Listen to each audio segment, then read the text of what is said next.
Hey! Welcome to my channel. If you want an audiobook uploaded of your favorite light novel or web novel, please check the description for my Patreon and please subscribe. The Retreat of Millions and the Counterattack of One. It's Hunter Jin Woo-sung. President Go's words were heard by hunters all over the world. Some watched him on the news, some heard through their peers, and others saw the clips making the rounds on video sharing platforms. Their reactions were one and the same. Going to Japan right now? What in the world is he thinking? Everyone was aware that the Japanese government would give an unimaginably large reward to whomever could put out the raging fire in their homeland. Yet the rest of the global community refused to involve their highest-ranked hunters in the unprecedented crisis, a result of the devastating body count left in the wake of Srank beast Kamish, which led to hunter communities closing themselves off to one another. Not that they had permission to go anyway, but who would dare to even if commanded? Hes out of his mind. The American Srank hunters gathering in the most luxurious hotel in Maryland also caught wind of President Go's announcement. Most of them had had their powers augmented by Mrs. Selner, so it wouldn't be an exaggeration to say they were one of the most powerful groups in the world. This gave them license to laugh at the story of the reckless hunter from a tiny country in Asia. The dude probably reawakened recently and is overestimating his power. Does he really think fighting insects is the same as fighting giants? I'm telling you, overconfident hunters inevitably end up dead. It's ironic that killing those hunts will lead to his own demise. Thed watched Jinwoo's brilliant performance on Jeju Island, and there was no denying his strength. But giants were a totally different beast. Jinwoo's ability to summon so many minions was the perfect counter to the army of ants. But a single giant-type magic beast was powerful enough to be the boss of an A-rank dungeon. No matter how strong Jinwoo was, would he be able to handle the giants on his own? Moreover, there were the unpredictable, almost animalistic movements of the boss giant that had squashed Yui all off. How could a single hunter defeat something so quick and agile despite its mass? The hunters started making wagers for fun. I'll bet my yacht on him getting killed on the first day. I'll bet my house hell lasts too. Okay, then. You really think that'll be the case? National-level hunter Thomas Andre, who had been quietly eating his meal in a corner, set his cutlery down on the table. Many powerful hunters had emerged following the subjugation of Kamish, but none of them exceeded those who had survived the greatest crisis in history. Everyone clammed up as Thomas smirked. I'll bet the Scavenger Guild headquarters that he survives. His eyes scanned the betting hunters from behind a pair of sunglasses before he took his leave of the dining hall. An uncomfortable silence fell on the room behind him. One of the hunters frowned and broke the silence. That guy sure knows how to kill the mood. Are you surprised? Hes always like this. Never mind him. Yeah. I don't care how strong that Korean hunter is, there's no way he can stop a bunch of Srank giants on his own. A hunter who had been quietly listening from the side spoke up. Han only heard Hes taking one more person with him. His colleagues nodded. They knew it. Even the craziest man wouldn't head into hell by himself. Which idiotic S-rank agreed to tag along? It's not an S-rank. The three hunters exchanged looks. He was bringing in a hunter lower than S-rank to deal with Srank giants. Probably an A-rank healer. No, a drank tank named Jinho Yo. Rendered speechless, the trio's mouths snapped shut. Jin Woo-sung really had lost every single marble, huh? They say crazy understands crazy. That would certainly explain why Thomas Andre was cheering Jin Woo on. Incheon International Airport. Excuse us. Please make way. Jinho proudly walked through the crowd of people, waving away the swarm of curious bystanders. He wore humongous sunglasses and carried 2 bags filled with equipment. His look of determination rivaled that of an actor getting ready to shoot the climax of a movie. We're coming through. Jinwoo wordlessly followed the path Jinho had cleared. Kashak, Kashak, Kashak, Kashak, Kashak. Lights flashed as the reporters continuously snapped photos to capture every second of Jinwoo's appearance. While Jinho was visibly excited, Jinwoo appeared calm and collected.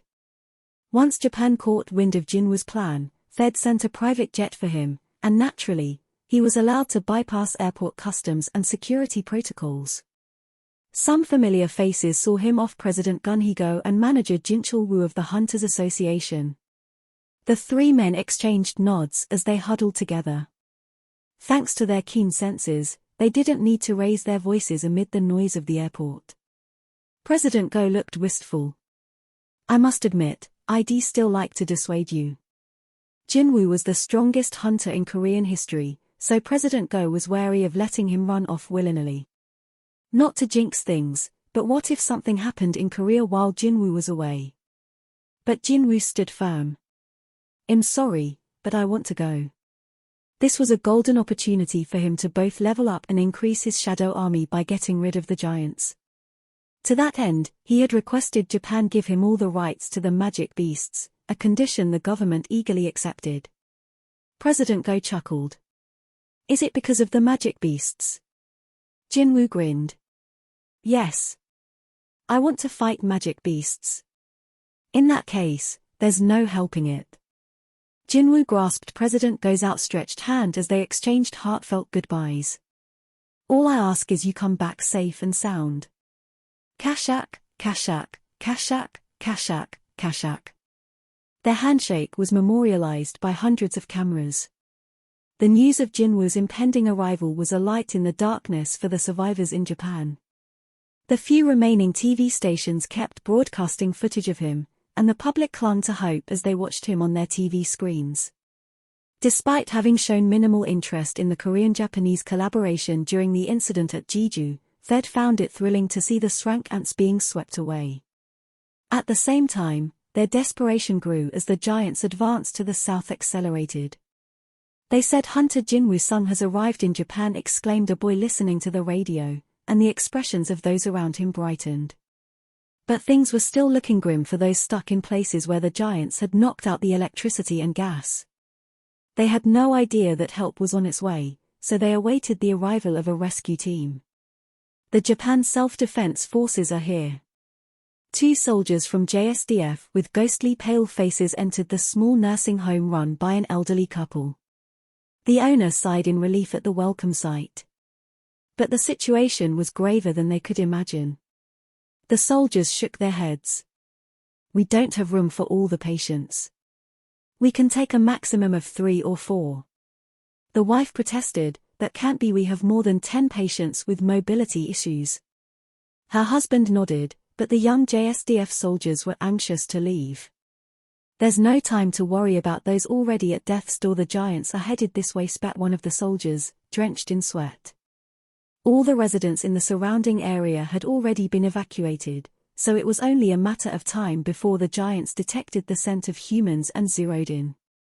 The elderly doctor stared down at the ground for a moment before finally raising his head, his voice firm. I cannot abandon my patients.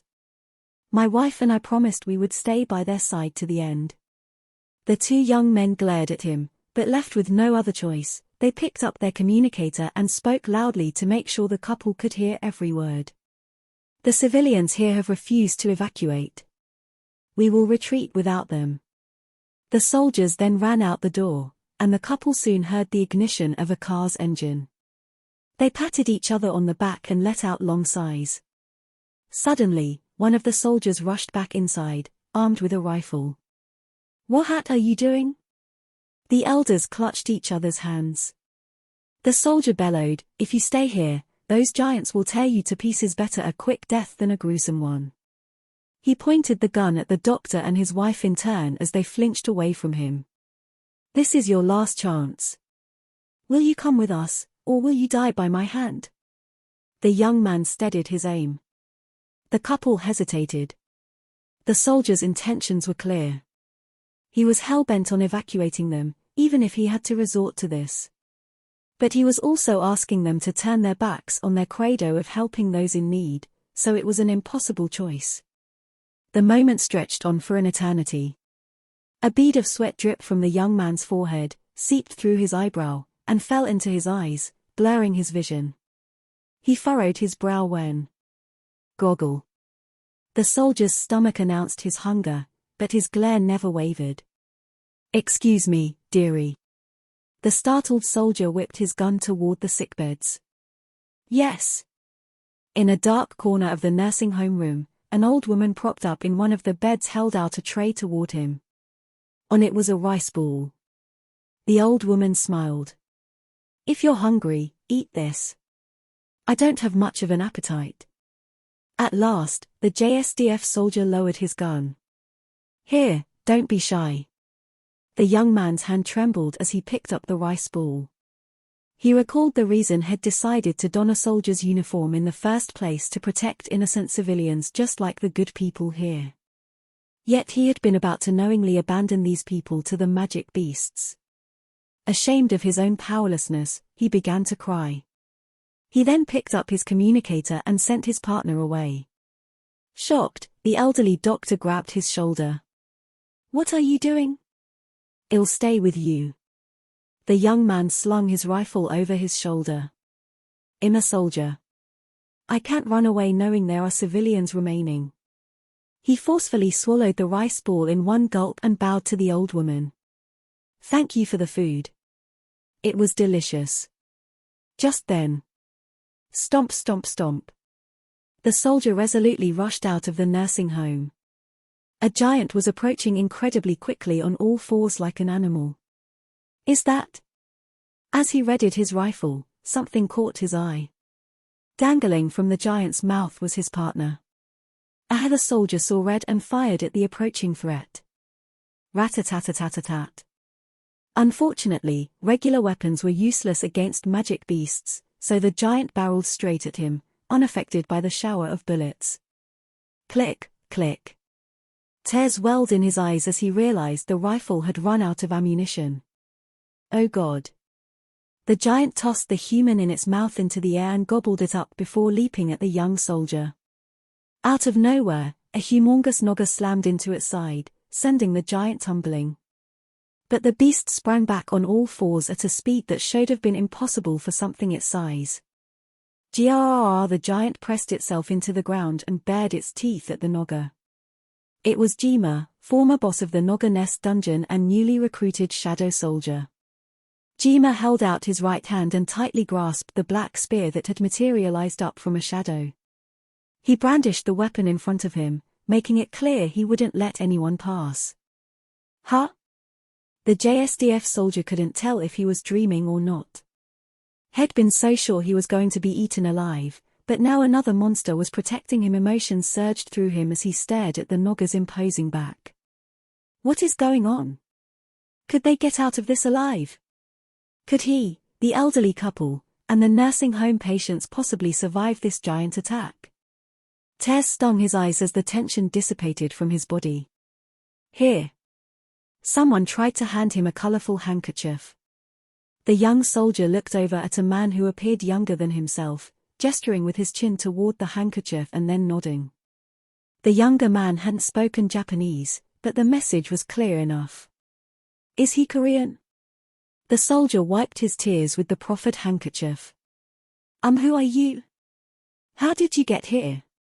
The Korean man shook his head and gave a thumbs up. Good. Pardon? Very good. Thank you. As the soldier thanked the younger newcomer for what exactly, he wasn't sure. He noticed another man who appeared to be his unexpected acquaintance's colleague, covered in blood. The Japanese soldier knew little about hunters, but even he could tell this new arrival was strong. It's too risky. Jinwoo had already finished scoping out the nursing home. He pointed over his shoulder and told his companion, I need to take this elsewhere. This is too close.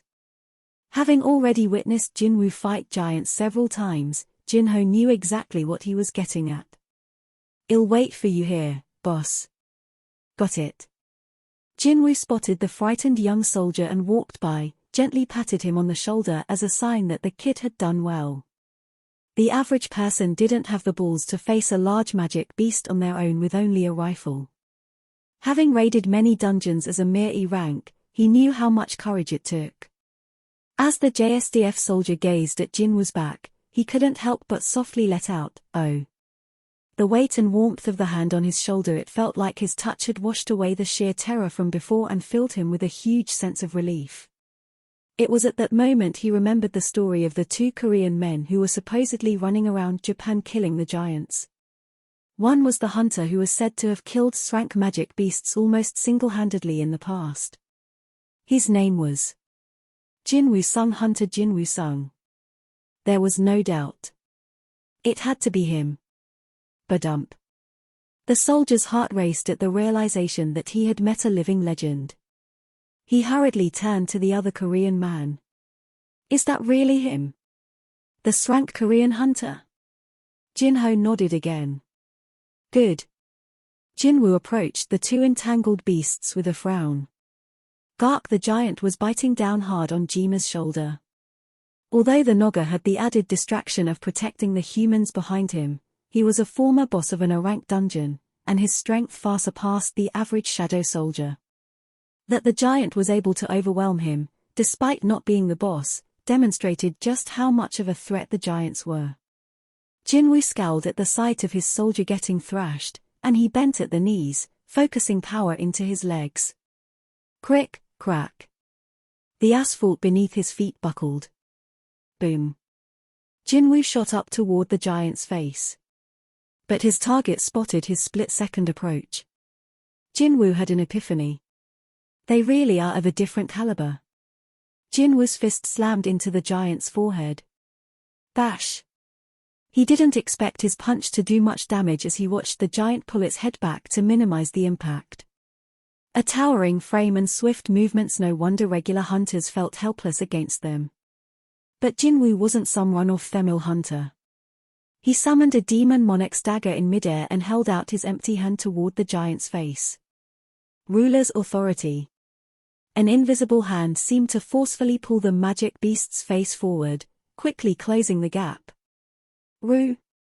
The giant panicked, not having expected its opponent to counter while airborne like this, and struggled to break free. But it was all in vain. Once in front of his target, Jinwoo activated a skill. Mutilation. SHHK, SHHK, SHHK, SHHK, SHHK, SHHK, SHHK. Jinwoo slashed at the giant's face so quickly, he left after images. Gra. Thud. The creature covered its face with both hands as it fell to the ground, blinded and writhing in intense pain. Jinwoo landed softly, assuming his job was done. It's over. But upon sensing Jinwoo's approach, the giant flinched and bolted away. Can giants feel other beings' energies as well? The more he dealt with them, the more he felt these giants were interesting creatures. He considered them colossal weapons of war. His prey was getting farther and farther away, but Jinwoo wasn't about to let it escape. Flash! Jinwoo streaked toward it like lightning. The giant ran for its life on all fours, terrified of the murderous aura giving chase, but the distance between it and the hunter shrank. Belatedly realizing it couldn't lose him, it hastily screeched to a halt and turned to tackle Jinwoo straight on, but the human's presence had disappeared, only to reappear right behind it. Though blind, the giant reflexively turned to look back, making things easier for Jinwoo. The hunter had leaped straight into the air and now drove in his weapon at full force. Sheeing. The demon monarch's dagger contained so much magic power from the black heart that it split the giant's head in half. Shunk. The creature couldn't even get out one last scream before it toppled backward like a felled tree. Wood. That was giant number 3. Jinwoo stuck the landing and let out a sigh of victory. Phew. Boss Jinho dashed over from where he'd been waiting and thrust a thermos lid containing refreshing, cold tea at Jinwoo, who beamed and accepted it. Thanks. He gulped it down. Huh? Jinwoo turned as he felt something approaching from behind and spotted Jima. The Noga's shoulders slumped in defeat. You fought well. Good job. Following this encouragement, he recalled Jima. As always, the Noga melted into a shadow and was absorbed into Jinwoo's own. Jinho had a question for him. Boss? Jinwoo returned the thermos lid. You sent your other minions in different directions, so is there some special reason you kept the Noggers with you? It was evident Jinwoo could kill a giant on his own, so it wasn't like he needed the Noggers. However, he kept letting them have a go at the giants first before stepping in once they were overwhelmed. Jinho was curious what Jinwoo was up to. The reason was simple. Because I want them to grind. Since the Noggers were new recruits, they were rather low level compared to his other soldiers. Jinwoo had been hoping to level them up by pitting them against the giants, but these had proven to be tougher opponents than he'd expected.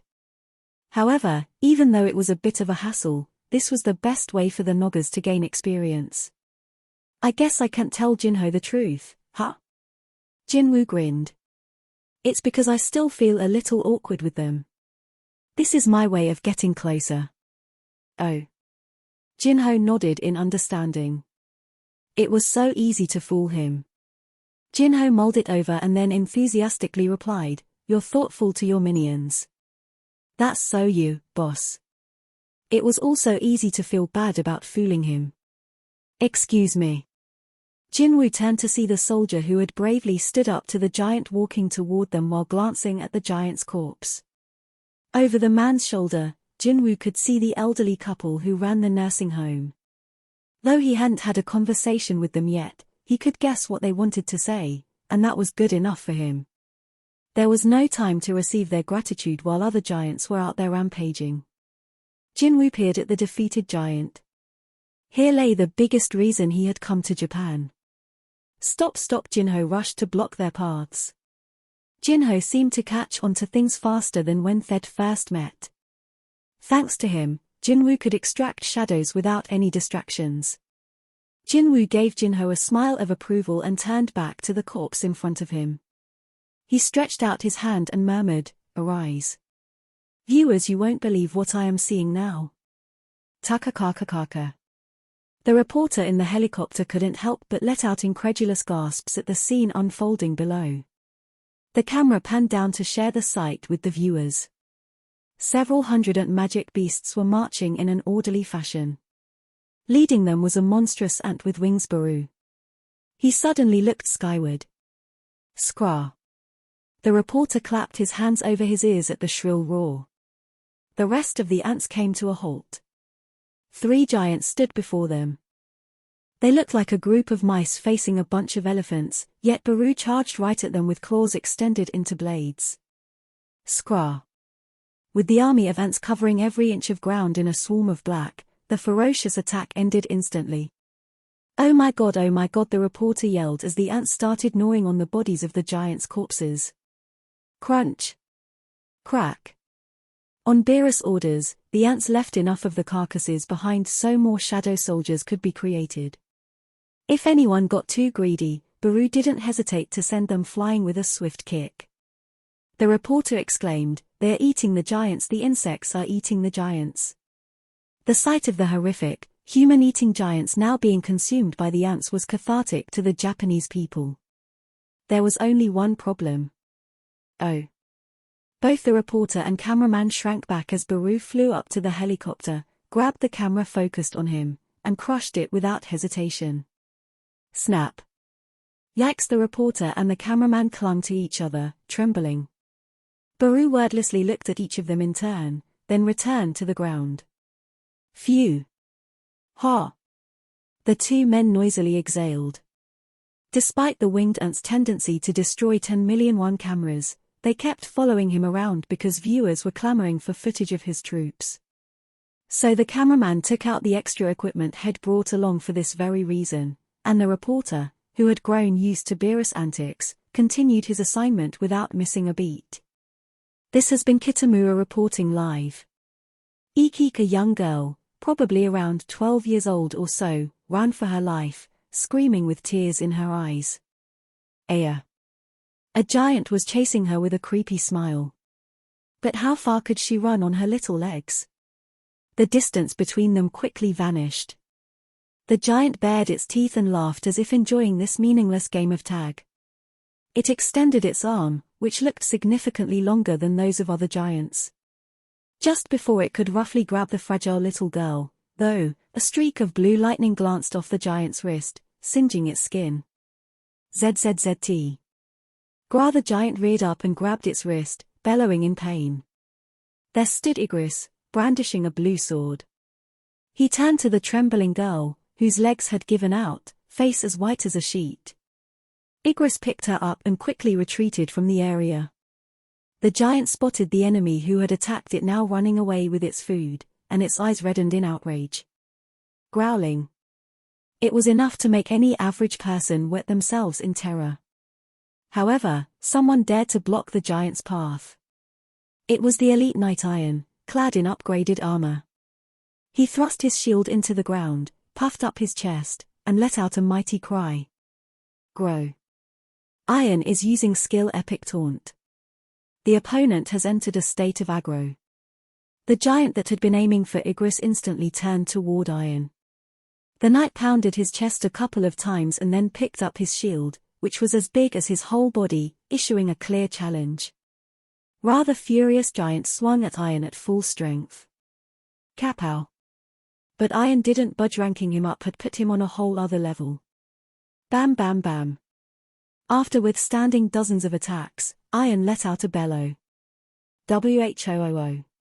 At his signal, the shadow soldiers and ice bears who had served Jinwoo the longest launched a coordinated pincer attack. Tank, the leader of the ice bear army, shook his head in anticipation of his first battle in a while and roared. Grah. It reverberated through the ground for quite a distance. A reporter who had been watching everything with bated breath whooped at the camera. Viewers, are you seeing this? The minions, Hunter Sung's minions, are attacking the giant. Was this really happening? This particular reporter hadn't trusted Yuri Orlov, so he hadn't expected much from Jinwoo Sung either. But both Jinwoo himself and his minions were currently scattered all over the nation and in the process of purging the giants. Maybe just maybe Jinwoo might actually be able to save Japan. The reporter choked up at the thought. Over there the cameraman pointed toward the giant. The reporter quickly turned his teary gaze in that direction. He blurted, "How could this be?" The giant was already teetering as lightning from Igris' sword struck it again and again. It was such a beautiful sight that everyone witnessing it was rendered speechless. The Hunters Association of Japan headquarters were located at the center of Tokyo, which could be considered the heart of the country. At least, it used to be before the giants had come pouring out of the gate. After his life had been saved by the sacrifices of various hunters and military soldiers during the Shrankgate dungeon break in Shinjuku, President Shigeo Matsumoto had moved the association headquarters to Osaka. While it wasn't the southernmost city, President Matsumoto had decided that all hope would be lost for Japan if they weren't able to defend Osaka and its 2.26 million civilians. It was their last line of defense, their Maginot Line, so to speak. Upon hearing that the giants had reached the nearby city of Nagoya, Matsumoto had fallen into despair. Japan was at death's door. Plus, it was futile to plead to the international community for help after the schemes of the Hunters Association of Japan had been brought to light by President Gun-Hee-Go of Korea. Following President Go's press conference, the Japanese government, which had temporarily moved to Kyoto, had urgently summoned President Matsumoto. He knelt before the politicians demanding he be held accountable. "I am responsible for everything. However, someone must also fix the current situation. Please postpone your verdict until then." The Prime Minister stood with his back to Matsumoto. After a long pause, he consented to the terms. President Matsumoto was undoubtedly to blame for this crisis, but like Head said, somebody had to resolve the dungeon break. His punishment could come later. He could still be made an example of after the fire was put out. When Jinwoo arrived in Japan, an impassioned President Matsumoto was the first to greet him. Though his own fate had been decided, he couldn't let his country suffer a similar one. Goosebumps erupted all over his body as soon as he set eyes on Jinwoo. No way. Jinwoo was strong. Having met so many powerful people during his tenure as president of the association, he could tell immediately. And although he'd been in the presence of countless strong hunters, very few had made the hair on the back of his neck stand up like this. In fact, this was a first. Had he met Jinwoo prior to the Jeju Island raid, he would have cancelled the plan to betray the Korean hunters. Ryuji Goto's assessment of him had been correct. The man before him had a threatening presence. However, his opponents were giant-type magic beasts that had escaped from the Srank Gate. There was no way Jinwoo was strong enough to deal with them on his own. He pleaded, "Please focus on defending Osaka." He needed Jinwoo to buy him some time for the association to negotiate with the United States or Russia. However, the hunter's reply shattered his plans. "No thank you." Jinwoo rejected the request. President Matsumoto and the other representatives fell into a panic. Had Jinwoo changed his mind after coming all this way? President Matsumoto cautiously asked, "Then what are you planning to do?" In lieu of an answer, Jinwoo divided his minions into 3 groups and mobilized them in different directions before heading off on his own course. The sheer number of minions was mind-blowing, but President Matsumoto swallowed hard for another reason. Is he really planning to confront giants by himself? Was Jinwoo going to attempt something all the other hunters in the world had claimed was impossible? President Matsumoto was left with questions but no answers. All he could do was leave the fate of the country to Providence and wait. President Matsumoto returned to the Hunters Association headquarters to assess the current situation. His question was answered sooner than he expected. The city of Nagoya has been retaken. What? The president sprang up from his chair. Barely any time had passed, so how could Hunter Sung already have defeated one of the giants? And the reports kept pouring in. A giant's corpse has been discovered in the city of Nakatsugawa. The city of Shizuoka has been recovered. Tokoyama and Nagano as well. Jinwoo and his minions were advancing toward Tokyo at an astounding rate. Chills ran up President Matsumoto's spine as the Korean hunter turned the impossible into reality. He could not calm his pounding heart until finally. Kofu Hunter Sung has arrived in the city of Kofu. President Matsumoto plopped down in his chair at the news that Jinwoo and his minions had reached Kofu, a city a mere 130 kilometers from Tokyo. Sir. President Matsumoto. He couldn't find the strength to stand on his shaking legs. Hunter Sung really had been planning to kill the giants by himself. A thought occurred to him. Hunter Sung is doing what I had planned to do to Korea. President Matsumoto's plan had been to put the Korean hunters out of commission and use the Japanese hunters to take control. But the tables had turned. The Japanese hunters were in disarray, and the Korean hunter Jinwoo was single-handedly dominating Japan. One man was accomplishing what President Matsumoto, the Hunters Association of Japan, their top-rank hunters, and even the Japanese government had jointly failed to pull off. The president snapped out of his daze to relay an order to his worried employees. "Please leave the room. I would like to be by myself for a while." Alone in the empty room, he hung his head. He had never before experienced this feeling of profound loss that now overwhelmed him. President Matsumoto had been utterly, completely defeated. However, his mind settled after some brief reflection, and his heart filled with endless gratitude. Quietly, he shed a few tears. That day, Jinwoo and his minions headed east from Osaka, defeating all the giants they encountered, and finally arrived in Tokyo. Thud. 2 dead giants fell to the ground. "You have leveled up."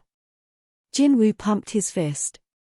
He couldn't remember the last time he had leveled up this easily. He clenched his fists. He was heading in a straight line from Osaka to Tokyo, the origin of the dungeon break, and so far, had killed 13 giants and leveled up 6 times. Since one giant was equal to a boss of any other dungeon, Jinwoo received a huge amount of experience points from every kill. Not to mention, his soldiers were busy killing giants as well, which also contributed to his total. He couldn't help but pump his fist with each notification. And speaking of, "You have leveled up." There it is. Jinwoo welcomed the message, which was accompanied by a familiar voice in his head. "My king, we have dispatched yet another enemy." It was Baru, whose army advance was advancing the fastest among the 3 divisions. Considering Baru was his strongest soldier and the ants made up most of Jinwu's minions, that was to be expected. Baru tended to report each takedown. Jinwu praised their accomplishments. "Nice. Excellent job. Thank you, my king." Jinwu then checked the other 2 divisions through sensory sharing.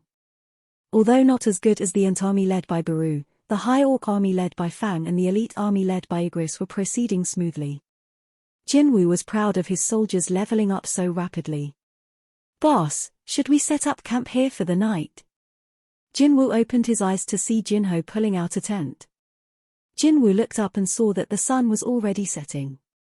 He wasn't physically tired thanks to recovery potions and the effects of leveling up, but the mental fatigue was beginning to take a toll.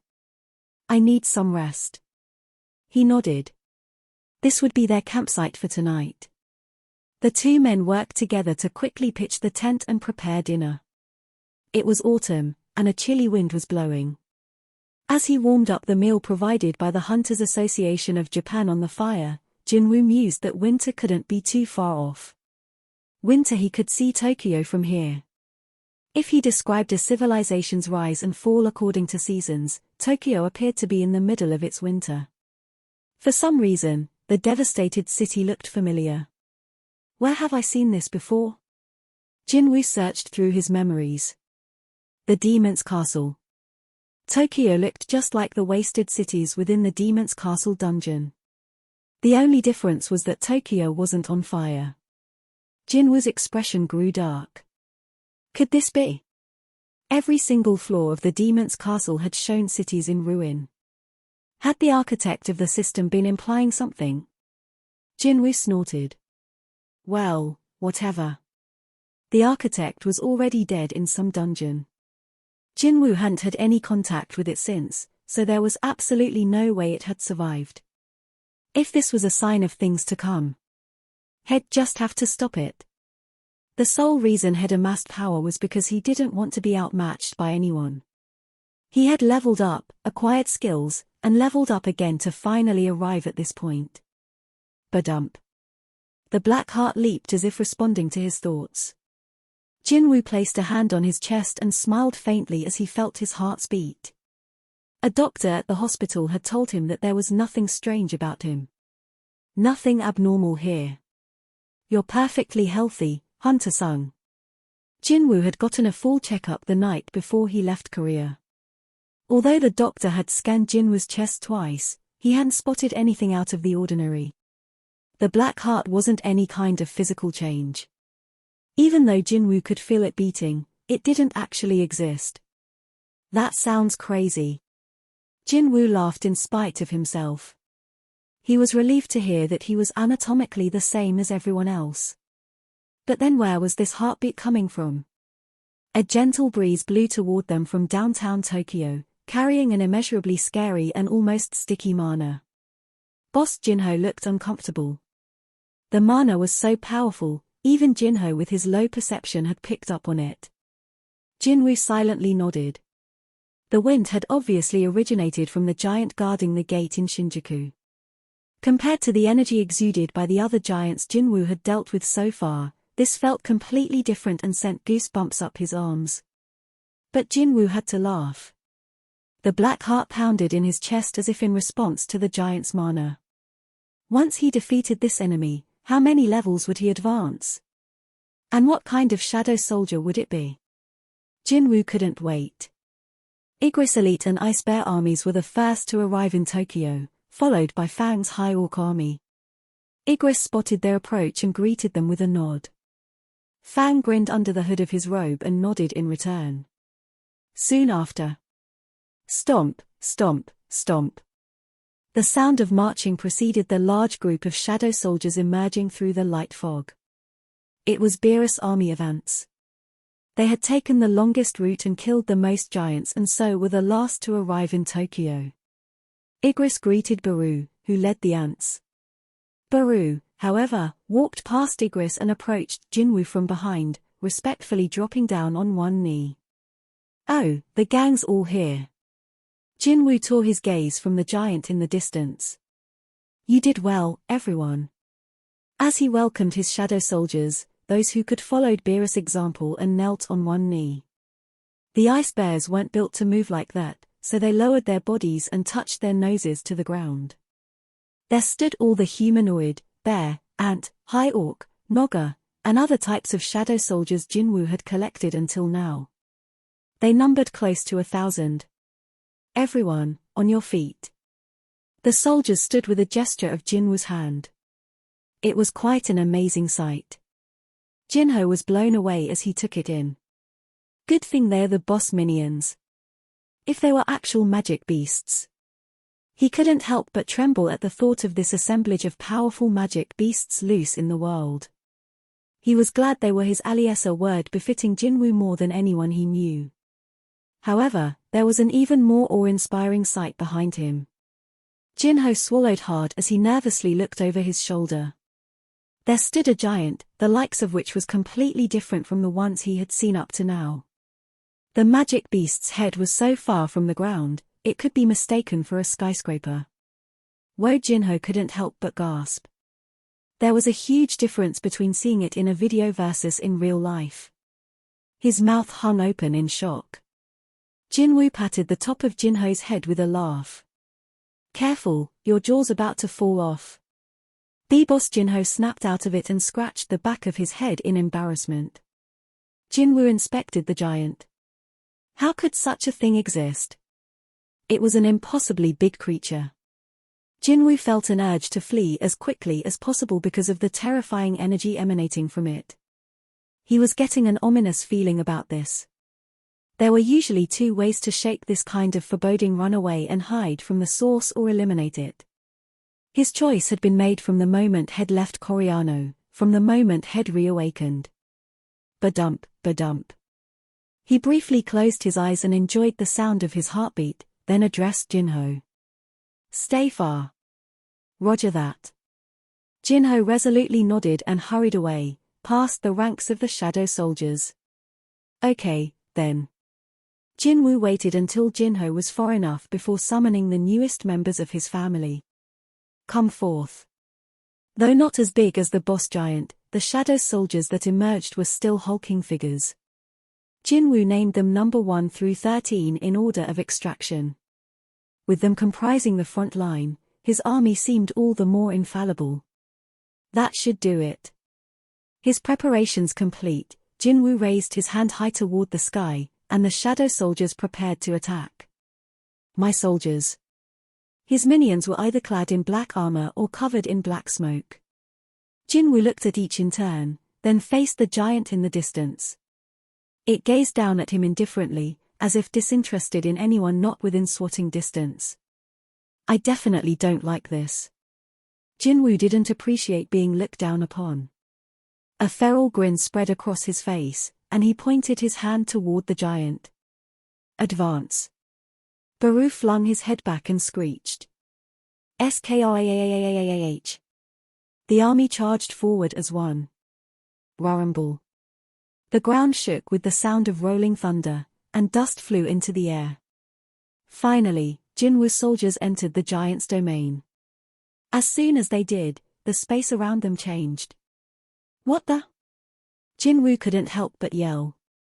The giant vanished for a split second, and upon its reappearance, half of Jinwoo's soldiers had been eliminated. Sliding. The giant had slid across the space with his legs outstretched in an incredibly destructive move. He had halved the single mass of soldiers. But they wouldn't let the giant off that easily. The enlarged fang got right in its face before the dust had settled. Whoop. Fang inhaled deeply and spat out a pillar of fire. Fwoom. This would have melted any magic beasts vulnerable to flame, but the giant managed to block the fiery blast with the palm of his hand. Jinwoo could feel Fang's shock. The giant grabbed a soldier by the ankle. Ordinarily the size of a building, the minion looked like a child in the giant's grip. It threw the soldier at Fang before he could attack again, sending the two crashing hard into each other. Jinwoo's eyes narrowed as Fang vanished in a puff of black smoke. The Thousand versus Own battle between Jinwoo's army and the giant had officially begun, but it was more aptly described as a one-sided display of violence. Ki. Arg. The soldiers were getting pummeled by the giant. With each move of its fists, palms, elbows, knees, heels, and feet, it wiped out dozens of soldiers. Bam. Bam. Bam. The giant moved faster than the most agile hunter ever could. Upon seeing the giant crushing ants underfoot, Baru started dashing toward it, only to be stopped by Jinwoo. Not yet. Baru took a step back. He and Igris flanked Jinwoo, awaiting his command, but it was obvious that both were itching to join the fray. It's not time yet. Jinwoo pursed his lips. Despite the enormous boost from the Black Heart, his mana was rapidly consumed as his soldiers continuously regenerated. However, Jinwoo stood fast and calmly observed the giant. His plan was to try and figure out his opponent's weakness, using his immortal army as bait. Wham! The giant crushed shadow soldiers under its knee and pounded the ground with its fist. Boom! The streets shook like an earthquake, dissipating countless soldiers into black smoke. With the giant's perfect defense and vicious attacks, the battle was like something straight out of a nightmare. But it wasn't a complete loss. In the middle of the desolate metropolis, Jinwoo's eyes glinted as he concentrated. I knew it. The giant's hard skin was encased by a thin, armor-like layer of mana that deflected any damage, so the giant was recklessly attacking without even trying to protect itself. However, there had been one instance where it acted in self-defense. When Fang had used Fire Dragon's breath, the giant had shielded its face with its hands. What if that wasn't a reflex? Kaisel Jinwoo summoned the flying dragon. Kaisel burst out of Jinwoo's shadow and spread his large wings. FW. Kree. Jinwoo got on Kaisel's back. Baru Igris. Baru extended his own wings, and Igris got on behind Jinwoo. With both passengers on board, Kaisel flapped his wings. Kree. They rose into the air. Let's go. The four of them shot straight toward the giant's head. The giant's eyes shifted to one side. Even though the beast was occupied with battling 1,000 shadow soldiers, it spotted Kaisel and Baru heading for it at top speed. Jinwoo nodded to himself. He was now certain it had the same ability he did to seemingly slow down time. That was how the boss giant was able to move much faster than the others of its kind. The giant began turning toward them. Get out of the way. Jinwoo and Igris leaped off Kaisel's back just as the giant's fist struck. POW. Jinwoo's eye twitched as Kaisel disintegrated. It wasn't fun watching his soldiers being destroyed, but the silver lining was that his target was now within reach. Igris attacked first. He swung the demon monarch's sword downward in midair. ZZZZT. Blue lightning streaked from the blade toward the giant's forehead. The beast tilted its head back to avoid the blast. Again. The magic beast dodged a second lightning strike to its face. Certain that the giant's weakness was its face, Jinwoo drew himself toward it using ruler's authority. Baru followed close behind. Demon monarch daggers. Jinwoo tightly gripped the weapons that appeared in both hands, and Baru extended his claws. Together, they launched a joint attack. The ground soldiers finished regenerating and went after the giant's ankles. Kablum. Boom. Flames shot out of the hands of the mage soldiers and exploded on contact with their target. Lightning struck, pillars of fire scorched, soldiers bit and clawed at its body. Jinho intently watched the unbelievable battle unfold, not missing a beat. He was rendered speechless. This was no longer a fight between a hunter and a magic beast.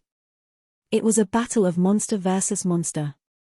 A magic beast as tall as a skyscraper versus a hunter commanding 1,000 minions. It was hard to decide which was more monstrous. Oh man. Jinho felt it was a waste that he was the only one around to witness the clash between these two titans.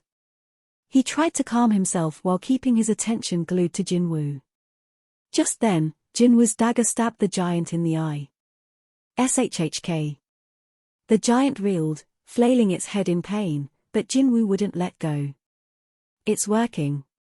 He held on tightly to the dagger lodged in the giant's eye and activated a skill. Mutilation. SHHK SHHK SHHK SHHK SHHK SHHK SHHK SHHK SHHK. His other dagger shredded the giant's eyeball. The magic beast's torso writhed violently, but Jinwoo hung on. The hunter looked over his shoulder as he dangled from the giant's eye. Baru. As you wish, sire. On command, Baru flew straight into the opening his master had created. With Jinwoo on the outside and Baru on the inside, the two began tearing the giant's face apart. The giant opened its mouth wide in a silent scream. Ants began attacking its immobile feet. Whump. The giant dropped to its knees as one of the tendons on its ankles was severed. Thud. The ground shook at the sudden dispersion of weight. Despite it all, Jinwoo and Baru continued their attack. Mutilation. SHHK SHHK SHHK SHHK SHHK SHHK SHHK SHHK SHHK. Mutilation. SHHK SHHK SHHK SHHK SHHK SHHK SHHK SHHK SHHK. Mutilation. SHHK SHHK SHHK SHHK SHHK SHHK SHHK SHHK SHHK. The giant struggled in agony, but to no avail, and eventually, it stopped resisting. Its body slowly began tilting to one side until... kaboom! The giant's body crashed to the ground. A familiar electronic chime sounded. Ping! You have defeated an enemy. You have leveled up. You have leveled up. You have leveled up. You have leveled up. Jinwoo raised his fist in victory. Yes. He gently landed on the ground and let out a sigh of relief, but then stopped dead in his tracks as he noticed something odd. Huh? 2. The King of Giants. Wait a minute. Jinwoo hurriedly brought the notification window up again. He had no time to celebrate the quadruple level-ups as he zeroed in on the first message. He was stunned. You have defeated an enemy. That wasn't the boss.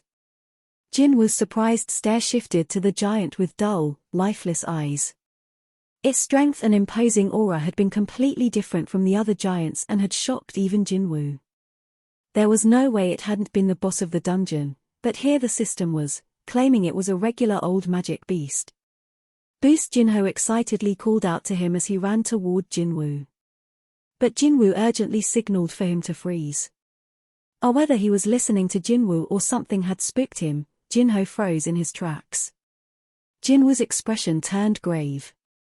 He hadn't received the customary notification that had defeated the master of the dungeon, which meant the raid wasn't over. And that wasn't the only weird thing. There was no sign of the black smoke coming from the giant's corpse that indicated shadow extraction was possible. Right on cue, he heard a chime. Ping. You cannot extract a shadow. What's going on?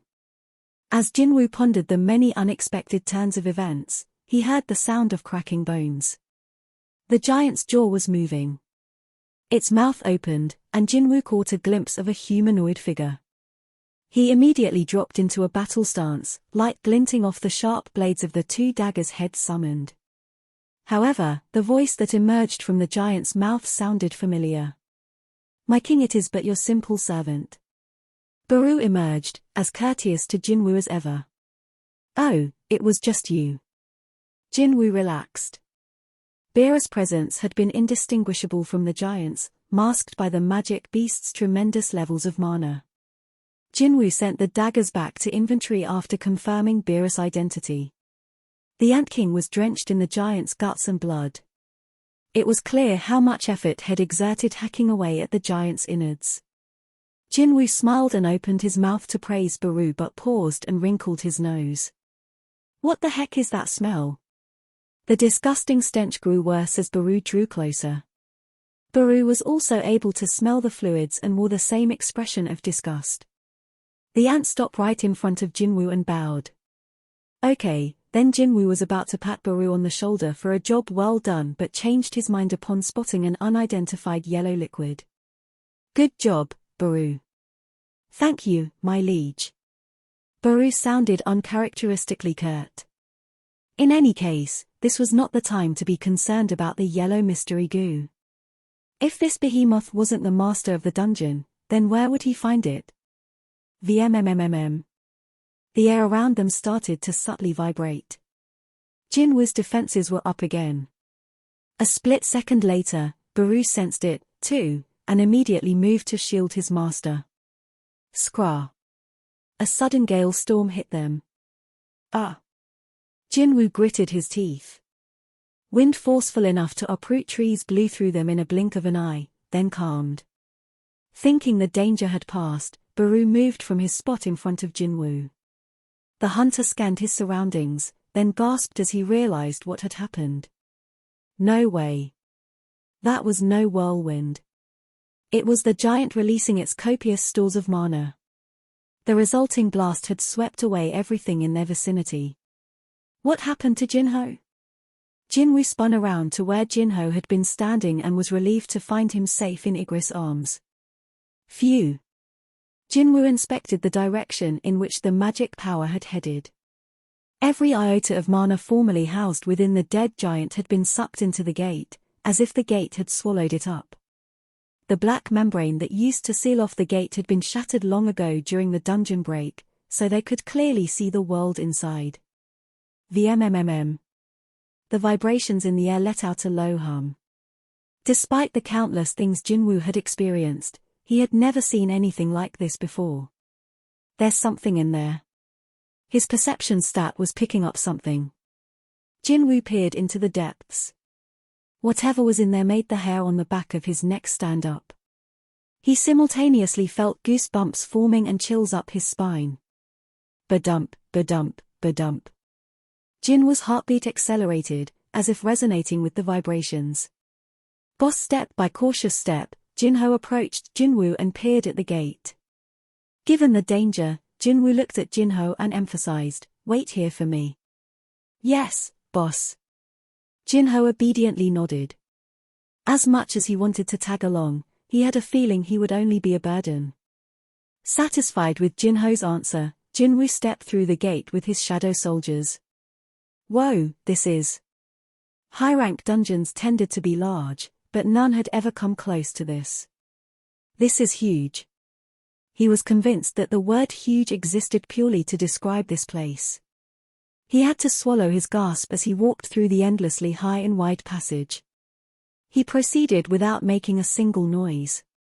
This had been his modus operandi ever since he had been a low-rank hunter, incapable of doing much to guard himself against magic beasts, but the habit persisted even after had distinguished himself as an S-rank hunter. An abundance of caution was never a bad thing. Jinwoo's eyes glittered in the dark. He kept his guard up as he advanced farther into the dungeon. Jinwoo's soldiers, having fully recovered from the fierce battle, quietly followed. How long had they been walking? Jinwoo stopped, and Baru, who was right behind him, gestured to the rest of the army. As a creature made to live in colonies, Baru was good at commanding large groups. The entire shadow army came to a halt. Baru leaned in to say something. "My king." "Shush," Jinwoo held up his index finger. "Do you hear that?" Baru focused his ears and then nodded. "I do." Baru could hear it, too. Laughter, faint enough that only someone of Beerus' caliber could perceive it, came from the end of the dungeon where the boss was supposed to be. The masculine-sounding laugh continued in the distance, as if whoever it was sincerely happy about something. Jinwoo was puzzled. Despite the darkness, the opponent should have detected Jinwoo's approach as well as the numbers of the shadow army at this distance.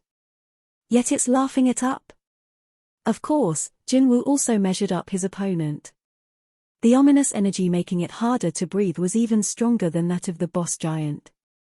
However, Jinwoo himself was no slouch. He unleashed his full mana. Woom. Waves of magic rippled around Jinwoo, emanating incredible power strong enough to eliminate the shadow soldiers in his vicinity if head so elected. Ha ha ha. The opponent continued to laugh. Jinwoo found himself grinning as well. What an intriguing fellow. He kept smiling as he entered the boss lair, the wide open space where the enormous giant had been housed. Jinwoo headed toward the source of the laughter without hesitation. The shadow soldiers marched behind him. Stomp, stomp, stomp, stomp. The army of minions cloaked in black smoke and moving in perfect order should have been enough to intimidate the enemy. However, ha ha ha ha. That wasn't the case for the man draped in chains from the neck down. He wasn't just bound by the black chains tethered to the wall of the dungeon. Some of them pierced the man's body. One had to wonder what heinous crime this wretched soul had committed to be punished so horribly. Jinwoo frowned, but the fellow beamed at him as if greeting a dear friend. It's completely, utterly ridiculous, all of you detestable rulers. Feast your eyes on the one who found me first. Jinwoo stopped at a distance as the prisoner continued his rant. The chains, please unlock these chains. I know the ruler's plan. We must quickly inform the other monarchs.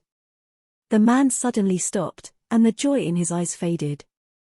The man and Jinwoo carefully scrutinized each other. It was then that Jinwoo realized his face was the same as that of the last, humongous giant. Hisn't human.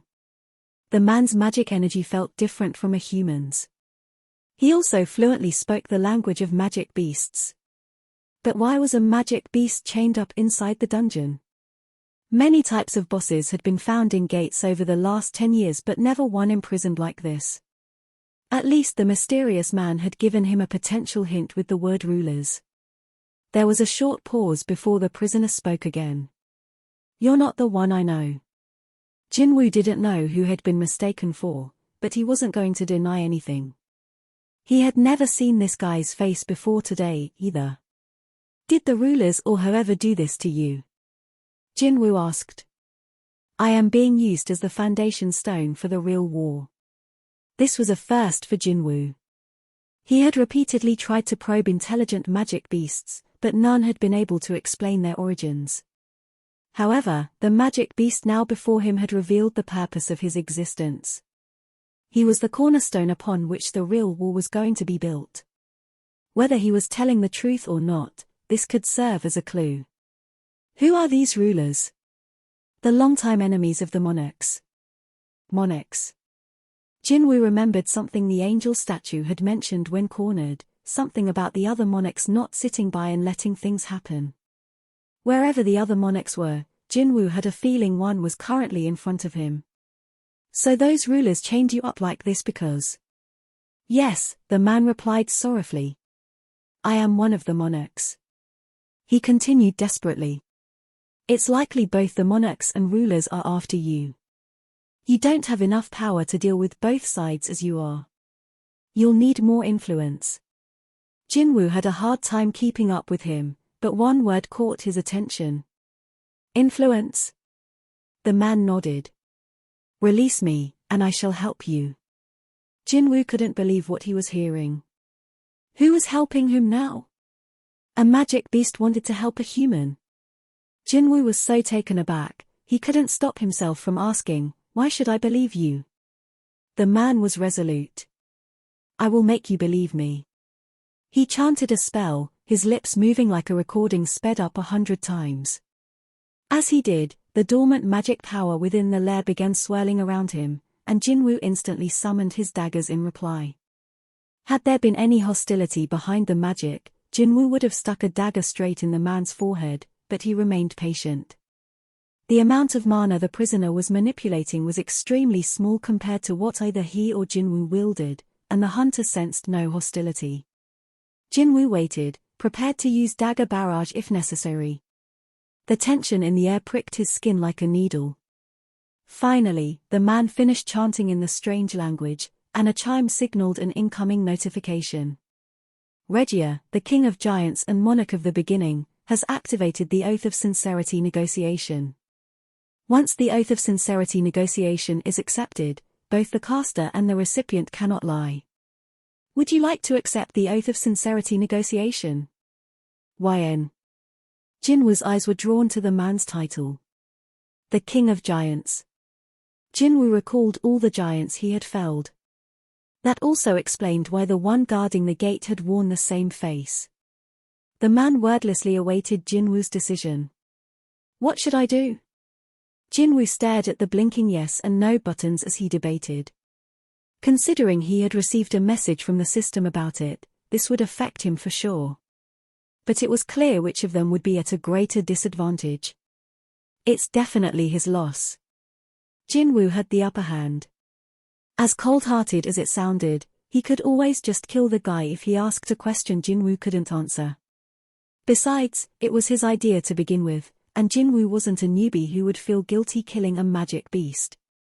Yes. Ping. The system signaled with another chime that the deal was done. The Oath of Sincerity negotiation has been activated. The caster and the recipient cannot lie to each other until both parties mutually agree to cancel the oath. As soon as Jinwoo accepted, the King of Giants reiterated what he had said earlier. Release me, and I shall help you. MMPH Jinwoo was bewildered. It was as if his throat had been sealed. The King of Giants burst into laughter. Yes, that is the Oath of Sincerity. He really had been affected. Jinwoo had been testing it by trying to say, I trust you completely. I'll unchain you right away. The Oath of Sincerity, huh? His heart raced after experiencing it firsthand. He couldn't trust the monarch completely yet, since there was still the method of withholding information. Rather, Jinwoo was more cautious than before the oath had been struck. Why can you talk freely but not other magic beasts? Magic beasts. Creatures that emerge from gates. Oh, you mean denizens of chaos? The King of Giants laughed derisively. Let me ask you in return. Why do you think the denizens of chaos and the monarchs who rule them are one and the same? He wore a solemn expression befitting a king. The denizens of chaos exiting from these gates are all defeated troops. They were captured by the armies of the rulers and broken after living in captivity for an eternity. But I am a king. I am different from them. I have been patiently waiting to escape the ruler's grasp. The king laughed wistfully. And so here we are. Jinwoo tried to take in the information as objectively as possible. If he truly is on a different tier from other magic beasts, Jinwoo might finally get some answers for once. He swallowed hard at the thought. There were so many questions he wanted to ask, but first, there was one thing Jinwoo needed to confirm. By any chance, the rulers are Maesdo? They have wings and wear silver armor. Indeed. Those are the ruler's soldiers. It was as Jinwoo suspected. He felt like a puzzle piece had been slotted into the right spot. He began to suspect that the footage the angel statue had shown him was an actual memory and not something manufactured. What in the world was going on? Jinwoo asked, why do these rulers keep sending creatures to us? In other words, he wanted to know why gates existed. With that knowledge, he might be able to keep them from spawning to begin with, so that was his biggest concern. I've already told you, haven't I? The monarch declared, they are preparing for a war. A war? They're trying to transform this world into a battlefield and challenge the monarchs once more. I don't understand, what does that have to do with sending monsters to Earth? True, it did turn the world into something far worse than a war zone. Jinwoo recalled the gruesome incident at Jaina's school. But that involved humans, not non-human entities. Why, it's to bring mana into your world. Jinwoo felt like someone had smacked him on the back of the head. Everybody, both hunters and civilians alike, believed that if magic beasts were curses from the gates, then magic powers were blessings. Magic and essence stones had become excellent sources of energy, so to hear it was actually a precursor to a war. The King of Giants continued. The rulers determined that the best way to bring mana into a world in which it hadn't existed before would be to spill the blood of those who had it. What better way than to sacrifice their captives?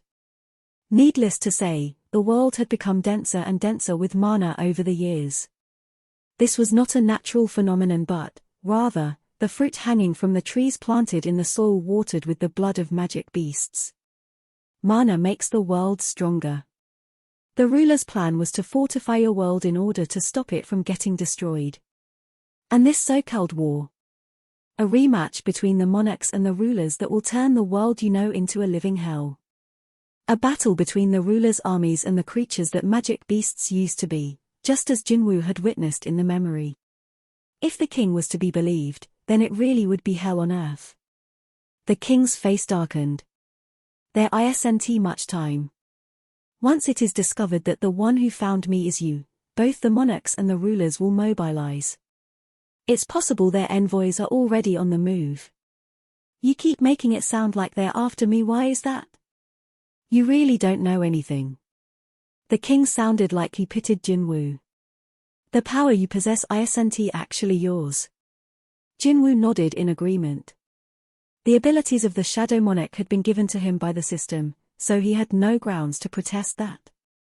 But the fact you now wield it is evidence that the original owner betrayed the other monarchs. That tracked with what the angel statue had said. It had most likely been a denizen of chaos that served the monarchs. As Jinwoo ran through more questions in his head, the king of giants spoke up. You've become the enemy of both the monarchs and the rulers. But I alone swear that I will stand by your side and fight for you. So will you help me?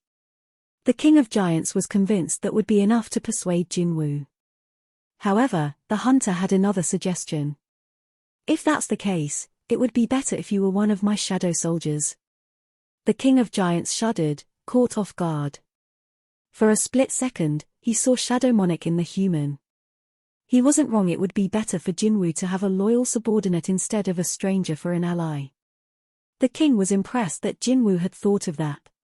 The monarchs and rulers have astral bodies. Once an astral body dies, it vanishes and cannot be made into a shadow. So I cannot become one of your soldiers. Jinwoo nodded. I see. That was why the king hadn't even considered the possibility of being turned into a shadow soldier. The oath of sincerity guaranteed he was speaking the truth. After some thought, Jinwoo finally looked up. Do you feel you have enough reason to help me? Asked the king. Jinwoo stared at him. The king of giants appeared confident he would be released from his chains. Jinwoo wasn't someone who wanted to see others suffer. Nor did he have a reason to decline his offer to be an ally. However, why did he feel so uneasy? I'm missing something. Jinwoo had to figure it out. He broke into a cold sweat. The king pleaded to him once again. Please unchain me. Jinwoo let out a deep sigh. No matter how much he debated, he couldn't think of a single reason to refuse the king's favor. Maybe he was overthinking things. Am I being paranoid? Jinwoo approached the captive king with a demon monarch's dagger in hand. They exchanged nods, and with one strike, the Manane-fused dagger effortlessly severed one of the chains. Ba-dump, ba-dump, ba-dump. His heart was having a fit. Jinwoo had already made up his mind, so why the apprehension? Clank. He cut a second chain. The king of giants remained stoic as his shackles fell one by one. The third chain. Clunk. Jinwoo leaned in to cut the chain rooted in the king's back. Ba-dump. His heart sank, but why? What had he missed? Thoughts raced through his mind like a raging river crashing onto rocks. Jinwoo stopped working on the chains and looked at the king. You said you'd be on my side, right? Of course. If you help me, I'll help you. This is a legal and binding agreement between monarchs. Jinwoo had heard this response several times already. But there was one other thing he wanted to confirm. In that case, are you on the side of humans? The king was silent. The oath of sincerity prevented the king of giants from responding. Jinwoo looked at the back of the king's neck and the black essence stone stuck there, cold and shiny. For as long as the essence stone was a part of him, the king would have to obey the rulers just like any other magic beasts, including their order to kill humans. Murderous intent flowed from the king as he aimed for Jinwoo's temple with his freed right hand. But the chains kept Jinwoo just out of reach. Jinwoo in turn ducked and plunged his dagger into the king's chest. Shunk! Despite being draped in chains, Jinwoo's dagger went in deep. Gar, the king of giants, coughed out blood. But that wouldn't be good enough. It was too dangerous to let him live. This magic beast might become another curse to the planet. With that final decision, Jinwoo repeatedly stabbed the king in the chest while avoiding his attacks. Shunk, shunk, shunk, shunk. The king finally stopped moving after the sixth strike. It was over. Jinwoo retrieved his dagger. The king of giants looked him straight in the eyes and smiled. It's too bad, but it seems this is the end. Jinwoo took a step back and shook the blood from his dagger. The king continued. As the conflict between the citizens of your world and the denizens of chaos grows more intense, it will become more and more of a battlefield. Cough. The king coughed up blood again and smiled one last time. May all that you wish to protect burn to ashes. That won't happen. Jinwoo cut off the king's sentence as well as his head. Shhhhk. You have defeated the master of the dungeon. With his last breath, the king of giants released a tidal wave of magic power out into the human realm. The transformation of the world had begun. A few days prior to the king's death, a helicopter belonging to the Hunter Command Center landed on the grounds of a luxurious mansion. Takakakaka. The owner of the mansion had been enjoying a late lunch, but he stopped cutting his steak. No one told me we were expecting visitors. I'll go see who it is, sir. His manservant bowed and hurried away. Upon spotting the two people who emerged from the helicopter, the owner frowned. Well, that's troubling. The housekeeper clearing the dishes raised an eyebrow at his words. The dignified gentleman sitting at the table was Christopher Chris Reed, one of the 5 greatest hunters in the world. He was a man better known as the national-level hunter than by his actual name. Who could possibly trouble him? His manservant rushed back into the room. Mr. Reed. I know. Chris cut him off and quietly rose to welcome the middle-aged man who next entered the room. Long time no see, Mr. Connor. And Chris' gaze turned to the lady standing behind the assistant director. Mrs. Selner.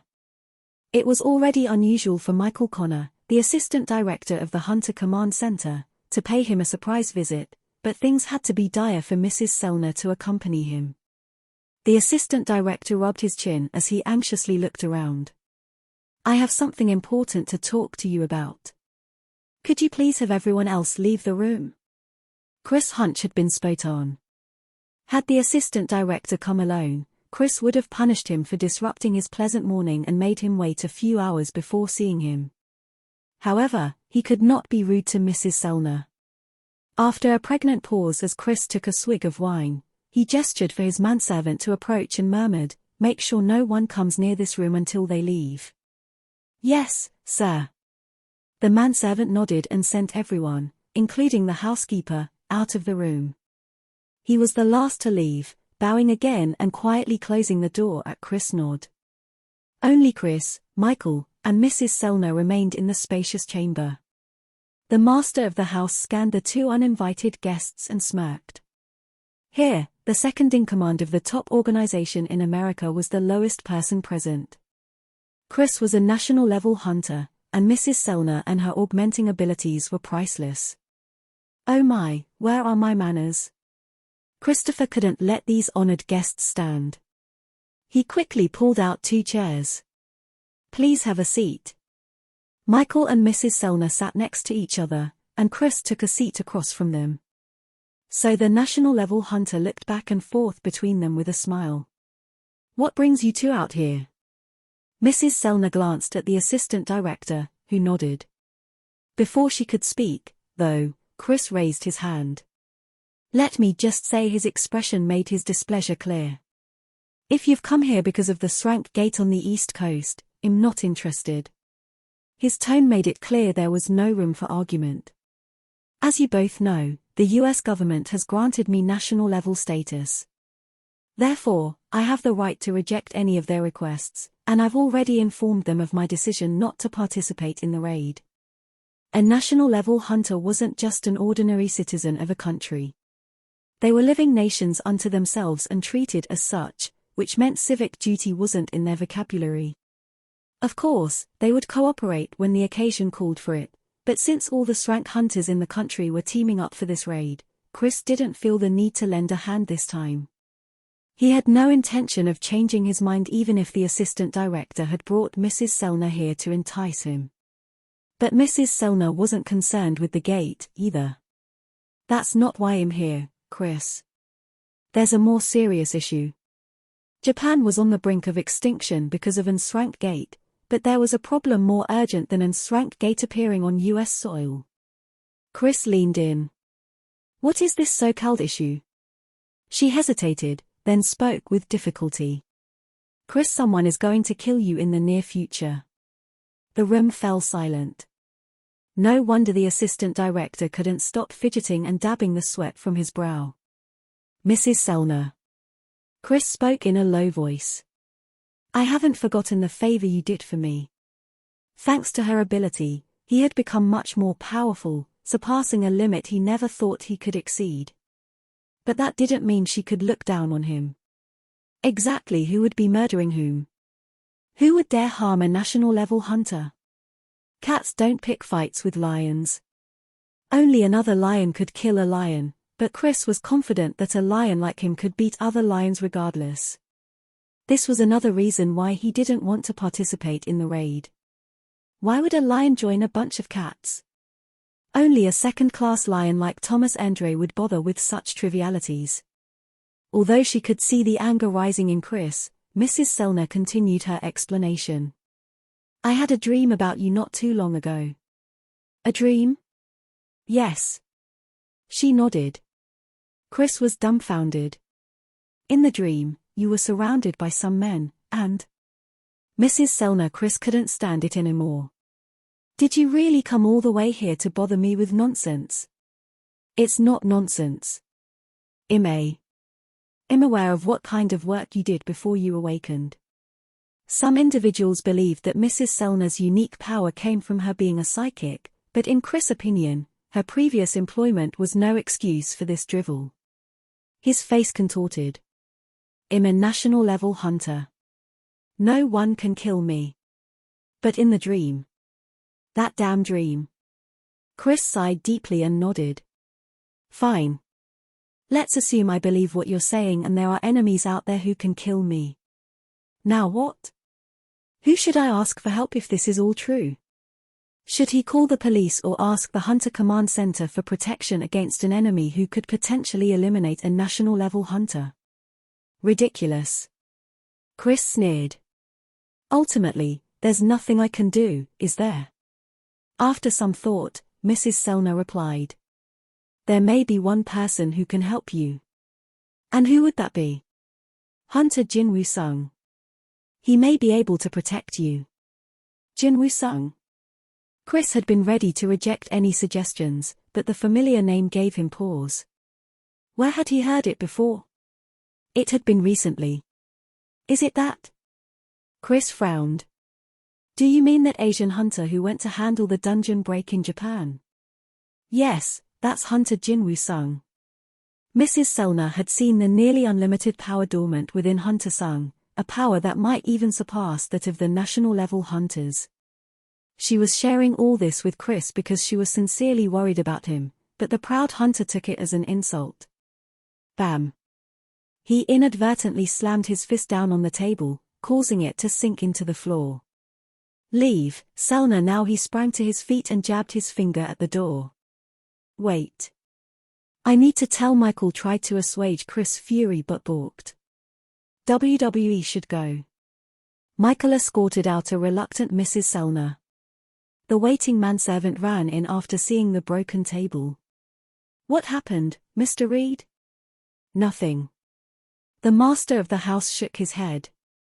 Things would have ended very differently had the other party not been Mrs. Selner, the woman to whom he owed a huge debt. He took a deep breath to calm himself. Me, ask some no-name Asian hunter for help. How dare she look down on Christopher Reed? Chris turned to address his startled manservant, who quickly regained his composure. Is there something you need, sir? That hunter Jinwoo sung. When did they say he's going to start the raid? The news about Japan had made headlines all over the world, including in the US. Jinwoo's name had become as synonymous with the dungeon break in Japan as the giants running rampant. The manservant looked at his watch and calculated the time difference. I believe he is set to arrive in Japan in an hour. An hour. Chris consoled himself with the thought that he at least had something to amuse himself with as he glared at the helicopter carrying Michael and Mrs. Selner away. You have defeated the master of the dungeon. Wood. The king of giants lost his head. Jinwoo jumped back to avoid the blood gushing from his neck. Ping. Jinwoo assumed it was the usual notification from the system, but the contents turned out to be rather unusual. You have defeated one of the 9 monarchs, Regia, monarch of the beginning. Your experience points are being calculated. This may take a moment given the large amount of experience points received. What? This had never happened before, but there was no need to worry. Ping ping ping ping. The electronic chime rang non-stop as a slew of system notifications appeared. You have leveled up. You have leveled up. You have leveled up.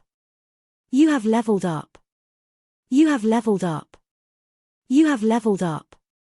Jinwoo's eyes shot open at the grand total of 8 messages. Stat window. Level 122. Whoa. Jinwoo gasped at his new level. He had reached level 100 after defeating the ants, but it had taken the longest time for him to level up again afterward, probably due to the difference in strength between him and the magic beasts. He had barely reached level 103 after receiving permission by some of the guilds to clear a few high-rank dungeons. But thanks to the giants and their kind, he now surpassed level 120. Awesome. Jinwoo nodded. Killing the king had been the correct decision. It was no coincidence that his level had gone up by 8. Despite being restrained by special chains, the monarch still had enough mana to steal the hunter's breath away. Jinwoo shuddered to think of such a creature loose in the world. Good thing he'd realized the beast's true colors before then. The king's corpse suddenly cracked like dry earth, turned to sand, and disintegrated into dust. Jinwoo recalled his explanation. Once an astral body dies, it vanishes and cannot be made into a shadow. So I cannot become one of your soldiers. Jinwoo had witnessed the death of an astral body for the first time. The king had been telling the truth. No black smoke or message regarding shadow extraction emerged from the sand. Jinwoo dug out the black essence stone and dusted it off. It sucks that I can't make a new shadow soldier, but at least I get to take this. His face was reflected in the clear, mirror-like surface of the essence stone. As he stared at it, the powerful energy stored inside made his fingers tingle. So the rulers are the ones who keep sending these here. Curiously, whenever he had heard the word rulers, a certain scene of 4 angels descending from the heavens would play in his head. Even though it wasn't real, the sight of them still gave him chills, and it felt like his heart dropped into his stomach. Maybe those guys were the rulers. Jinwoo wouldn't be able to stand against those creatures if they turned up now. He clenched the essence stone in his hand. I need to get even stronger. In that sense, Jinwoo was lucky enough to have acquired the power of the Shadow Monarch. He had unimaginable power and the potential to gain more. He wondered what would have happened if he'd been deemed unworthy due to a lack of points during the job change quest. Jinwoo quietly spoke to the status window open before him. Hey, say something already. There was no response. Having a conversation with the system was definitely on his bucket list. Jinwoo stood, and his foot hit something as he turned. Clink. Huh?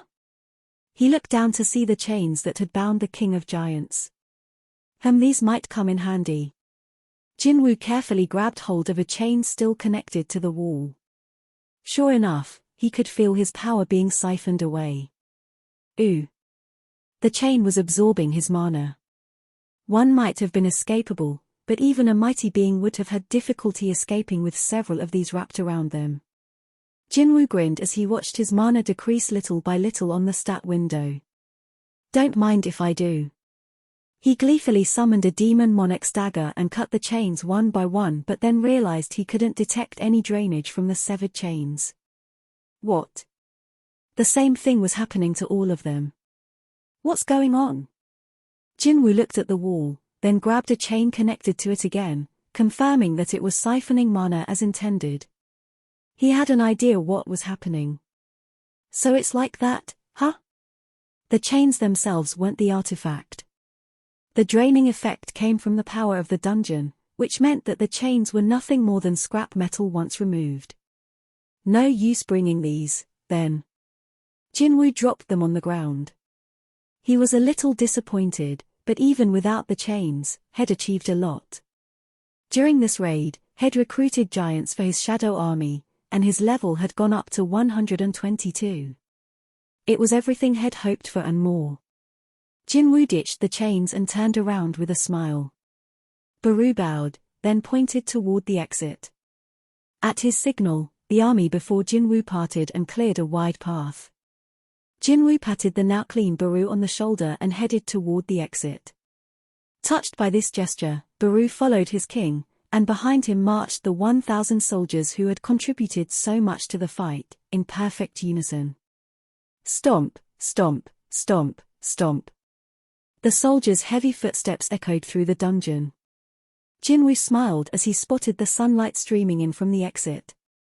It signaled the end of the long battle against the giants.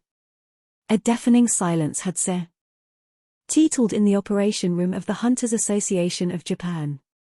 All those present seemed to have forgotten how to breathe, their attention focused on the huge monitor mounted at the front. Every so often, the sound of someone swallowing nervously broke the quiet.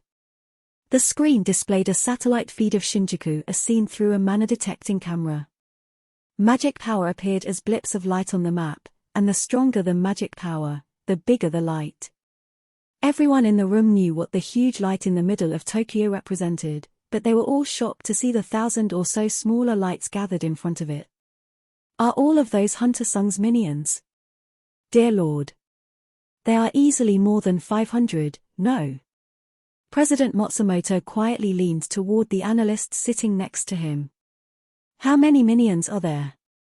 We don't have an exact count because many of the dots overlap, but our estimate is well over 800. Well over 800 meant 800 at the very least.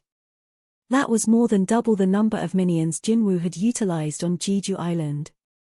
President Matsumoto was gobsmacked. He doubled their number in that shorter time. Heck, being able to increase one's minions at all was unheard of in and of itself. He slid a trembling hand down his face.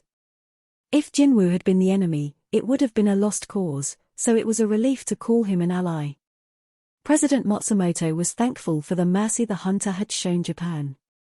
Barely over the shock, he returned his attention to the screen. The smaller points of light converged on the bigger one. The battle between Jinwoo's minions and the giant guarding the gate was about to go down. With sweaty palms, everyone nervously watched the lights continuously tangling with one another until finally, the large blip of light dimmed and disappeared. Yeah. They erupted in cheers loud enough to shake the whole room. People laughed and cried as they exchanged hugs. The Japanese archipelago was free from the terror of the giants. And the person to thank was a hunter from Korea. President Matsumoto stared at the screen in silence and then nodded. When Jinwoo had ruined his plans, Head resented the heavens for giving this great hunter to Korea instead of Japan. But now he was thankful Jinwoo had been on the Korean side of events. If it wasn't for him, Japan would be. He shuddered at the thought, then picked up his phone to perform one of his final acts as the president of the association. The call went through immediately. How did it go? The Prime Minister's nervous voice came from the other end. President Matsumoto was a little choked up but able to relay the news in an official tone. Japan is safe. Loud cheers could be heard over the phone. The Prime Minister managed to subdue himself to continue their conversation. Good work, President Matsumoto. However, do not expect this to lessen the things you must answer for. Of course not, sir. President Matsumoto was already prepared for this. A general who failed to kill the enemy's general was expected to offer his own neck.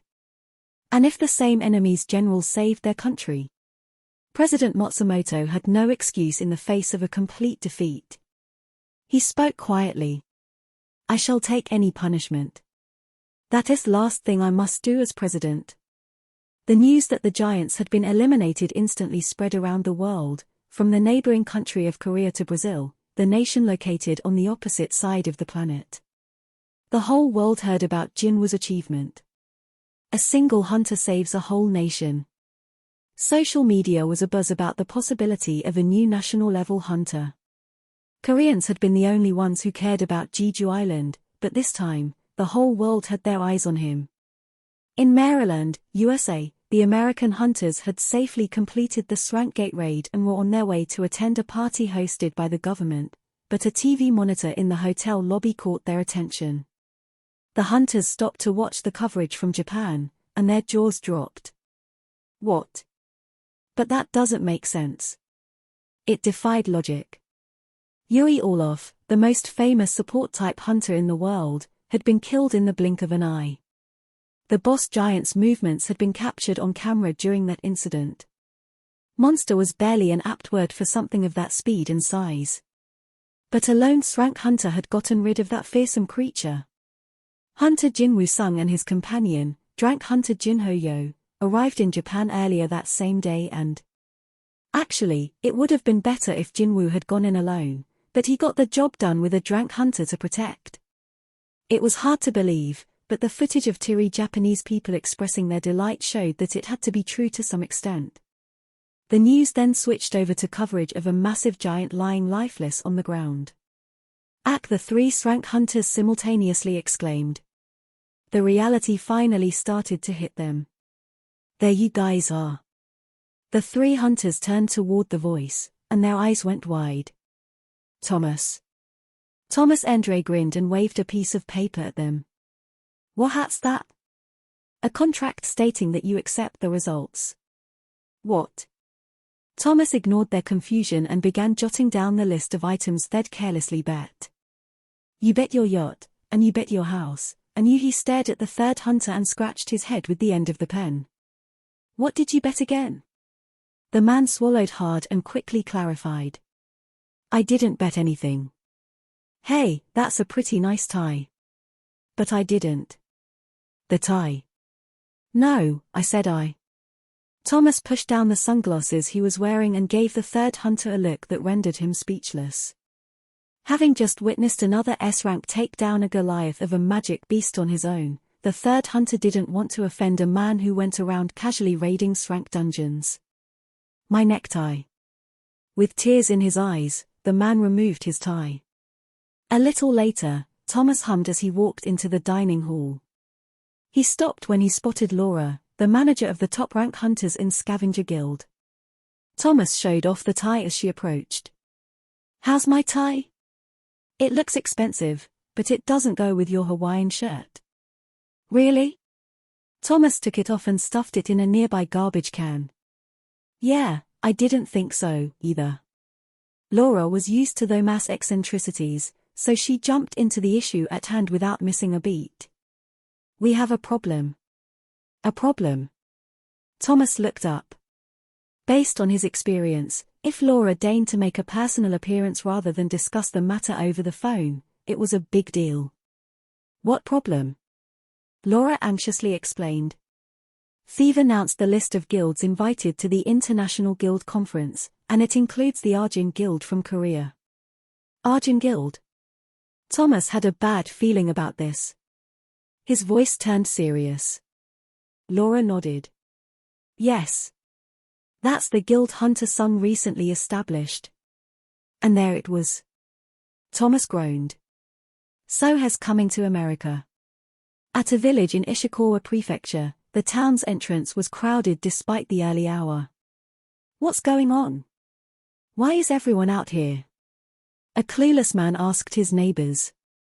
The village was supposed to be in the middle of restorations, but people were milling around instead of working.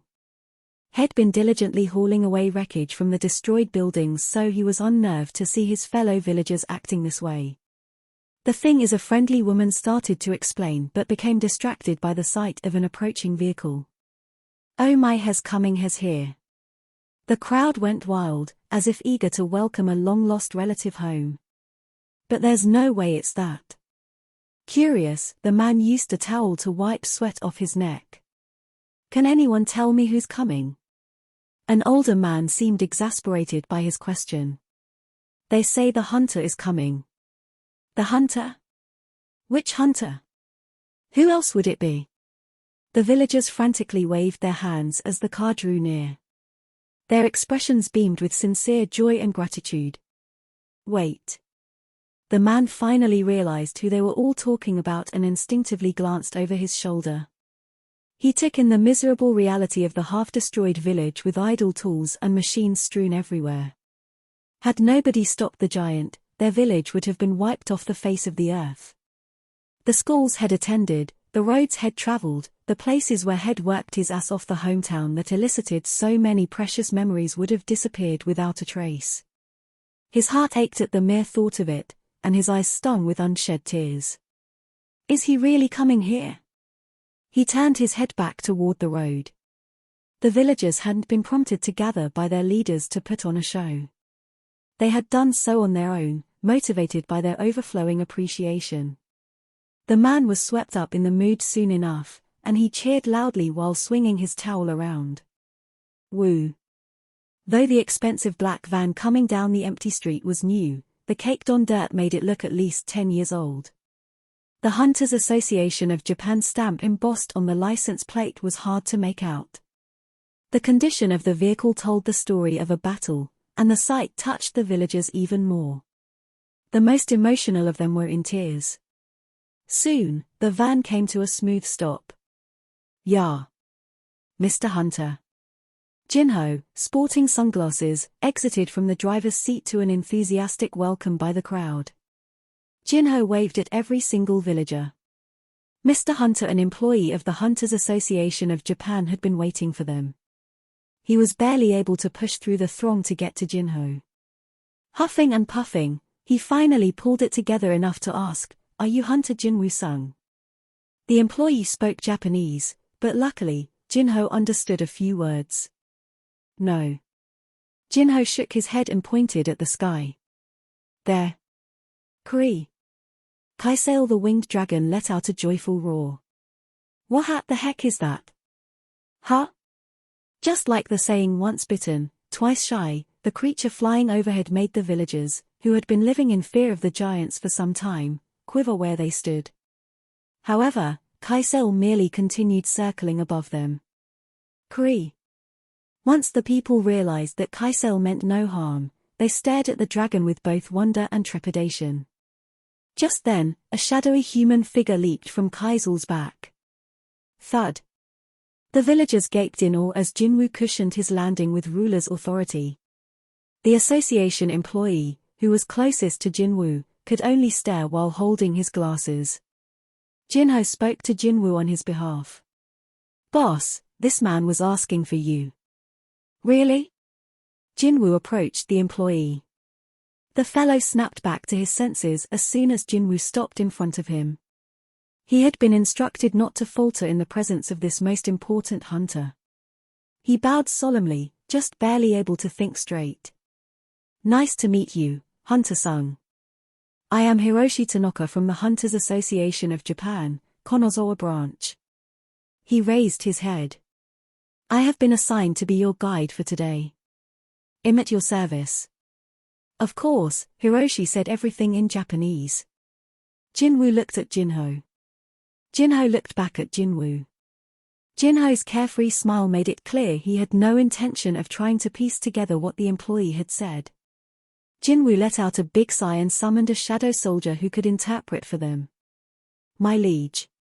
Baru emerged and bowed to Jinwoo. He then turned to the employee. I shall take care of this man. Wait, you realize that can have a totally different meaning. Jinwoo wasn't the only one with reservations. Hiroshi and the villagers were stunned. Human. Baru rolled back his shoulders and approached Hiroshi. What would you like to tell my king?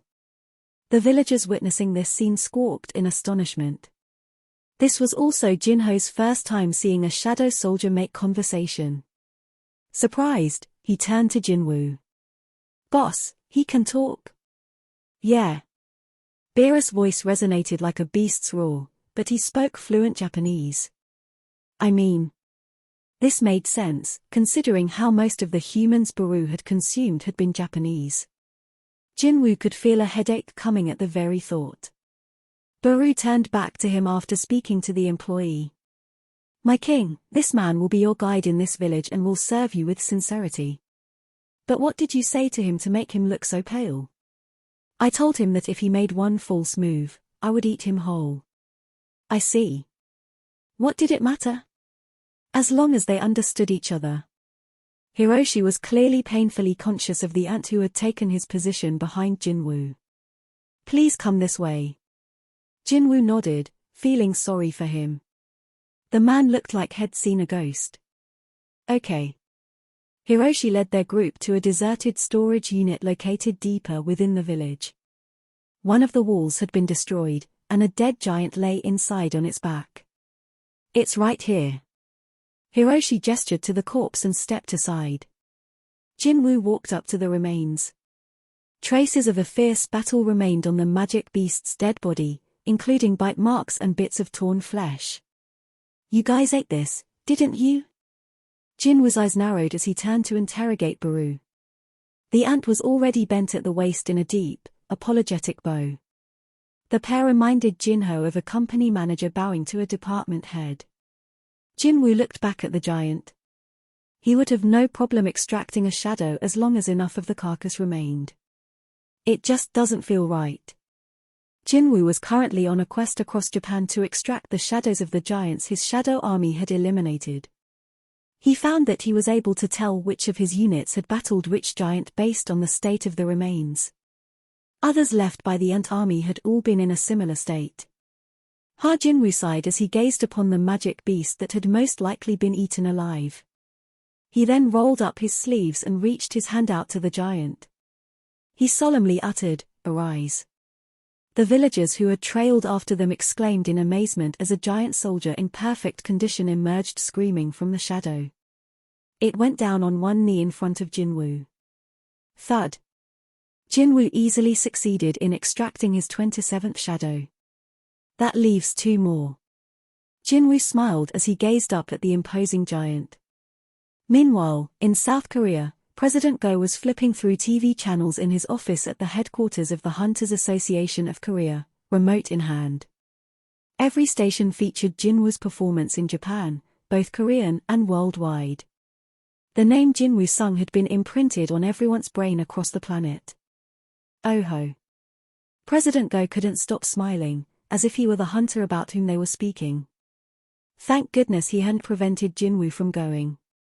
That would have been the biggest mistake of his long life. Jinwoo stepping forward to deal with the crisis boosted the reputation of the Korean hunters in the international community. There was even talk of Korea as a new global superpower. Hence President Go's extreme pride and appreciation of Jinwoo's contribution. There was one thing that made him uneasy, however. President Go. As if on cue, Jin Chul-woo, the youngest ever department head in the history of the association, knocked on the door before entering. He gave a small bow before issuing his report. The magic beast has changed direction and is headed to China. Really? This was rather unexpected. While Jinwoo was busy taking care of the giants in Japan, one had jumped into the East Ocean. At first, the beast appeared to be heading toward the Pacific, but it had apparently changed course toward China in a strange turn of events. How is China handling it? Jigang Liu will personally deal with the threat. President Go leaned back on the couch. There shouldn't be a problem, then. If Jigang, one of the 5 strongest hunters in the world, responded to the situation, the giant would be torn apart before setting foot on Chinese soil. It was a relief to hear it wasn't heading toward Korea during Jinwoo's absence. Jinchul smiled seeing the relief on President Go's face, but something on the TV screen caught his eye. It was a montage of clips showing the destruction in Japan, the people suffering and screaming, and the rescue and restoration work being done. What a tragedy. Jinchul pursed his lips. Indeed, President Go agreed. They had experienced the same pain with Jeju Island 4 years ago, wounds too deep to be forgotten, especially with the reconstruction work still ongoing. But one person's pain could become another person's hope. Pardon me, sir. Do you know how Japan became the second richest country after losing World War II and becoming financially ruined? Because of the Korean War, right? That's right. It was an economic benefit of a war. A similar thing is about to happen in Korea. With a bitter look on his face, President Go put his hand on top of a pile of documents. These are quotes from Korean companies that want to help rebuild and restore Japan. Korean companies had been quick to make their moves. Some had submitted their bids as soon as Jinwoo flew to Japan, and most others were already primed to jump into action. Someone's pain can be someone else's hope. More accurately, it would be to their benefit. Jinchul understood exactly what President Go meant, and a similar feeling of resentment gleamed in his eyes. He then remembered something. Oh yes, President Go. Yes. I heard that President Matsumoto from the Hunters Association of Japan turned himself in. He did? Why would such a shameless man have a change of heart? Before President Go could ask for details, his phone rang. Ring. The voice on the other end sounded urgent. President Go, it's me. It was his primary care physician, but he was normally very busy with patients around this time of the day. What's the matter? I'm calling because I figured this was important. Important? President Go was concerned. Several possible scenarios ran through his mind, but he couldn't have predicted the name his doctor uttered. President Go, are you aware of Chairman Myung-hun Yo's condition by any chance? Chairman Yo was one of the biggest supporters of the Hunters Association of Korea and a personal friend of President Go. What in the world could have happened to him? Chairman Yo was admitted to our hospital today. President Go sprang to his feet. Is it an emergency? Unfortunately, there was nothing we could do for him. A heavy silence fell on the room. After a brief pause, the doctor quietly explained. Chairman Yo has reached the final rest stage of the eternal sleep disease. The employees of the Hunters Association of Japan couldn't get any work done because of the barrage of phone calls from broadcasters and journalists wanting to interview Hunter Jinwoo-sung. Rying. Thank you for calling the Hunters Association of Japan. I'm the person who just called earlier. How about a quick Q&A instead of an interview? Sir, that's still an interview. No, see, we could just put subtitles instead of Hunter Sung's face. I'm sorry, but Hunter Sung refuses to do any broadcasts or interviews.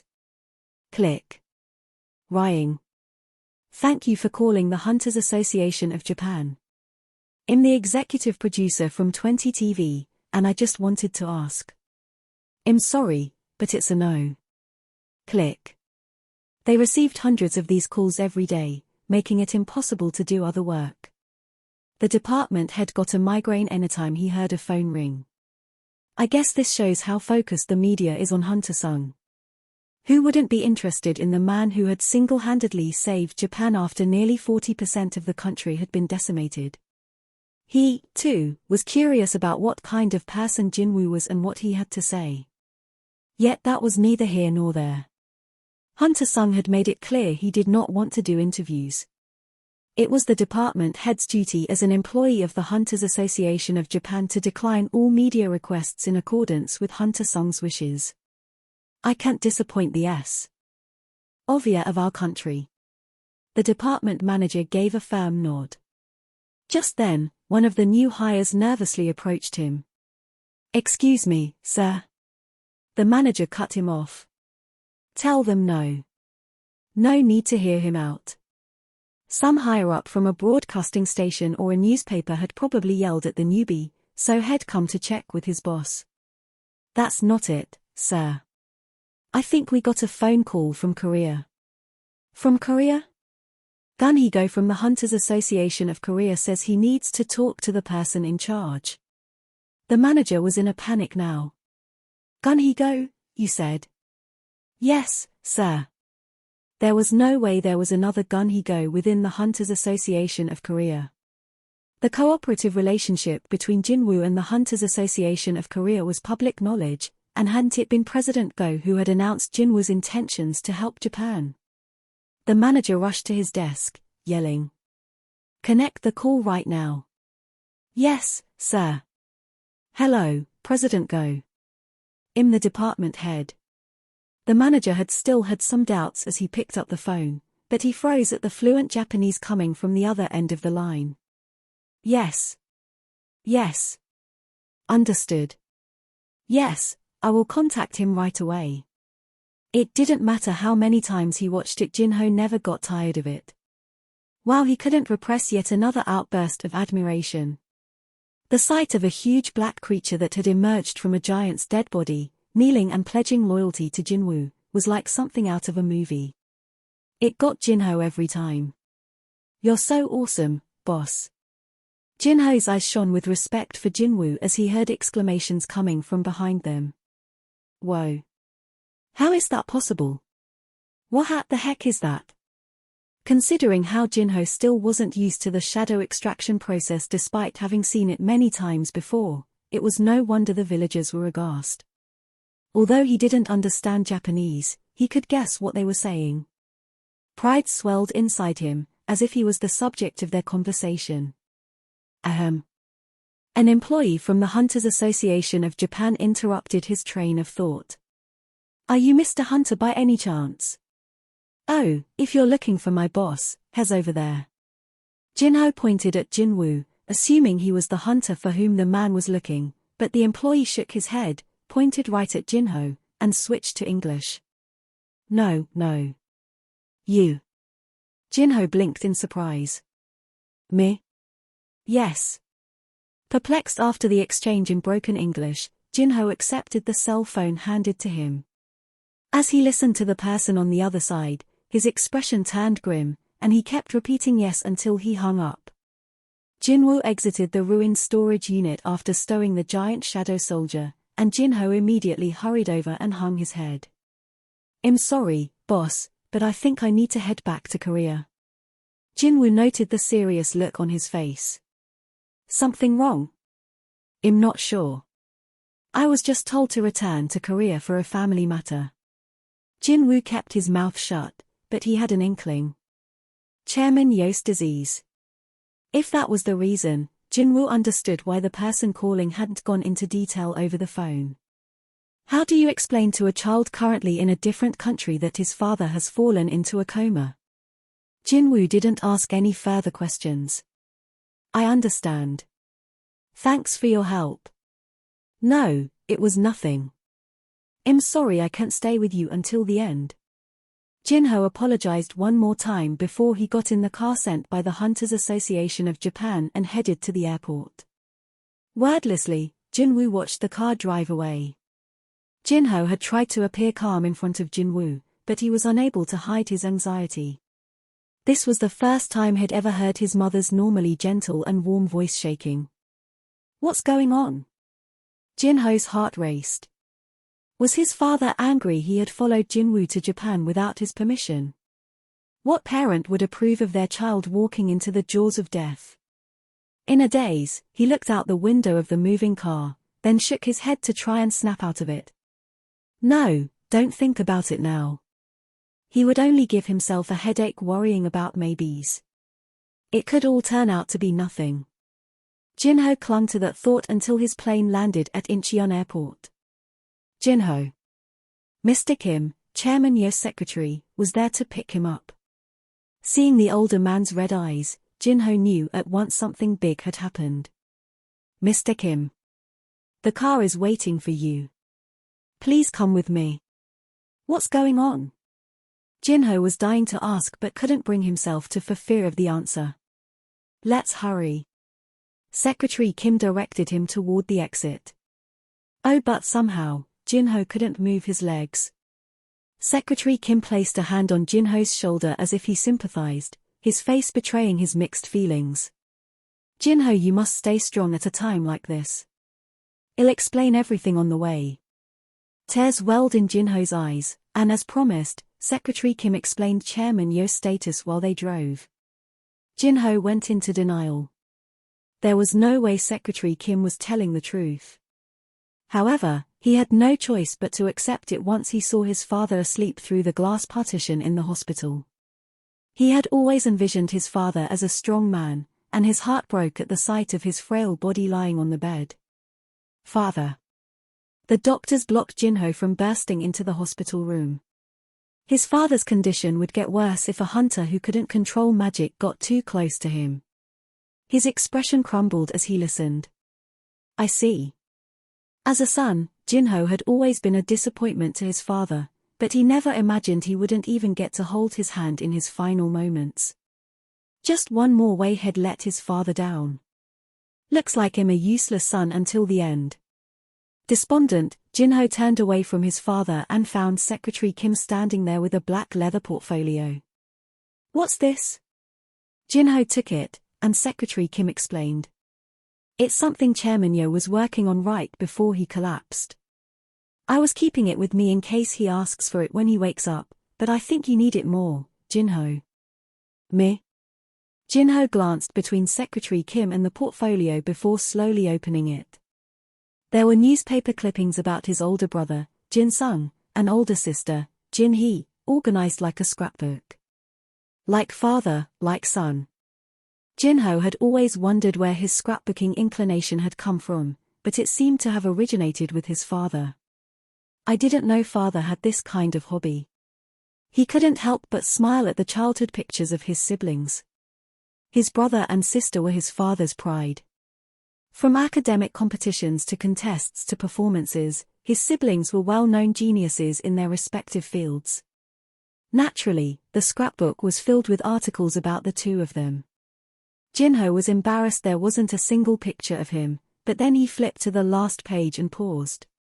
Who is Jinho Yo, vice president of Arjun Guild? The two hunters heading to Japan. The Drank Hunter's decision brave or reckless? They were all articles about Jinho. Even gossip columns and small press articles had been clipped and neatly preserved. Oh, Jinho was speechless. Then, a newspaper clipping that wasn't completely cut out fluttered to the ground. Crying, Jinho quickly bent over and picked it up. The article featured a picture of Jinho smiling brightly for the cameras that had rushed to the scene after the fall of the boss giant in place of Jinwoo, who had refused to have his photo taken. The article bore today's date. Secretary Kim put his hand on Jinho's shoulder. It wasn't like Chairman Yo didn't love you, Jinho. It's just that his expectations for you were as big as his love. Jinho quietly sobbed for a long while. As soon as he was able to compose himself, he stood up. Is there any way to wake him up? Secretary Kim solemnly shook his head. No patient had ever awoken after entering the final rest stage except one. As soon as Secretary Kim recalled who, he hesitantly tried to bring it up. By any chance, Jinho? Yes. It's nothing. Never mind. He couldn't bring himself to ask. Sometimes, it was crueler to give someone hope, so Secretary Kim swallowed the question he desperately wanted to ask the crying hunter. All the while, Jinho's shadow quietly eavesdropped on their conversation. 3. A miracle. Let's go home for today. Okay. Jinho and Secretary Kim left Chairman Yo's hospital room. Neither of them noticed part of the shadow beneath Jinho's feet separating and flowing back into the room right before the door closed. Click. The lights automatically turned off. Time passed, and in the middle of the night with no visitors around, the shadow crawled out from under Chairman Yo's bed. Wish. The shadow took the form of an ant shadow soldier. Its eyes lit up when they landed on Chairman Yo. Scree.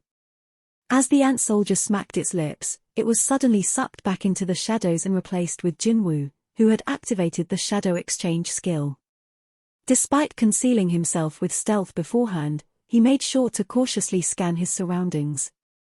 The room was pitch black, but thanks to his maxed out perception stat, Jinwoo was able to see everything as clearly as if it was daytime. His eyes gleamed as he checked for a security camera. I don't see any. The only other humans around were the 4 bodyguards stationed outside the door. Short of Chairman Yo suddenly waking up and screaming at the sight of him, Jinwoo was in the clear. He turned off stealth. FSHHH.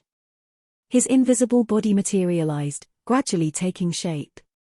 Jinwoo was taking extra precautions to avoid accidentally revealing the existence of the elixir of life. Not too long ago, Chairman Yo had tried to entice Jinwoo with a blank check and an offer to grant any favor within the chairman's power. Had he done this out of the kindness of his heart? Of course not. Successful businessmen know how to calculate profit and loss numbers to their advantage, and Chairman Yo was unparalleled in Korea. He was a natural-born businessman who had inherited a small company from his parents and had grown it into a Fortune Global 500 company. He knew exactly what a cure for his illness was worth and had simply made Jinwoo the best offer imaginable. But not every person was as fair as Chairman Yo, and given that desperation often led to foolish mistakes, there was no need to introduce another source of conflict into the world. For this reason, Jinwoo wanted to keep the elixir of life a secret, and he wasn't naive enough to risk potential disaster for the sake of a close friend's relative. How many people out there would carelessly reveal such an item just because someone asked? Instead, Jinwoo bided his time. The delay hadn't caused Chairman Yo further harm, nor would it alter the effectiveness of the treatment. To be frank, the only losers would be the shareholders in Yojin Construction who sold their stock in as soon as they heard about Chairman Yo's hospitalization. Is this why people say the stock market is a Lorna thing? Jinwoo grinned and removed from his inventory one of 5 bottles containing the elixir of life. He knew what it was like to lose a parent, so using one of these for Jinho's sake seemed like a no-brainer. The poor guy was crying and everything. Jinwoo propped up Chairman Yo's torso, opened his mouth, and slowly poured out the elixir drop by drop. Chairman Yo swallowed the medicine as if his unconscious body was aware that this was his only chance for survival. Cough. Jinwoo laid Chairman Yo back down on his bed and put away the empty bottle. Just like Jinwoo's mother, the chairman's complexion returned to normal, and his weak heartbeat gradually grew stronger. Jinwoo nodded in satisfaction. There we go. The elixir of life had worked like a charm. The only thing left to do was to get out of the room before Chairman Yo woke up. Jinwoo stood at the door and used stealth. Vui. Huh? The sound of the door, built to open automatically at the press of a button, startled the guards. They spotted something 1,000 times more shocking than the door opening on its own. The guards were stunned as they watched Chairman Yo sit up. What? Yo. One of the flabbergasted guards yelled at the top of his lungs. Doctor R. As he ran to get a medical professional, his 3 partners rushed into the room. Chairman Yo. Are you okay? The chairman looked very relaxed, as if he'd enjoyed a good night's sleep. He blinked at them. What's all this fuss? Who are you people anyway? No, wait. Chairman Yo cut them off as he took in his surroundings. He recognized the VIP hospital room reserved for patients with eternal sleep that he'd prepared as soon as he'd received his initial diagnosis. That means... No way. Did I pass out and wake up again? The chairman looked in the direction of the sound just in time to see the door on the other side of the glass wall slowly shut. Ding. The elevator door slid open. Jinwoo saw a herd of doctors dashing toward Chairman Yo's room before he stepped inside the lift. Now that he thought about it, Jinho's birthday was this month. It's a little early, but happy birthday, Jinho. A cure for his father might be the best birthday gift of all. Satisfied, Jinwoo hit the button for the first floor.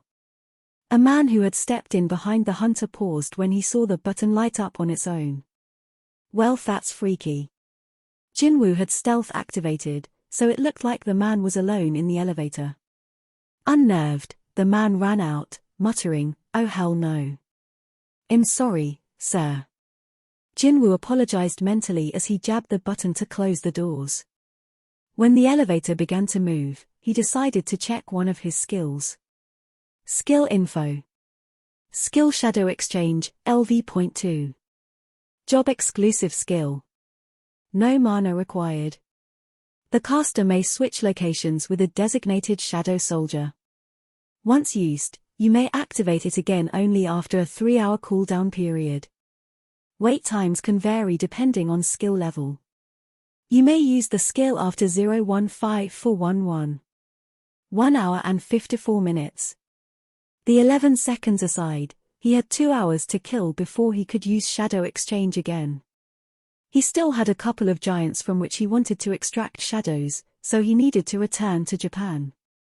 Since he'd left a shadow overseas, he would be able to do that as soon as the cooldown period was over. The problem was figuring out what to do in the meantime. I can't go home. How would his mother feel if Jinwoo came back from a week in Japan only to return 2 hours later? He could practically picture her expression. Ding. The elevator doors opened on the first floor. Jinwoo debated what to do once he left Seoul Ilshin Hospital. An idea struck him. Should I look for a dungeon that hasn't been claimed? Jinwoo deactivated stealth and expanded his perception. He sensed 4 or 5 gates in the vicinity. He looked up their information on the association's smartphone app. Aha! To his delight, 2 of the gates hadn't been reported yet. Miss Yo, we're here. Thank you. Jinhee, the eldest daughter of Chairman Yo, had returned to the hospital after escorting her distraught mother home. When she first found out about her father's illness, it had felt like her whole world was crumbling, but Shed believed her father's reassurances. I'm searching high and low for a cure and think I have a good lead, so don't worry. Had anyone else claimed they could find a treatment for their terminal disease, she wouldn't have believed it for a second.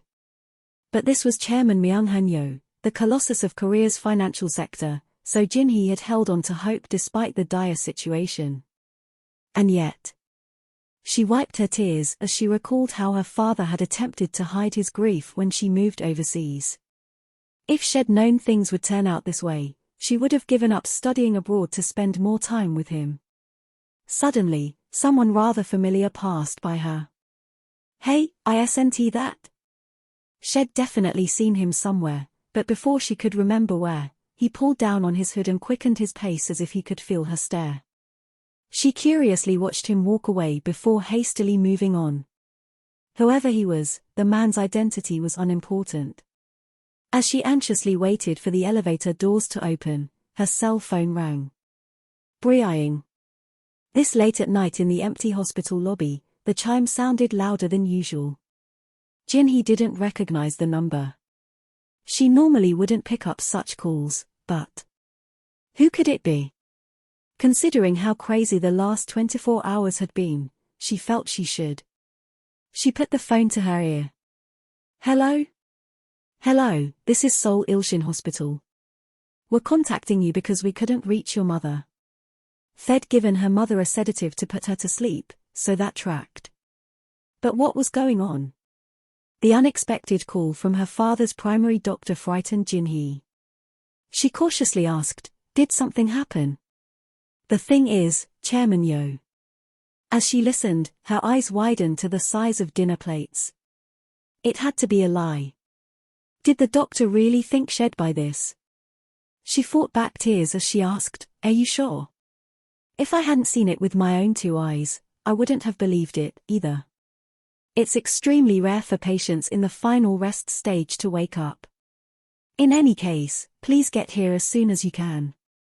We're not sure when Chairman Yo will fall back asleep. Please hold on him already at the hospital. Ding.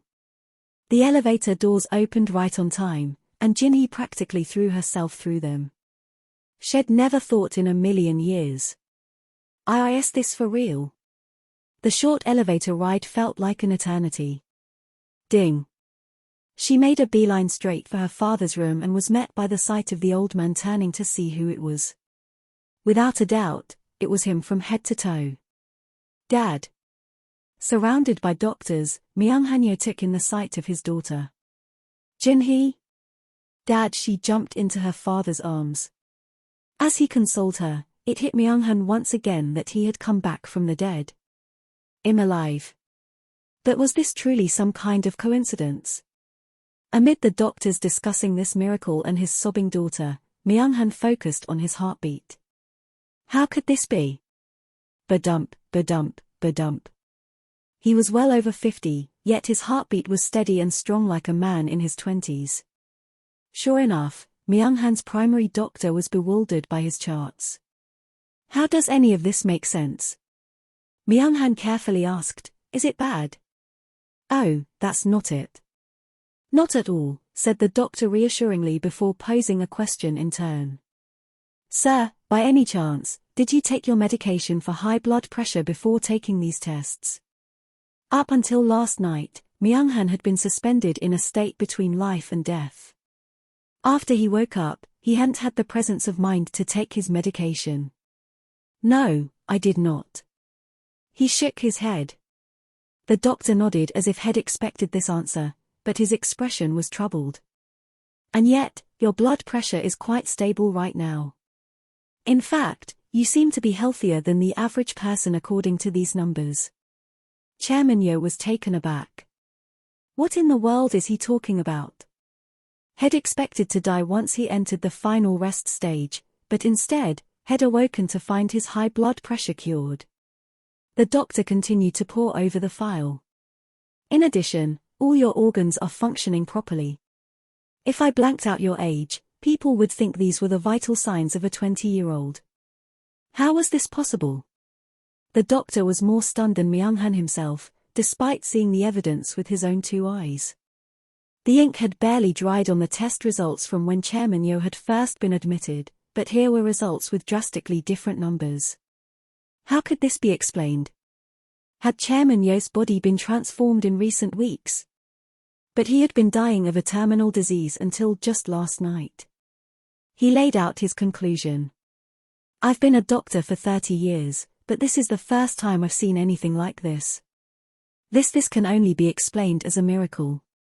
A patient with the eternal sleep disease had woken up from the final rest stage, more physically fit than ever.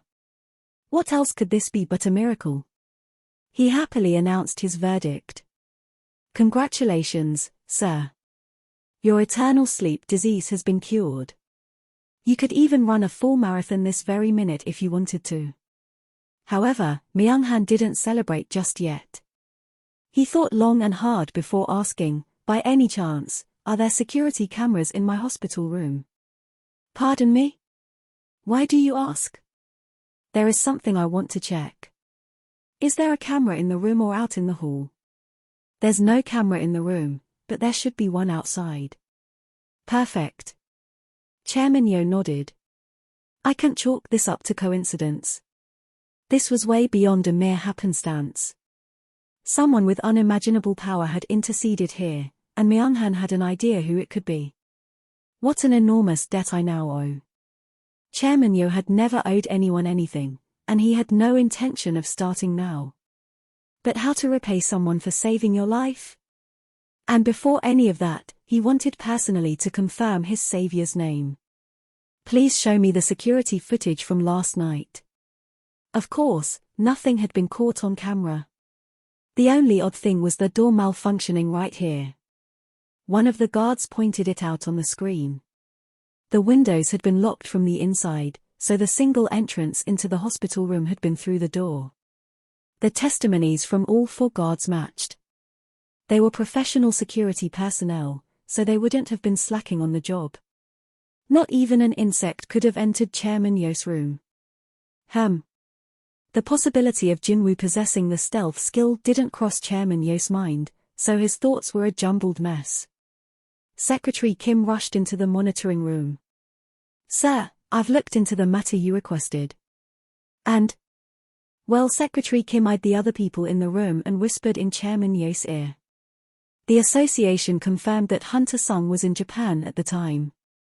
They said he'll most likely return to Korea tomorrow. Chairman Yo had assumed no one except Jinwoo could have accomplished this, but he had to accept that he'd been mistaken. It couldn't have been Hunter Sung. But then why? Despite the evidence to the contrary, he couldn't quite shake the niggling feeling that it had been Jinwoo.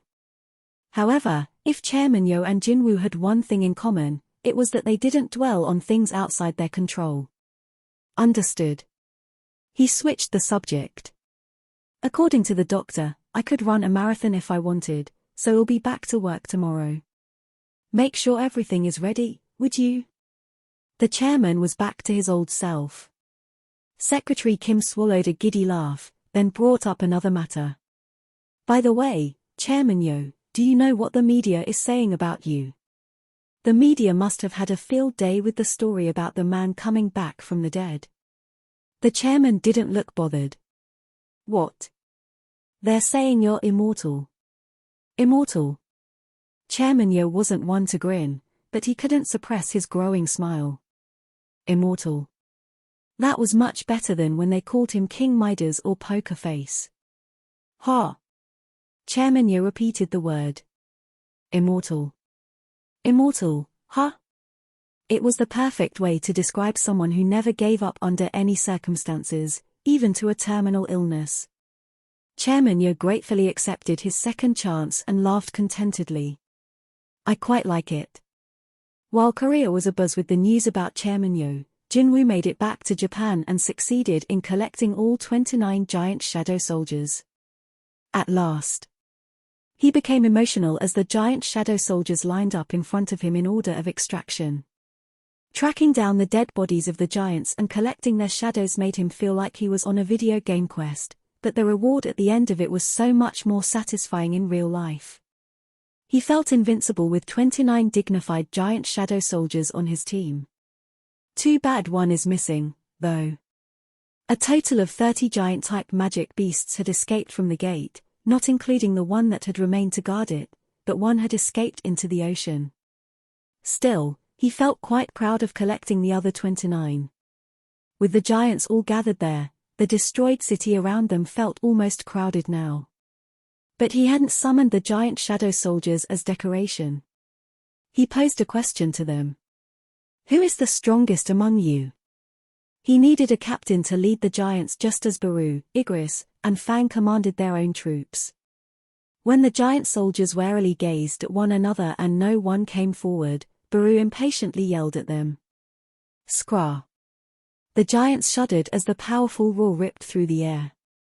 Baru had killed several of them and was undeniably stronger than any of the giants, so they feared him. Skra!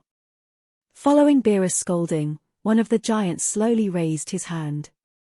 Baru turned to Jinwoo and bowed, receiving a thumbs up for his work. Thanks. And then something happened that neither Jinwoo nor Baru was expecting. A second giant shot his hand up after seeing his colleague do the same. Its expression made it clear that it firmly believed itself better than the other candidate. Ooh. Jinwoo realized the hesitation had been because the giants themselves had no idea who was strongest. This surprising turn of events made Jinwoo laugh as he called both giants forward. Number 22 and number 6, front and center. Number 6 had especially huge fists, and number 22 looked strong overall. Jinwoo inspected them closely. Even with his excellent perception, it was hard to tell which was stronger. There was only one way to find out. Jinwoo smiled brightly. You two ready? The two giants faced each other, determined and unyielding. Begin. Wham pow bash. The giants exchanged blows for a while until number 6 finally managed to send number 22 sprawling and squeaked out a close victory. Great. From now on, number 6 is the captain of the giants. Number 6 raised its fists in victory, and the other shadow soldiers cheered. Now that that's settled, Jinwoo had accomplished everything he'd set out to do in Japan. He brought up his stats.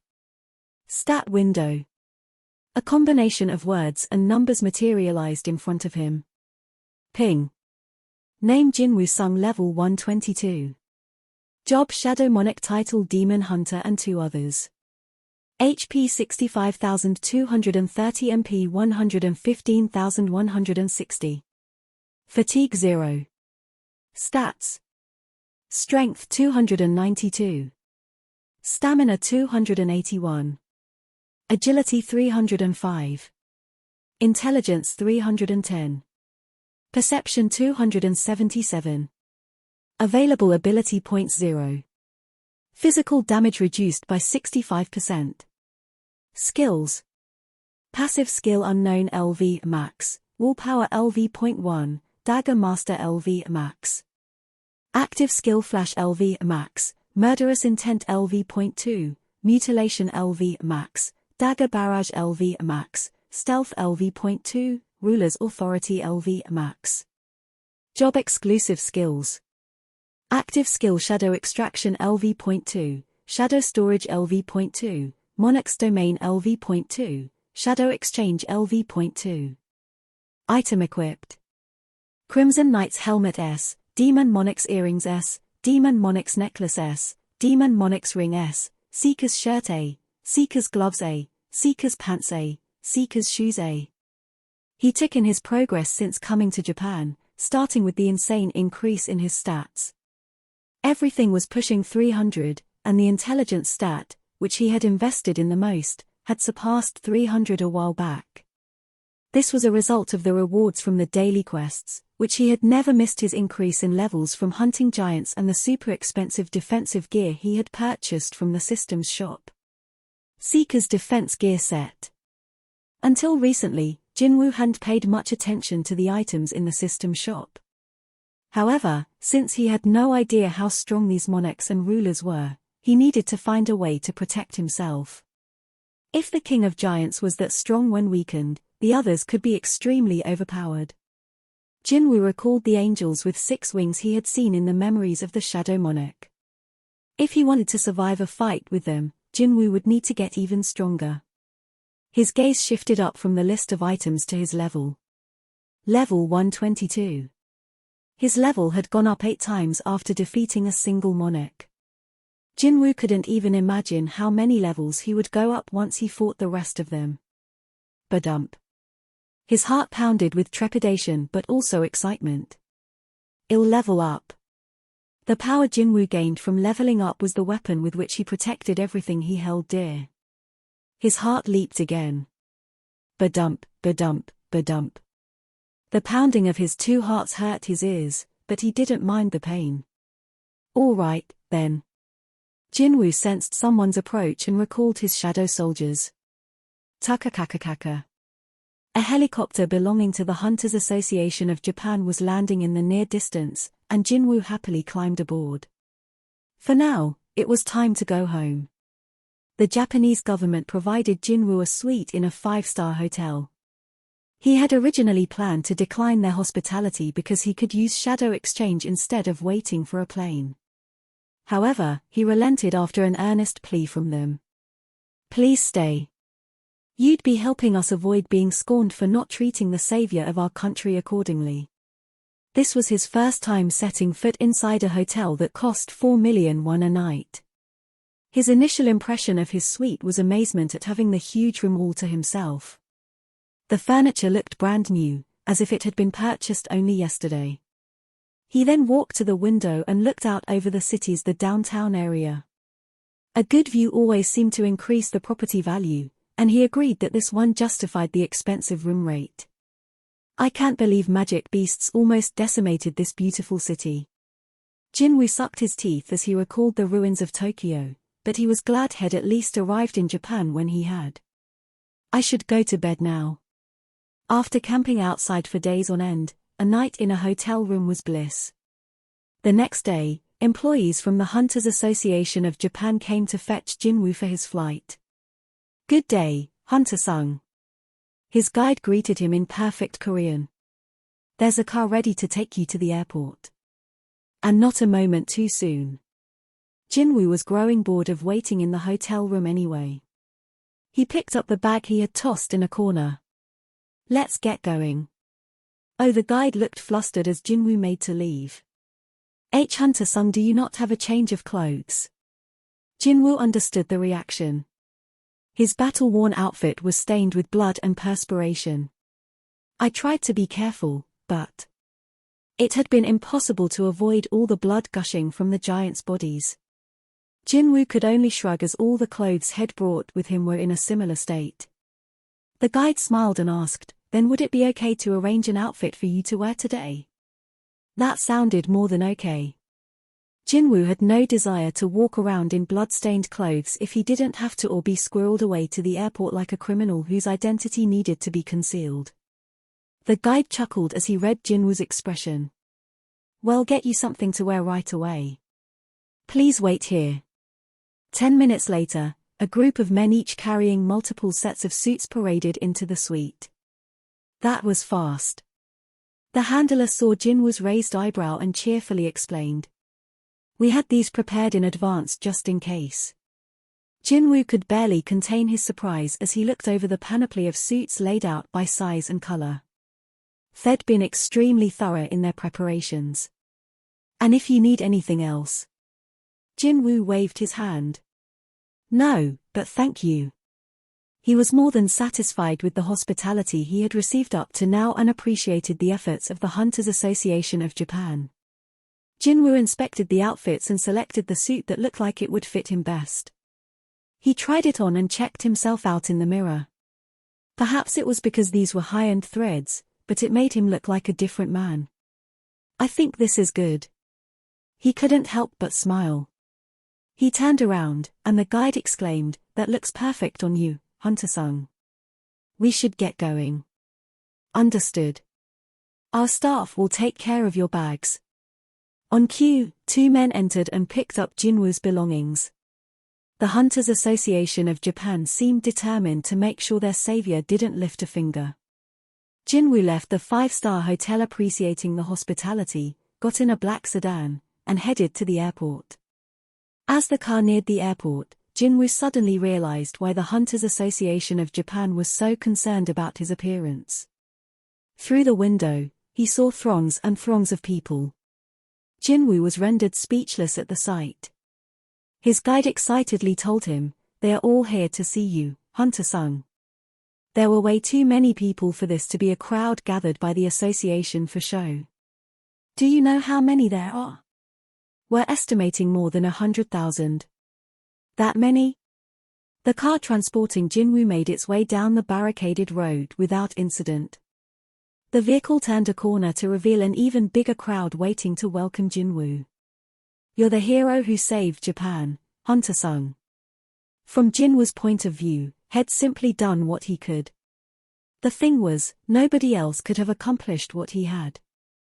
The citizens of Japan had fallen into despair after witnessing the giants through social media, on TV channels, and in person. Instead of extending a hand, the international community had collectively agreed that it was over for Japan. But that was when President Gun Hee-go of the Hunters Association of their neighboring country Korea, someone more well-known than the Korean president, had made an announcement.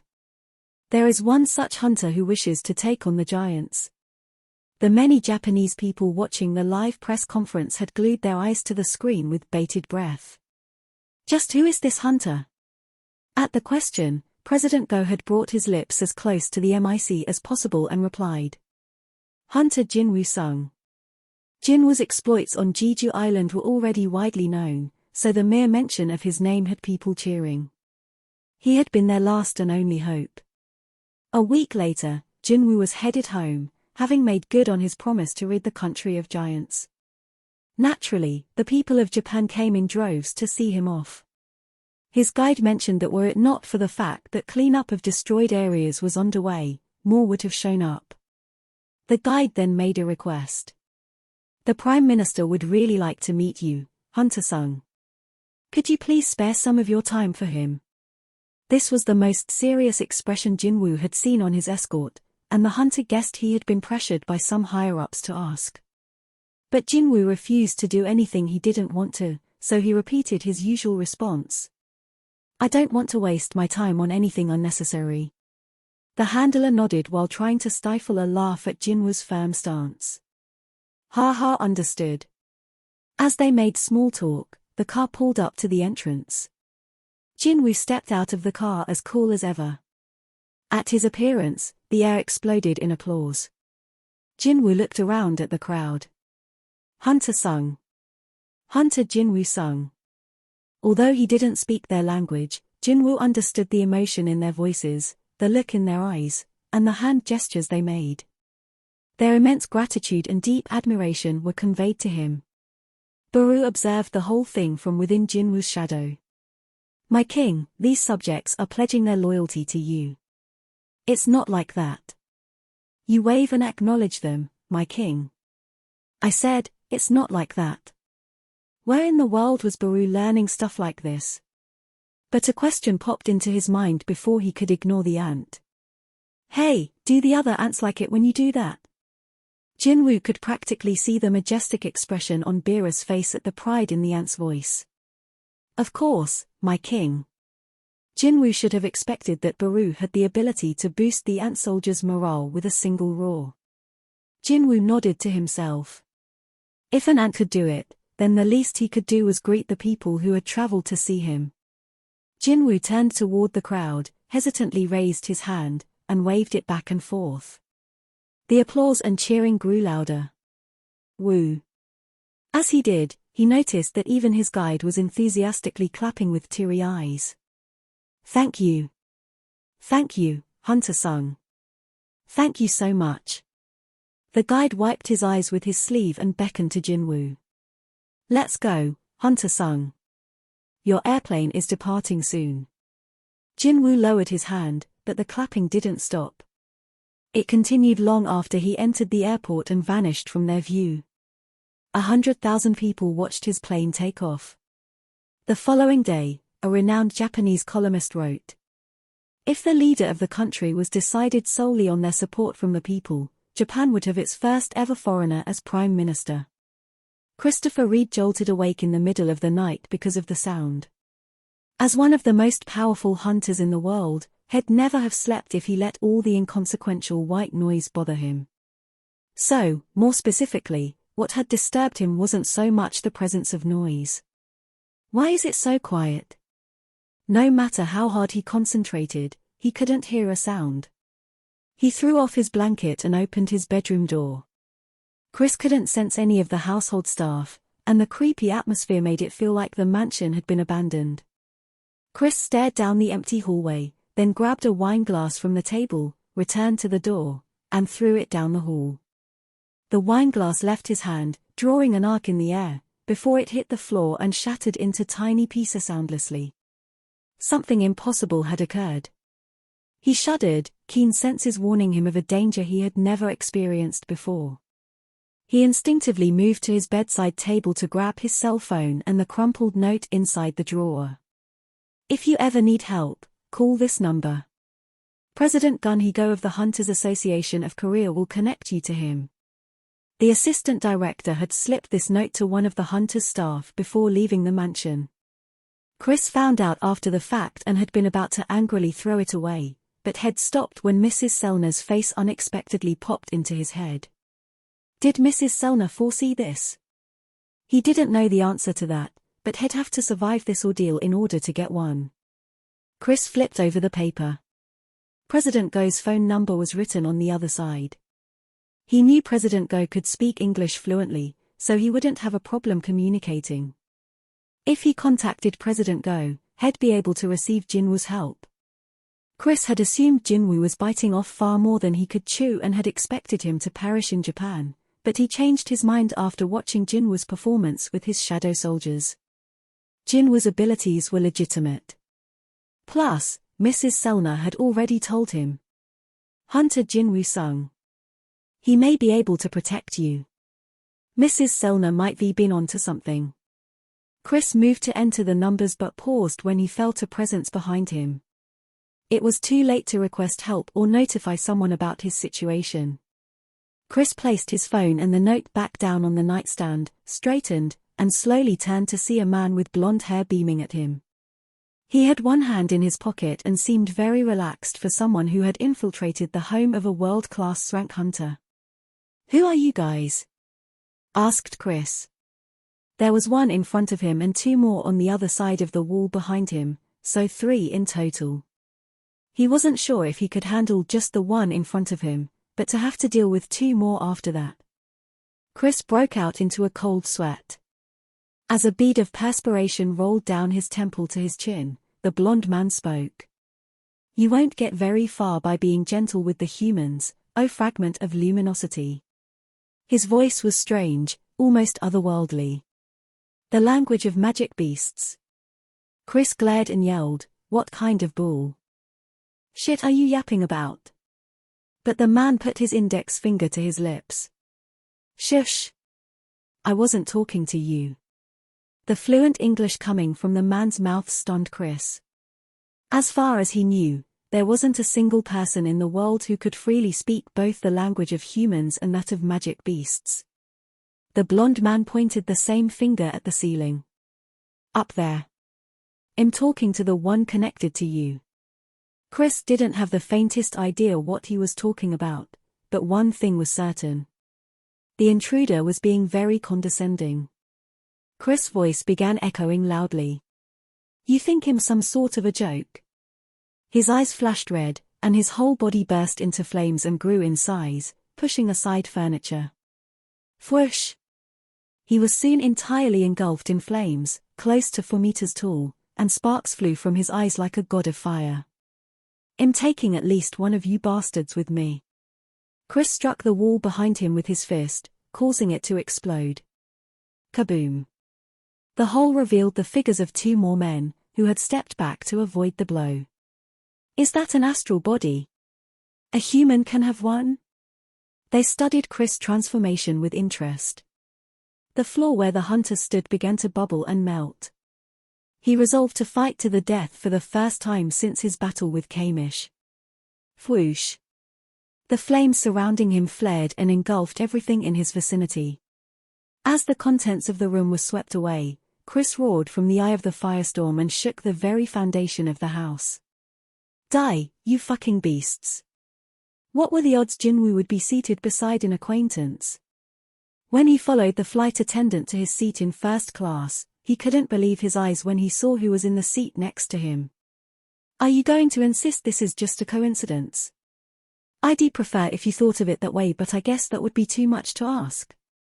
Jinwoo was always taken off guard for a second to hear fluent Korean coming out of a blue-eyed foreigner. Jinwoo took his seat without looking away from him. "We meet again, Mr. White." "It's an honor to see you again, Hunter Sung." Adam White, a senior agent of the Hunter Command Center of the U.S., bowed and smiled to Jinwoo. Jinwoo looked around the cabin. No wonder. He'd already noticed that 2 high-rank hunters were present in the first-class cabin, and he now realized that they were also with the Hunter Command Center.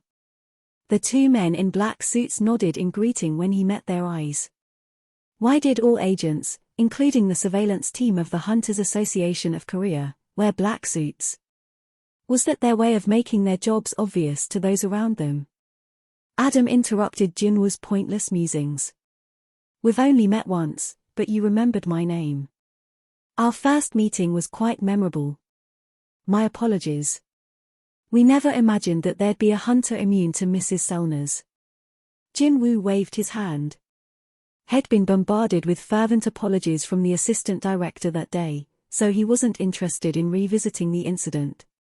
He was, however, curious as to why the Hunter Command Center was back after apparently having given up on him.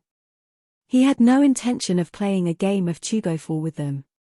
"Aren't we done negotiating?" Jinwoo asked quietly. Adam's smile slid off his face. "Pardon me for turning up unannounced, but there's an urgent matter I need to discuss with you." Jinwoo suddenly remembered the news about the Srank Gate that had appeared on the east coast of the U.S. "Did you also have trouble closing that Srank Gate?" "Oh, no. That's been taken care of." "Then what else could this be about?" "Maybe it had something to do with the elimination of the King of Giants." Noticing that had captured Jinwoo's interest, Adam took out his laptop and showed him a video of thick black smoke seemingly coming from a large wildfire. Adam passed the laptop to Jinwoo, and the hunter gave the footage his full attention. The firefighters had no idea how to deal with the mana-powered flames that were growing stronger by the second. "What is with this fire? It won't go out. This is no ordinary fire. Hey, you there, stay back, you'll be a pile of ash if a spark so much as lands on you." The firefighters were in a panic. No matter what method they used, the fire wouldn't relent. Rather, it continued spreading, encroaching on their position.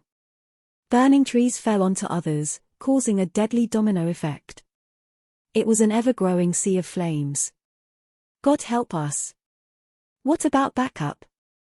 When's our backup getting here? Just then, a helicopter arrived, carrying mage hunters, who poured as much water magic as they could onto the fire. As the water inundated the forest, the fire slowly died down. Jinwoo watched closely. These people, they're high-rank hunters. Based on the strength of their magic, there was no doubt about it. Yet even they could barely get the inferno under control, which indicated that whoever had caused this disaster was no ordinary hunter. "Oh, hunters. We're safe. Thank you." The firefighters offered their profuse gratitude, then went to work taking care of the remaining stray flames. Had the hunters arrived a moment later, many of the first responders would have lost their lives. "Move in. The fire is dying. It's over. The fire is under control." The video was almost done, but Jinwoo was confused. "Why are you showing me this?" As fascinating as the footage was, there was no reason for Adam to go out of his way to show it to him. Adam reached over and fast-forwarded to the very end. "Here, watch the last part." The firefighters walked deeper into the blackened forest through the cloud of smoke to discover the fire's origin. A point of impact evidenced by a wide blast radius revealed there had been a powerful explosion. In the very center, a dead body lay face down. The gaping hole in the torso right where the corpse's heart should have been made the status obvious. In order to put out the fire this man caused, we had to mobilize 1,800 firefighters and 14 mage hunters. And not just any hunters, either, but 14 high-rank mage hunters. Jinwoo had an inkling as to the identity of the body lying on the ground. "That can't be?" Adam sorrowfully confirmed. "I thought you would recognize him." "Yes, it's Hunter Christopher Reed." Jinwoo's eyes widened in disbelief. This didn't make any sense. But that meant a national-level hunter had, against all odds, been murdered. We couldn't believe it, either, but Mr. Reed was definitely murdered. The last few seconds of the video showed a firefighter turning the corpse on its back. Jinwoo took in the condition of the American's body. In addition to the hole in his chest, terrible wounds scored his body. And these Adam produced some photographs from his inner pocket. These are pictures of the creature the Hunter Command Center considers the most likely suspect. Creature? Not man, woman, or person. Jinwoo's gaze shifted to the pictures, then bolted up and curled his finger to drag Adam's body toward him using ruler's authority. Huh? What? Adam was bewildered as Jinwoo grabbed him by the collar. They were close enough to almost touch noses. Jinwoo growled. "If this is some kind of prank, you're not going to walk off this plane on your own feet." This wasn't an empty threat. Jinwoo's eyes glinted like those of a feral beast. As his collar tightened around his neck, Adam yelled, "Don't do it, don't do it." He wasn't talking to Jinwoo. The other hunters in the cabin stopped just short of jumping on Jinwoo. Adam's desperate cries prevented them from fanning the flames. He then rushed to explain to Jinwoo. The creature in the photo came out of a dungeon. He might not be who you think he is. A dungeon? Jinwoo loosened his grip on Adam's collar. Able to breathe better, Adam hurriedly continued. His mana signature is the same as that of a magic beast, and he attacked one of our rank hunters unprovoked. Jinwoo looked down at the photos Adam had dropped. The person in the screenshots taken from a security camera was Jinwoo's father. My father came out of a dungeon and attacked hunters. Adam provided more information for the perplexed Jinwoo. Do you remember the accidental explosion at the Hunter Command Center? How could Jinwoo forget? That incident had put the whole world on edge. People had theorized it had been the result of an underground experiment, that a high-rank hunter had gone crazy, or that a fight had broken out between two rank hunters. Are you saying my father caused that? Adam nodded. He knocked out one of our hunters and then vanished. The Hunter Command Center secretly gave chase, but we never found even a trace of him, as if he had evaporated into thin air. Jinwoo listened in silence. I understand how you must feel, Hunter-sung. But all the evidence points to him. That man was strong enough to overpower an S-rank, had already attacked a hunter, and had vanished without a trace. It made sense for the Hunter Command Center to suspect the creature passing himself off as Ilhwan-sung. But even if everything Adam had said was completely true, that still left one question. Jinwoo's eyes narrowed. Why did you go to the trouble of showing me these photos? Because of the International Guild Conference. The upper management of the Hunter Command Center is planning to distribute a wanted poster of this man at the International Guild Conference where all the notable hunters of the world will be present. So they no longer plan to keep the investigation under wraps. The US government was furious about losing an invaluable resource and wanted to capture the man responsible by any means necessary. The Guild Conference was their best chance of accomplishing this. And once the Hunter Command Center revealed the assassination of a national-level hunter, no hunter would be able to ignore the matter. The Hunter Command Center wants to maintain the amicable relationship we have, Hunter-sung. And that's why you came to inform me about this guy before it went public? Adam nodded as best he could with his neck still restrained. Since you were also invited to the conference, it would have put you in a tough spot. Whether or not it was really his father, it would still cause him trouble. They deigned to give Jinwoo a heads up about Chris' death and Ilhwan-sung's reappearance and warrant to stay in his good graces. No one wanted him as an enemy. Jinwoo was lost in thought. He could tell Adam was being completely truthful by his desperate eyes and voice. He bore no ill will toward Jinwoo. Had he sensed even just a hint of hostility from Adam, Jinwoo wouldn't have hesitated to act. However, here was photographic evidence of the creature with his father's appearance stepping on the neck of Korean-born US citizen hunter Dong Se-hwang. Jinwoo understood why the Hunter Command Center had concluded they weren't dealing with a human being. We hope you understand that we had no choice. Finally, Jinwoo let go of Adam's collar. The American's face was as red as a tomato as he coughed and gasped for air. Jinwoo picked up the photos. There was no denying they were pictures of his father. His heart raced at the sight of him. At that very moment, an announcement was made. We will be landing shortly. During the commotion, the airplane had arrived safely at Incheon Airport. Using stealth, Jinwoo avoided the reporters staking out the airport and called Jinho. Boss, are you back in Korea? Jinho's voice sounded much lighter, likely because of his father's recovery. But Jinwoo couldn't bring himself to smile. I have to go to the US next week. Huh? You mean for the International Guild Conference? I thought you said you weren't going. Things have changed. Jinwoo needed more information. He needed irrefutable proof whether that creature was his father or not. In order to get that, he had no choice but to attend the conference. Could you book me a plane ticket? Jinho didn't miss a beat. I'll book 2 round-trip tickets, boss. Some time passed after Jinwoo left before Adam could stand. The two hunters grew worried as they saw him struggling to rise from the floor. Are you okay, sir? I'm fine. Just a little tired, Adam assured them as they helped him up. As someone who had gone to school for criminal psychology, had had a lot of experience interrogating criminals, but none of them had ever scared him like this. Jinwoo's gaze might be calm, but it was also cold and suffocating. And although he knew Jinwoo wasn't going to come back to hurt him, He came close to soiling his pants just thinking about those eyes. The photos had flipped a switch in the hunter. I didn't know one person could wig out like that. But there was something even more surprising. Adam turned to the two hunters. I want to make sure because it happened so fast. Did Hunter Sung move me without touching me? The two high-rank hunters had excellent eyesight, and they nodded in confirmation. I knew it. Adam was astounded.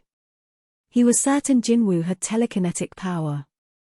Telekinesis was a skill only national-level hunters could obtain, but Jinwoo had used it so casually. Adam got goosebumps. This was the first person outside of the 5 established national-level hunters to showcase that ability. Gotta act quickly. He raised his cell phone with a shaky hand. It took a few rings before the assistant director answered the phone. Adam tried to calm his trembling voice before speaking. Mr. Connor, I think I've found the 6th. The Hunter Command Center announced the roster of invited guilds. Sicario Guild, Auron Diaz, Mexico. Arjun Guild, Jinwoo Sung, South Korea. IIA at Viti Guild, Fabio Garco, Italy. The International Guild Conference was an important event in which representative guilds from various countries were invited to discuss the trends and prospects of the hunters community. Arjun Guild was chosen to represent Korea, and its attendance was a hot topic not only in Korea but across the globe. The only top-tier hunter in their roster was their guild master, so by inviting them, the Hunter Command Center was publicly acknowledging that Jinwoo alone was as good as any of the well-established guilds on their roster. No one objected to this. What was there to object to? Jinwoo's RSUM included single-handedly saving both Korea and Japan from being destroyed by national-level crises. So no one had any doubts about Arjun Guild or Hunter Jinwoo Sung's qualifications. On the contrary, most people couldn't hide their excitement that one more powerhouse would show up, the event that gathered the powerhouses of the world. Updates on the Japan dungeon break by the world's most trusted news organizations were always followed by a reminder of Arjun's attendance. Naturally, Korea was no exception. With the public so hyped up about the conference, one network requested an interview with Jeonjin Choi, the president of the Hunters Guild. Jeonjin was aware Fed only asked him because they couldn't get Jinwoo, but he gladly agreed regardless.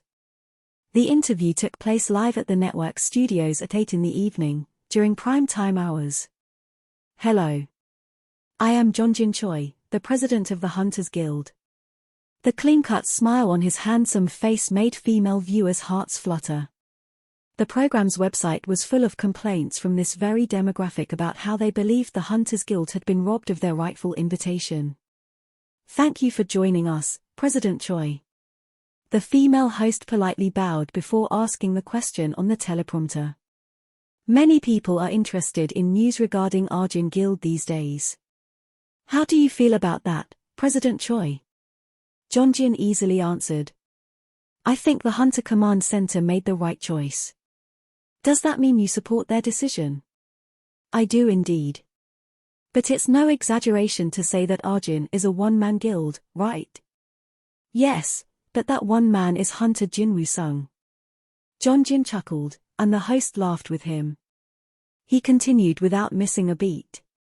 If we define guild members as anyone who can be mobilized to do battle, then Hunter Sung has hundreds of guild members. You're talking about Hunter Sung's minions, right? Exactly. Arjun Guild can stand their own against not just guilds in Korea but those around the world. All because of Hunter Sung? Yes, because of him. Jeongin's unwavering support of Jinwoo caused a stir in the audience, but he stood behind what he said. Having seen the man in action, Jeonjin firmly believed in the younger hunter. The memory of Jinwoo carving a path through the ant magic beasts made the hair on the back of his neck stand up and goosebumps spread all over his body. Who would have ever guessed that he used to be an rank hunter?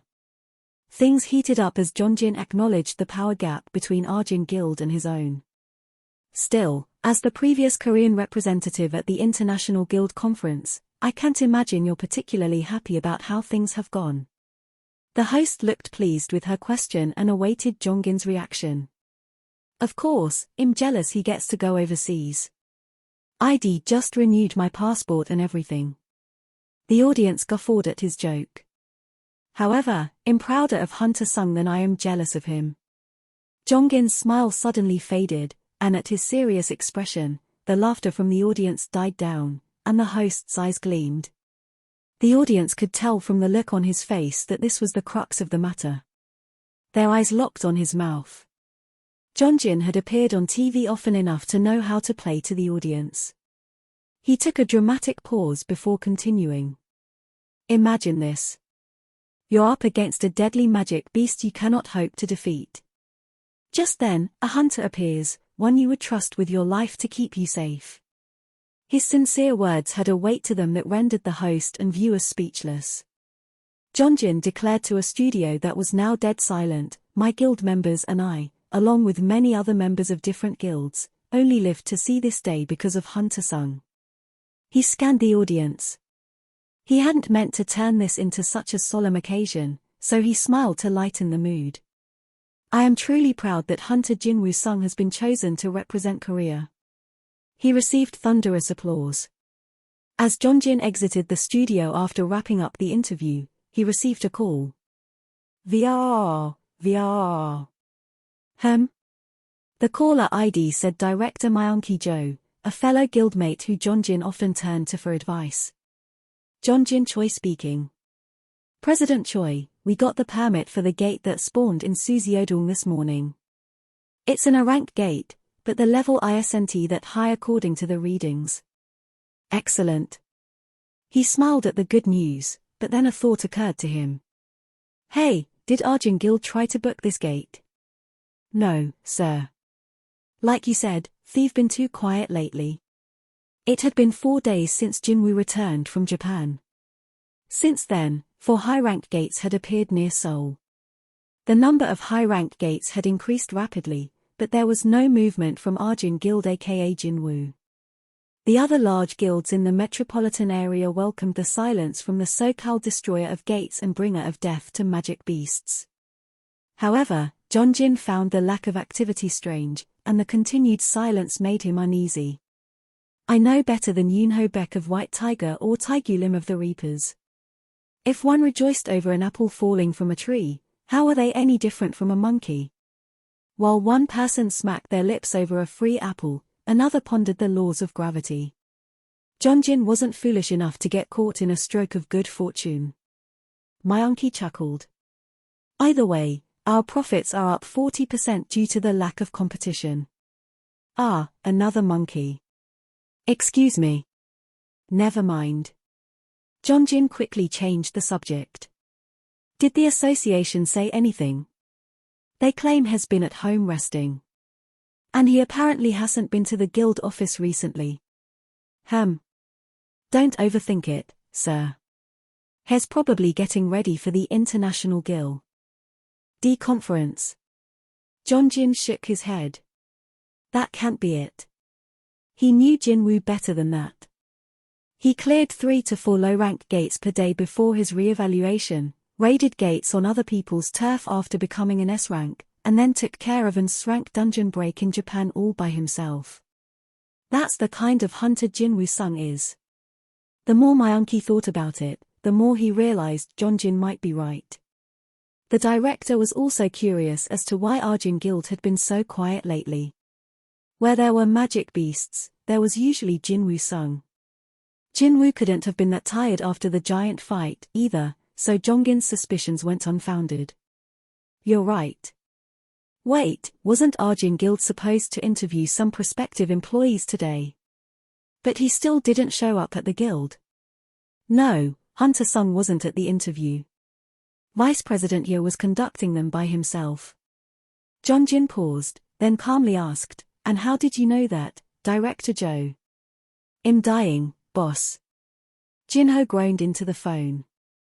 It put a smile on Jinwoo's face. Jinho was exhausted from interviewing the applicants. Had managed to narrow it down to a few hundred. Despite his young age, he was doing well as vice president. The apple didn't fall far from the tree. Although he could be a little clumsy, he had the genes of Chairman Yo, a natural-born businessman. Thanks to Jinho handling all the guild-related work, Jinwoo was able to do whatever he wanted. Thanks for all your hard work. Don't mention it, boss. So how is it going there? Here. Jinwoo looked over his shoulder. The soldiers on standby flashed him a signal that they were ready for him. He grinned. Same old. I think you'll be late today, so don't wait around for me. Got it, boss. Jinwoo hung up and handed his cell phone and belongings to an employee from the Hunters Association of Japan. With his hands free, Jinwoo slowly stretched his neck and shoulders.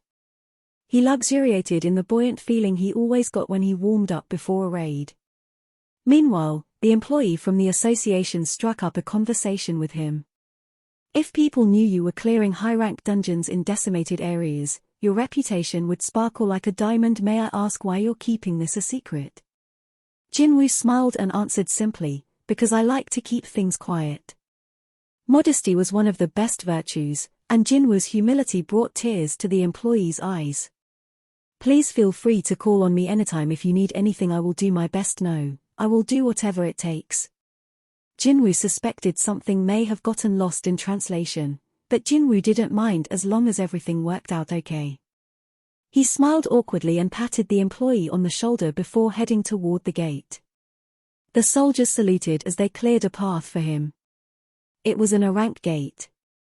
Jinwoo was currently jumping back and forth between Korea and Japan, dealing with all the high-rank gates that Japan couldn't deal with currently. This was made possible by the Japanese satellite, which could detect magic power and shadow exchange. He looked up. It was huge, as befitting of an A-rank gate. Gates were less expensive to book here, and the Japanese government had promised him tax-free profits as a bonus. Better than any financial gains, though, was that Jinwoo got most of the gates in Japan to himself due to the state of Japan's guilds. Demon Monarch's daggers. VMMM. Oh, one of the soldiers gasped after seeing the daggers appear in Jinwoo's hands. He ducked his head in embarrassment. Jinwoo swallowed a chuckle and walked toward the gate. Just 3 days left until the conference. Had pledged to himself that he wouldn't waste even a day, so he threw himself inside and heard the familiar voice and chime. Ping. You have entered a dungeon. You don't have a problem with this, sir? Jinchul asked cautiously. President Go didn't seem fazed at the report. Problem with what? Hunter Sung's continued visits to Japan. The Hunters Association of Korea was able to monitor their hunters using the tracking function of their hunter-exclusive phones. Under orders from President Go, Jinchul had fed false information to anybody asking about Jinwoo's whereabouts. What if Hunter Sung decides to stay in Japan? If that happened, Korea would lose their best hunter. That was Jinchul's main concern. However, President Go, who valued Jinwoo more highly than anyone else, remained strangely silent when it came to the young man's recent activities, which frustrated Jinchul to no end. President Go chuckled at how anxious Jinchul was. Don't worry about it. So has said something to you, then. He came to see me before he went to Japan to defeat the giants. That much was obvious, as President Go had been the one to announce Jinwoo's intentions. I tried to stop him, said that there was too much risk compared to the gains. He wasn't promised big money like Yoi, right? Jinchul nodded. Jinwoo's single request had been the right to decide what to do with the remains of the magic beasts. It was too small a fee for saving a whole country. I figured there was no time to negotiate with a country whose cities were falling by the day. It couldn't be helped. But it should have been a red flag for the president of the association whose job was to protect the hunters of his country. It was rather strange that President Go had let Jinwoo go. But then he told me something. President Go recalled that moment and grinned. The suspense was killing Jinchul. What did he say? He told me that he wants to expand the territory of Arjun Guild to Japan. What? Jinchul couldn't help but gasp. President Go's initial reaction had been the same. Japan's largest guilds were rendered powerless because of the damage from Jeju Island and the giants. Hunter Sung confidently told me that Arjun Guild would fill the void. Jinchul couldn't pick his jaw up off the floor. To think Jinwoo had planned that far in advance before slaying the giants. Was it sheer confidence or a strategic mind? Whatever it was, Jinwoo had achieved his goal. This was a proposal Japan would welcome with arms wide open. How could I not let him go after that? While other large guilds fought over territories in the relatively small area of Seoul, Jinwoo had crossed the sea to Japan. When it came to animals, the ability to find fertile hunting grounds made for a good hunter. Jinwoo was a born hunter with the ability to handle any prey. President Go expressed his admiration. What an incredible young man he is. I agree, sir. Never mind Jinwoo's ability to instantly travel between Korea and Japan without getting on a plane. Jinwoo's ability to set an unrealistic goal and achieve it was extremely impressive. As if on cue, a clip from Jonggin's interview played on the TV. I am truly proud that hunter Jinwoo Sung has been chosen to represent Korea. President Go leaned back on the couch with a hearty laugh. So am I. 4. Heading to America. President Go turned off the TV. It was already 9 o'clock, well past what constituted a late night at the office, but Jinchul still had something to discuss. China is requesting information on Hunter Sung. Information? Do you mean his personal information? No, sir. Then? They want anything that's publicly available, such as his raid records or newspaper articles about him. This made sense. China knew better than to expect to be privy to the personal information of another country's rank hunter, much less a hunter like Jinwoo. But why the sudden interest? The Hunters Association of Korea had already announced publicly that Jinwoo wasn't looking to entertain offers from other countries at this time. The request didn't come from the Chinese government. What? It was an individual. Who? The Hunters Association of Korea represented the country and worked exclusively with other such organizations, not random people. Jinchul should have rejected the request outright. Jigang Liu, China's 7-star hunter, has taken an interest in Hunter Sung. Jigang Liu, that was the last name President Go had expected to hear. China didn't follow the international standard when it came to ranking hunters. Instead, they used a star ranking system, and the higher the number of stars, the greater the hunter. 5 stars had been the highest rank one could achieve until Jigang Liu came along. Naturally, as both a 7-star hunter and one of the renowned national-level hunters, he received preferential treatment like no other. But considering Jigang's great abilities, no one contested this. Hunter Sung caught Jigang's eye? How had that come to pass? Jinchul explained. Jigang fought one of the giants, so he wanted to know more about the man who took care of the rest. There it was. President Go nodded. Not too long ago, one of the giants had escaped from Japan and headed to China. It was reported that Jigang had taken care of it somewhere along the coast. Is this the mighty recognizing the mighty? President Go smiled mischievously. First, the Hunter Command Center has invited Arjun Guild to the International Guild Conference. Then, the great Jigang Liu asked about Jinwoo Sung. President Go was proud to have recognized Jinwoo's worth from the start. However, that's a separate matter. No need to flash the value of their gem to those lusting over it, right? It might get them on the bad side of a national-level hunter, but so what? They had Jinwoo on their side. President Go came to a decision and chortled. Go ahead and turn him down. The dungeons had changed. It was a realization Jinwoo had come to while clearing high-ranked dungeons in Japan the last few days. Alert, he scanned the interior of the latest. He could sense the presence of magic beasts, but he couldn't see them. He would have been very confused had his perception been low or his experience lacking. Maybe from above. Jinwoo stopped and looked up just in time to see a sticky liquid drip onto the ground ahead of him. TSSSSSS. The acid-like substance melted the ground and generated a thick smoke that stung his nostrils and reeked. Jinwoo wrinkled his nose. Realizing the hunter wouldn't come any closer, the huge blob stuck to the cave ceiling dropped down. Womp. Womp. The blobs slowly formed into 12 humanoid figures. It was a unique-looking magic beast with a white mask where its face should have been and a body composed of slime. Jinwoo had never seen such a creature before. Jinwoo summoned an old friend. Night Killer. A dagger appeared in his hand. It used to be one of Jinwoo's preferred weapons along with Basa's dagger, but it had been collecting dust in his inventory ever since he acquired the demon monarch's daggers. He hadn't had an appropriate place to use it in forever. The familiar grip felt good in his hand, and he swiftly threw the dagger at one of the magic beasts. Dagger barrage. SHHHHK. The blade whistled through the air until it pierced a magic beast square in the chest and kept going until it stuck in the wall behind it. The black liquid that coated the dagger from passing through the magic beast started melting the metal. TSSSS. The now soft dagger lost its original shape and oozed down the wall. I knew it. Jinwoo had suspected that physical attacks would have no effect on these beasts.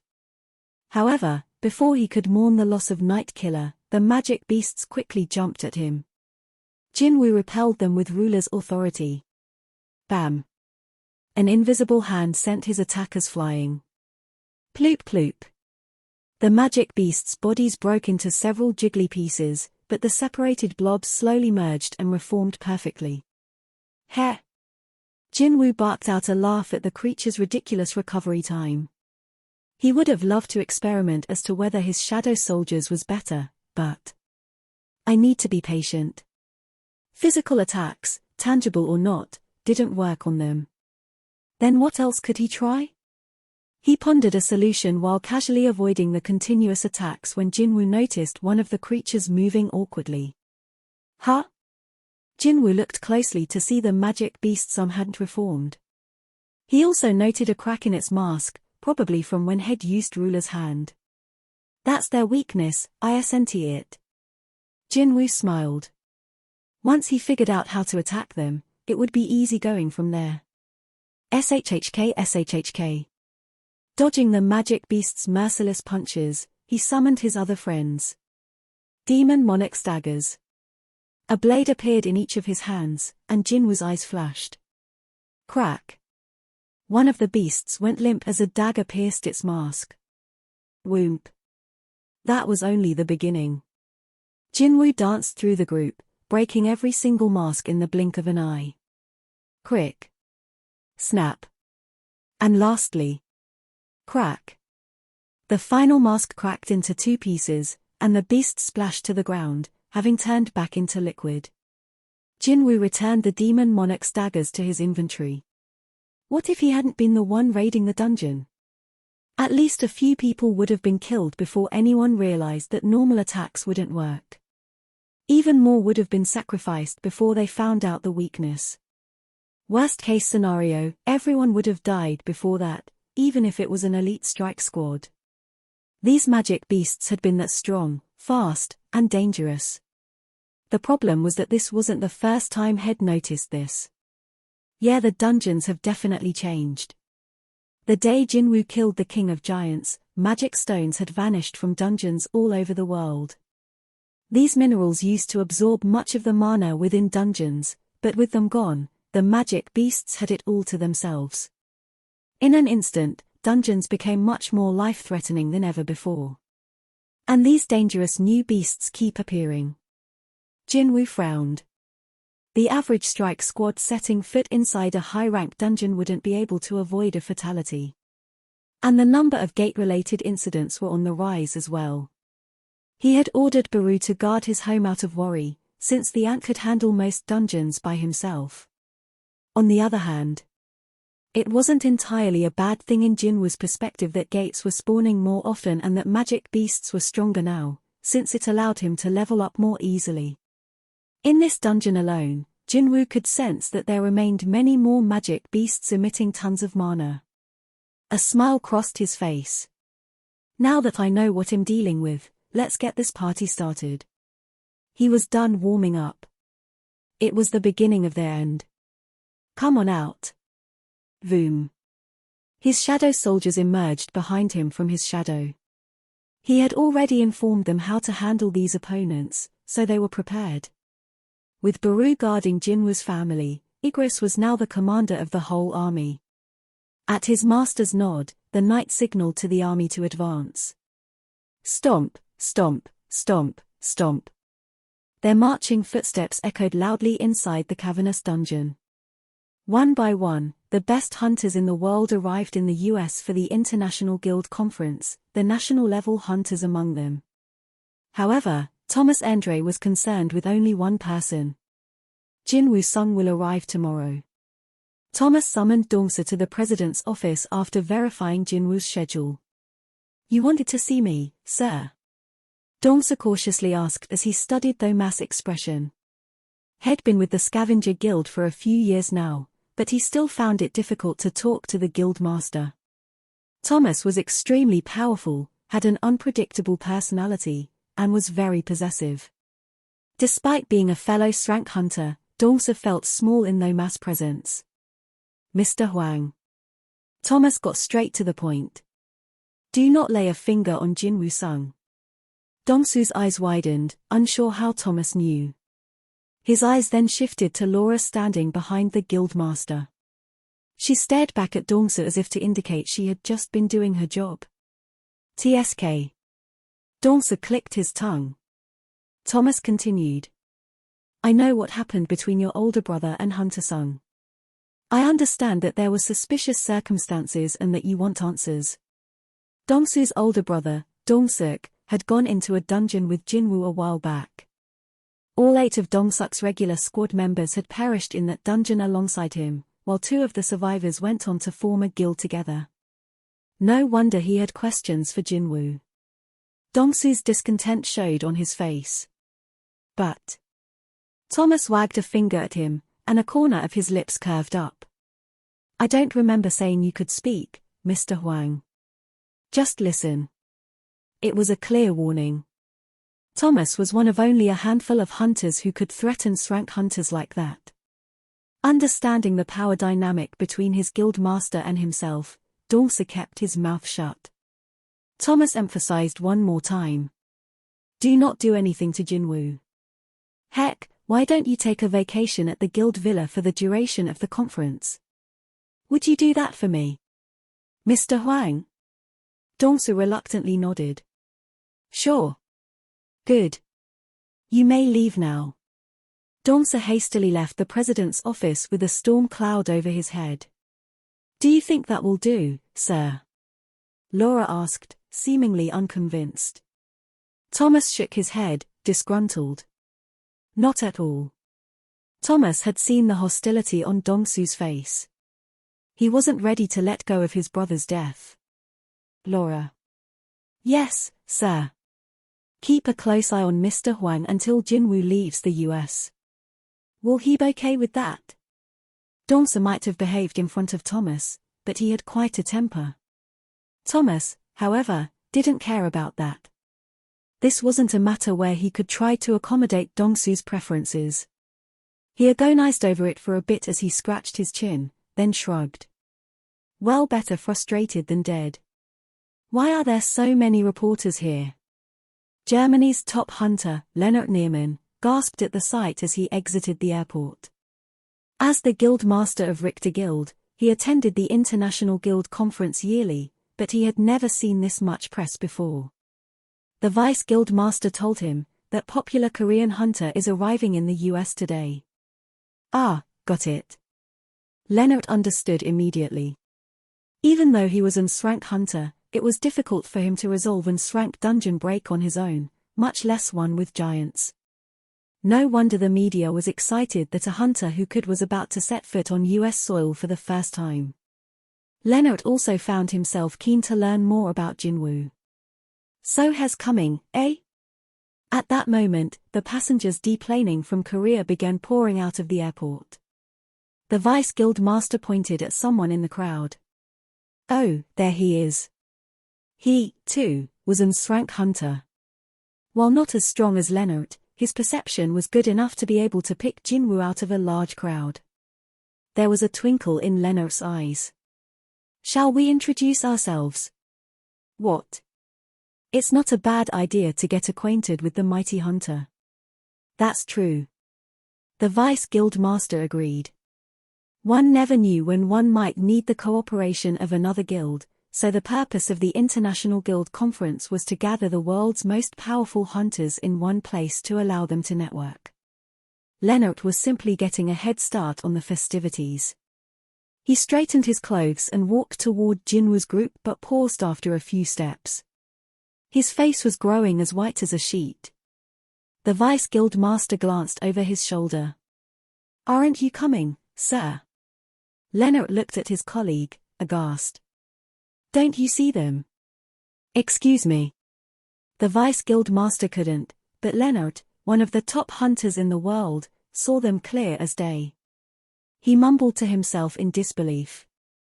"I thought he summoned his minions from a different dimension, but he actually carries them around with him like this." "Pardon?" What was Lennart talking about? Confused by the reaction, the Vice Guild Master turned back in Jinwoo's direction, but he couldn't see hair nor hide of the minions. "There are minions here?" "Yes, tons of them." Lennart concentrated on the army hiding in Jinwoo's shadow. 100, 200, 300, could he even count them all? He swallowed hard and shoo. "Did. You'd think he was here to declare war on the US with that many of them." Had Lennart been hosting this conference, he never would have allowed a hunter to bring such things into the country. There could only be two explanations: either the Hunter Command Center didn't have a clear idea of just how powerful the Korean hunter was, or they were confident that his power wouldn't be used against them. As Jinwoo approached, Lennart felt an increasing pressure that he'd only ever experienced in the presence of national-level hunters such as Thomas Andre or Christopher Reed. Jinwoo eventually passed by him, but Lennart reflexively looked down. He didn't have the courage to make eye contact with Jinwoo, almost like his instincts refused to let him. Once Jinwoo's group was farther away, the confused Vice Guild Master probed Lennart about his strange behavior. "Are you feeling okay, sir? You don't look so good." "Yeah, I'm fine." Lennart dabbed at the sweat on his brow. Perception was everything, and being able to measure another's ability was an important tool for hunters. But just this once, Lennart was envious of the Vice Guild Master and the reporters for being oblivious to such terrifying power. Jinho saw Jinwoo tilt his head curiously and asked, "Did you see someone you know, boss?" "No. Some foreigner kept staring at me, so." Jinho laughed it off. "You've been all over the news, so you've got more than a few fans. He probably just wanted your autograph, boss." Though the foreigner seemed a bit too skilled a hunter to have been simply waiting for an autograph. Jinwoo broke into a grin. Besides Jinho, there were two other members of his entourage. The association had sent along director Jinchul Woo and a female interpreter. "Oh, over there. It's Jinwoo-sung." The reporters spotted him. Kashak, Kashak, Kashak, Kashak, Kashak. As the area lit up with camera flashes, Jinchul fished a pair of sunglasses out from his inner pocket, put them on, and carefully scanned the area. Jinho noted how tense the older man seemed. "By the way, why did you come with us, Director Woo?" As someone who held a directorial position at the Seoul branch of the Hunters Association of Korea, Director Woo was the head of an entire department. Jinho was thankful to the association for assigning them an interpreter, but he had no idea why someone as important as Jinchul had come along. Director Woo glanced at Jinwoo and blushed. "I'm in charge of guarding Hunter Sung." It took a lot of courage for him to admit that, but unfortunately, Jinho didn't hear him over the clamor of the airport. Jinho put a hand to his ear. "Sorry, what did you say?" "In charge guarding." "Who are you guarding?" Jinchul was now as red as a tomato, so Jinwoo put a hand on Jinho's shoulder to cut him off. "Boss?" Jinwoo pointed toward a familiar face with his chin. "Over there. I think they're here for us." Near the exit stood a young man in a slick suit and nicely coiffed blonde hair, Adam White. He made a beeline for Jinwoo, accompanied by the same two bulky bodyguards. As soon as Jinwoo made eye contact with them, they both ducked their heads, flustered as they recalled their vain attempt to tackle Jinwoo on the plane, forgetting how much stronger the Korean was. They genuinely looked like they were 2 seconds away from asking for an autograph. He acknowledged the 2 guards and shook Adam's hand. Adam brightly greeted him. "I've been waiting for you, Hunter Sung. Didn't you tell me that you were in charge of Asia, Agent White?" "Ha ha." Adam scratched the back of his head. "I was until recently, when they put me in charge of assisting you, Hunter Sung." They exchanged pleasantries, and then Adam led the group out of the airport. "I've arranged your transportation." 2 cars were idling. The 2 association employees piled into the second while Jinho headed for the first, but Adam blocked his way. Upon seeing Jinwoo's and Jinho's confusion, Adam elaborated. "Everyone except Hunter Sung will be escorted to the hotel." Adam then turned to Jinwoo. "Would you please come with us, Hunter Sung?" Did this have anything to do with Jinwoo's father? Jinwoo's expression shuttered, and the temperature around them suddenly dropped. Adam quickly waved his hand. "I promise this is for your benefit, Hunter Sung. You're aware of what the Hunter Command Center thinks of you, right?" Adam had previously mentioned that the Hunter Command Center wanted to maintain friendly relations with Jinwoo. They want to be helpful to him, and Jinwoo didn't sense any hostility in Adam's words. Had there been any ill will, he would have picked up on it with his highly sharpened perception stat, just as had done with the King of Giants' offer to become an ally. "What's this about that you can't discuss it here?" Jinwoo asked calmly. Adam smiled awkwardly and glanced at Jinho. "Some of the information is classified." Jinho caught on and stepped back without a fuss. "I'll see you back at the hotel, boss." "Okay." Jinwoo watched Jinho get in the second car before following Adam into the first one, which sped away as soon as they closed the door.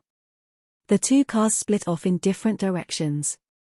Jinwoo had been patient enough. "So where are we going?" "The Hunter Command Center headquarters." The Hunter Command Center. The International Guild Conference was to be held in a rented space near the hotel he would be staying at, so this wasn't conference-related business. "Can't you tell me what this is about now?" Adam pressed a button as if he had been waiting for this moment. A transparent partition rose between the front and back of the car, and a hologram of the English word soundproof blinked on the fiberglass. Adam wondered why Jinwoo didn't seem to care about the hologram. "This is the latest technology, don't you find it impressive?" "I see something similar to it every day, so." Adam seemed a little disappointed, but he quickly found his smile again. "Please excuse me for a second." Knock, knock. He knocked on the partition to check the soundproofing before turning to Jinwoo. "To be frank, we're under a lot of pressure right now. The tragic death of Christopher Reed, one of 2 American national-level hunters, was much more painful of a loss than Jinwoo could have imagined. Hunter Reed was one of the pillars of America's fighting forces, and the Hunter Command Center is desperate to fill this vacuum of power. His death is currently confidential, so things are quiet right now, but we will soon do whatever it takes to recruit a hunter who can replace him. Am I a candidate?" Adam nodded. Jinwoo appreciated his honesty, but he was growing impatient with being pestered with the same offer he had already rejected. "Aren't we done talking about this?" "Yes, of course." But Adam looked like he was just getting started. He pulled out his cell phone and showed Jinwoo several pictures. "There's a new offer on the table." The photos depicted the hunt for the first and only dragon magic beast to ever appear, Kamish the dragon. It had been the worst disaster in human history and the raid people most wanted to forget. Only 5 participants of that particular raid had survived, and they were now known as national-level hunters. Adam stopped on an image of the world's best mage hunters extracting a runestone from Kamish's remains. As you well know, the value of a runestone is proportional to the strength of the magic beast it came from. He swiped to bring up another picture. Kamish's priceless runestone, containing the greatest skill to ever exist, rested inside a glass case protected by several layers of security. "We're looking for the new owner of this runestone." Adam didn't have magic power, skills, or spells, but even he felt excited just looking at the stone. What feelings, then, would it elicit in someone like Jinwoo? Adam peeked at the Korean to gauge his reaction. As expected, the man who hadn't been impressed by the Hunter Command Center's newest technology now looked very anxious. Adam was sure he had done it, and he gave himself a mental pat on the back.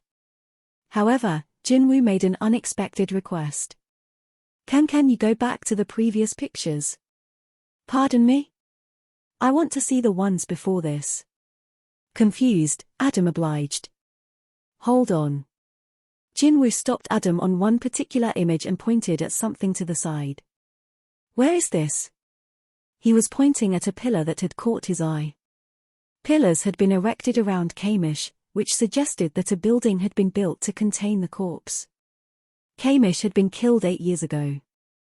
Magic beasts from high-rank dungeons were worth their weight in gold, and its dead body would have ordinarily been cut up and used or sold off accordingly, so Jinwoo never would have expected Kamish's corpse to be intact. Countless nations, companies, and research labs would have lined up to buy the remains, but based on the photograph, Kamish's body looked untouched save wounds sustained from the fierce battle. Jinwoo's heart leaped at the possibility that Kamish's remains might be within reach. Did the US preserve Kamish's corpse? Yes, that's right. Adam didn't know what to make of Jinwoo's reaction. He had been hyping up the rune stone every hunter in the world would kill to obtain, yet Jinwoo was focused on the magic beast's cadaver. Jinwoo pointed at the picture once again. Where is this? Let's go there. Pardon me? I've been humoring the Hunter Command Center all this time. You can grant me this one request, can't you? Adam was caught completely off guard. But this situation wasn't unsalvageable, right? Between Jinwoo and the Hunter Command Center, whoever needed the other more would be at a disadvantage, so the Hunter Command Center's plan was to catch Jinwoo's attention. Thed first tried using Mrs. Selna's ability, and when that failed, Thed tried dangling Kamish's rune stone in front of him. But the spark of interest had come from a surprising source. This cloud might have a silver lining for Adam after all. The higher-ups said by any means necessary, right? The director and assistant director had gathered the agents of the Hunter Command Center and instructed them to get on Hunter Jinwoo Sung's good side no matter what it took. They were to increase the chances of him defecting to the US. If the Hunter Command Center had it, they were willing to give it to Jinwoo. Adam reminded himself of his mission and cleared his throat. I don't actually know where Kamish's remains are located, as I'm strictly on a need-to-know basis. Jinwoo's face fell as he nodded. That made sense. Adam seemed too young to be privy to any and all classified information. Adam confidently continued. However, I'm sure I can get the clearance if it's for you, Hunter Sung. I'll have to report the situation to my superior first, so would you mind waiting? Jinwoo brightened at the news. The chances of shadow extraction failing increased the more time passed since death, and in Kamish's case, it had been 8 whole years. The odds were against Jinwoo, and it could turn out to be a waste of both his and others' time to even try. But if there was a 1 in a million chance he could succeed, then he had to try. And if he pulled it off, he would command the shadow soldier born of the most powerful magic beast ever known to mankind. He felt giddy just imagining it. If he failed, the only loss would be a minute out of people's days. Considering the possible gain, it was worth the effort. Of course, Jinwoo wasn't sure the US would allow it. Aren't we heading to the Hunter Command Center now? That's right. Then I'll just wait there. Oh, Adam wrinkled his brow, unsure whether he should be happy about Jinwoo's sudden extreme interest. The director of the Hunter Command Center of the US made a similar face when he heard the news, as did Assistant Director Connor standing next to him. So Hunter Sung is here? Now? Adam nodded. What about the rune stone? He didn't say anything about it. Head made the decision to bequeath Kamish's rune stone to Jinwoo to persuade the Korean hunter to join America. After all, American hunters growing more powerful meant that America was in turn more powerful. However, no, sir. He barely said anything about the rune stone on the way here. That's not good. The director rubbed his chin. Jinwoo reminded him of Thomas Endre. Both apex hunters were rather hard to predict. At this point, the director figured that when people reached the pinnacle as those two had, they simply thought differently than others. So he really just wants to see the beast's remains. Yes, sir. Adam nodded firmly. Overall, he couldn't complain about how things had turned out. Adam's original mission had been to bring Jinwoo to the bargaining table, and since Jinwoo had willingly come to the Hunter Command Center, Adam's mission could be considered complete. It was now up to management to negotiate. The director couldn't come to an easy decision. I need to discuss this with Mr. Connor. If you would. Yes, sir. Adam got up and left the director's office. The director was at a loss for what to do. Why do you think Hunter Sung wants to see Kamish's remains? I'm not sure, but has definitely not here to play tourist. It's likely the beast's remains mean more to him than the rune stone. Skills were invaluable. The greatest hunters were willing to spend a fortune on ones they needed, and for good reason. Skills meant power, and power meant survival. So how can seeing the beast's cadaver be more beneficial to him than gaining a new skill? The two arrived at the same conclusion. It probably has something to do with Hunter Sung's ability, Michael mused. The Hunter Command Center's ability to retrieve information on hunters was unparalleled, so naturally, they had gathered a substantial amount about Jinwoo. It was based on that intel that Thed deemed him worthy of offering Mrs. Selner's ability and Kamish's runestone. Isn't his ability restricted to magic beasts he personally defeats? After Jinwoo defeated Ant magic beasts, Ant shadow soldiers had appeared in his army. After he defeated giants, giant shadow soldiers had popped up. The more Jinwoo battled, the stronger he became, which was why the Hunter Command Center was desperate to make him a US hunter by any means necessary. But what if Jinwoo could turn a magic beast that had been killed by others a long time ago into a shadow soldier? Oh my word, the assistant director's eyes popped out of his head. He wants to transform Kamish into one of his minions. Michael's voice quivered. He couldn't believe Jinwoo would even consider making the worst disaster of human history into a minion. But it now made sense why Jinwoo wasn't concerned with the rune stone. The director shook his head urgently. We cannot allow that to happen. No person should wield that much power. But if we reject him, it'll put a strain on our relationship. That Jinwoo had come all the way to their headquarters to wait on an answer showed how eager he was. If one party refused the another's request due to a lack of trust, their relationship would break down. The director turned the matter over in his mind. If Jinwoo really could make Kamish into his minion and control it like they were speculating, no organization or country would be able to control him. Furthermore, his minions had the ability to quickly regenerate after being destroyed. The risk of Kamish attacking them once more but with a similar unlimited regenerating ability was too great for the sake of maintaining a good relationship with a hunter. The director wanted to know one thing before making his final decision. We still have Thomas Endre, a national-level hunter, and almost 50 other SRANK hunters scouted from all over the world. Is Hunter Sung really worth pursuing further? Actually, the assistant director hesitated to disclose unverified information but ultimately decided to share the news. There is a possibility that Hunter Sung may be a new national-level hunter. What? The director abruptly leaped from his chair.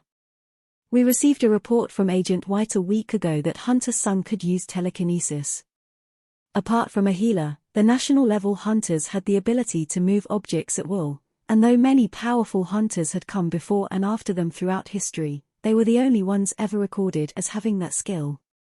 As the only ones in the world to have made this connection, the Hunter Command Center considered telekinesis a prerequisite to being classified as a national-level hunter.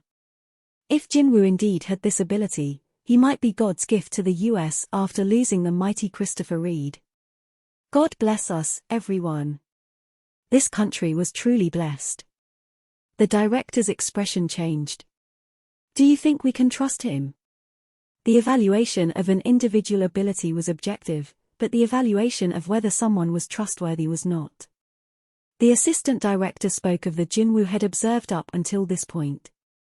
What do you suppose would happen to anyone who aimed their guns at Thomas Endre or Jigang Liu? It's terrifying to even think about it. Both Thomas and Jigang were merciless.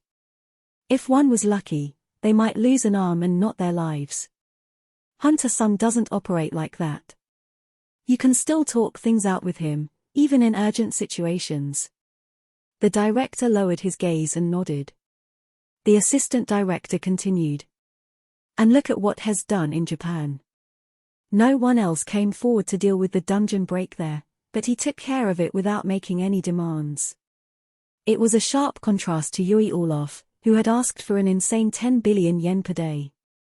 The director didn't think on it much longer. He pressed his lips together and rose from his chair. I'll take him myself. This may be a good opportunity to witness his abilities. The assistant director brightened as he also stood. By the way, sir, where exactly are Kamish's remains? The director smiled. Haven't you ever wondered why this building has 20 underground levels? Jinwoo was escorted onto the elevator by the director. I would have rather talked to you someplace quiet, but I thought you would prefer to make haste. Adam smoothly interpreted for him. Jinwoo nodded in agreement. The elevator carrying him, the director, the assistant director, and Adam quickly descended underground. I can't believe they built the headquarters of the Hunter Command Center on the spot where they killed Kamish. Only in America, he supposed. The director had explained that Kamish's remains were entombed beneath the Hunter Command Center to commemorate the sacrifice of the hunters who had stopped the worst disaster in human history. Ding! The elevator door opened on the 24th underground floor. Staff members waiting by the elevator greeted the 4 passengers. Sir. Sir. The staffers appeared to be military personnel by the way they saluted the director. The director nodded at them as he led the group past. Come this way. Jinwoo swallowed hard. A tightly secure door opened, and cold air stung his cheeks. Wait, this isn't just cold air. Although weak, there was mana in the wind. It was obvious whose it was. Ba-dump, ba-dump, ba-dump. Jinwoo's heart raced as his odds of shadow extraction seemed to increase. If Kamish's body still had magic power left even after having been dead for 8 years, how much power would his shadow soldier possess? He tried to calm his racing heart as he followed closely behind the director. Here we are. His guide stopped in front of an incredibly huge, brightly lit lair. And there was the red dragon Kamish. It looked the same as it had since the national-level hunters stopped its final rampage. The dragon's imposing figure took Jinwoo's breath away. All the electricity used in our building comes from Kamish's essence stone, the director proudly explained. However, at this point, Jinwoo couldn't hear a thing. His eyes were fixed on the remains. The director noticed Jinwoo's sparkling gaze and realized it was time. Who? Nta-sung, are you satisfied now? Please step back. The staff began raising their concerns about Jinwoo's request. Mr. Brannan, what in the world is he trying to do? Kamish's remains are a national treasure. But the director raised his voice. He has my permission. Their objections immediately died down. Jinwoo and the director had already discussed the process, and Jinwoo had promised nothing would happen to Kamish's remains. Just like the assistant director, the director elected to trust Jinwoo. Everyone, let's observe what happens. They obediently retreated as per Jinwoo's instructions. Jinwoo then stretched his hand toward Kamish and whispered, "Arise." A notification arrived. Shadow extraction has failed. You have 2 attempts remaining. Jinwoo calmly prepared for the next attempt. Arise. His desire to take control of the most powerful magic beast echoed through the room. Arise. The lights on the ceiling flickered, and a chilling wind blew from nowhere. Woo. It was impossible to tell where the dragon roar came from, but everyone slapped their hands over their ears. In this chaos, the only person who didn't lose their cool was Jinwoo. He spotted Kamish's shadow spreading across the floor. Did I do it? Jinwoo's eyes widened as something slowly rose from the shadow. Surrounded by black smoke, it was unquestionably shaped like a dragon. Ah! What is that? The staff shuddered and retreated farther. Although the director and assistant director knew about Jinwoo's ability, the sight of it in action stole their breath away. Woo! The dragon paused upon spotting the human at its feet. Shadow Monarch, King of the Dead, is it you who has summoned me? 5. The Furious Lion. Only one being had the ability to bring a soul back from the dark abyss, and that was the Shadow Monarch. The dragon recognized who Jinwoo was at once. The King of the Dead, who had taken the form of a human, stood gazing upon Kamish. The power he wielded gave the dragon a great chill. However, before long, Kamish's eyes shifted to the ones behind the Shadow Monarch and spotted the faces of dumbfounded humans staring at it with their mouths agape. Humans. The hatred for humans the dragon had held to its dying breath came rushing back. As it did, the dragon also remembered the pain it had felt at the humans' hands. Kill humans. Snap.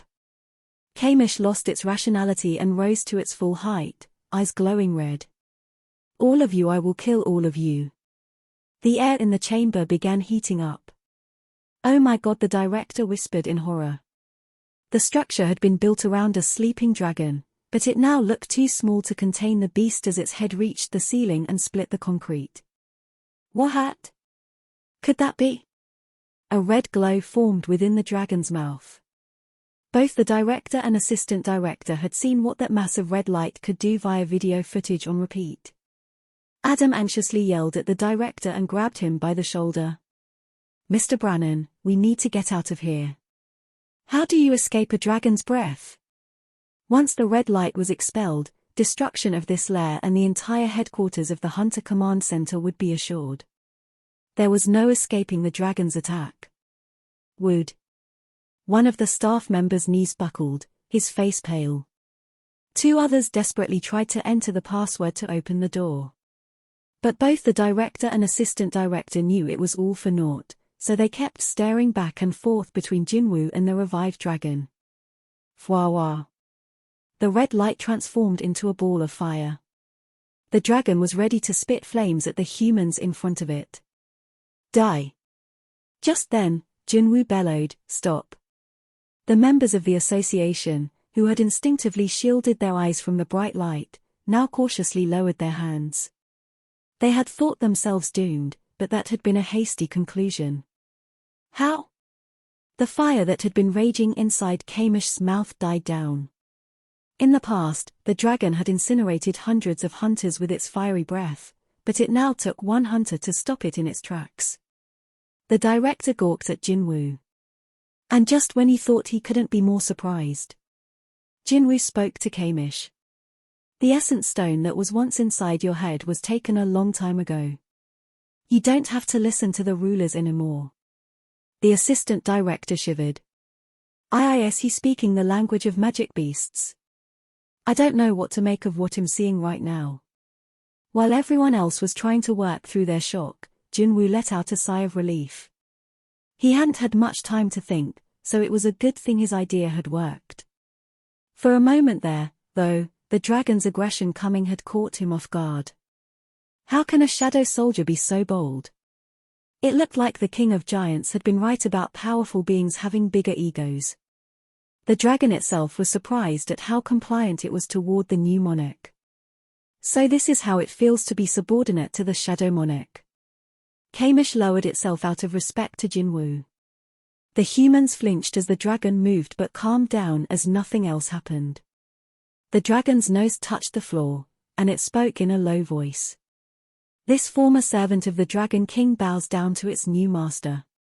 Despite its guttural voice, a distinctive feature of magic beasts, Kamish spoke with the utmost respect. Jinwoo slowly approached the dragon and laid a hand on Kamish's snout. The dragon closed its eyes, soothed by its master's touch as an inexplicable feeling of relaxation spread throughout its body. Jinwoo could also feel the dragon's mood lifting, and his heart raced at the implications. Badump, badump. Kamish the Dragoness really my soldier now? A smile blossomed on Jinwoo's face.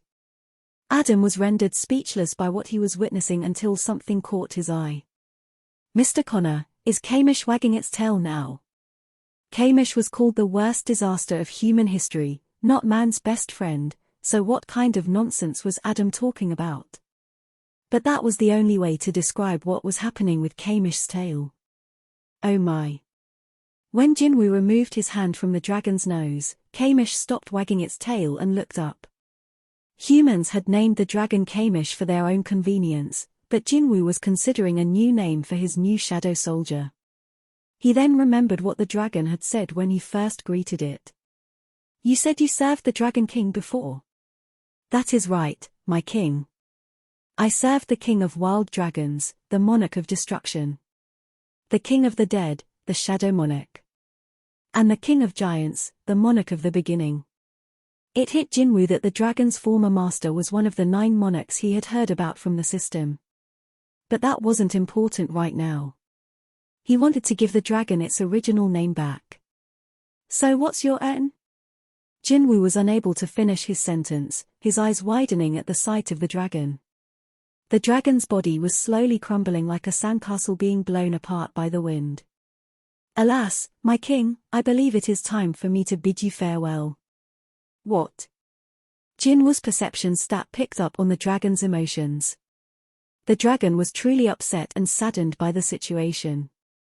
It appears we've met a little too late. Even the power of the Shadow Monarch couldn't overcome the 8 years. The dragon's magic power was weak from being stuck at the bottom of the abyss for too long, and it began to disintegrate into the air. System devastated, Jinwoo called out to the system for help, but there was no response. The dragon could sense Jinwoo's emotions as well. I envy the soldiers who can serve your majesty forever. The dragon's words were sincere. It also had a last bit of advice for a king lamenting the loss of his soldier. My king. There exist 4 humans who have borrowed the powers of the rulers. Beware. The dragon's voice grew distant as its body faded away. Although it was fleeting, it was an honor to serve. The dragon's shadow vanished as if it had never existed, and silence filled the room. The light fixtures stopped flickering. The director rushed to examine the dragon's remains, but they looked untouched. He was dazed, as if he had awoken from a dream. However, the despair on Jinwoo's face confirmed that it had really happened.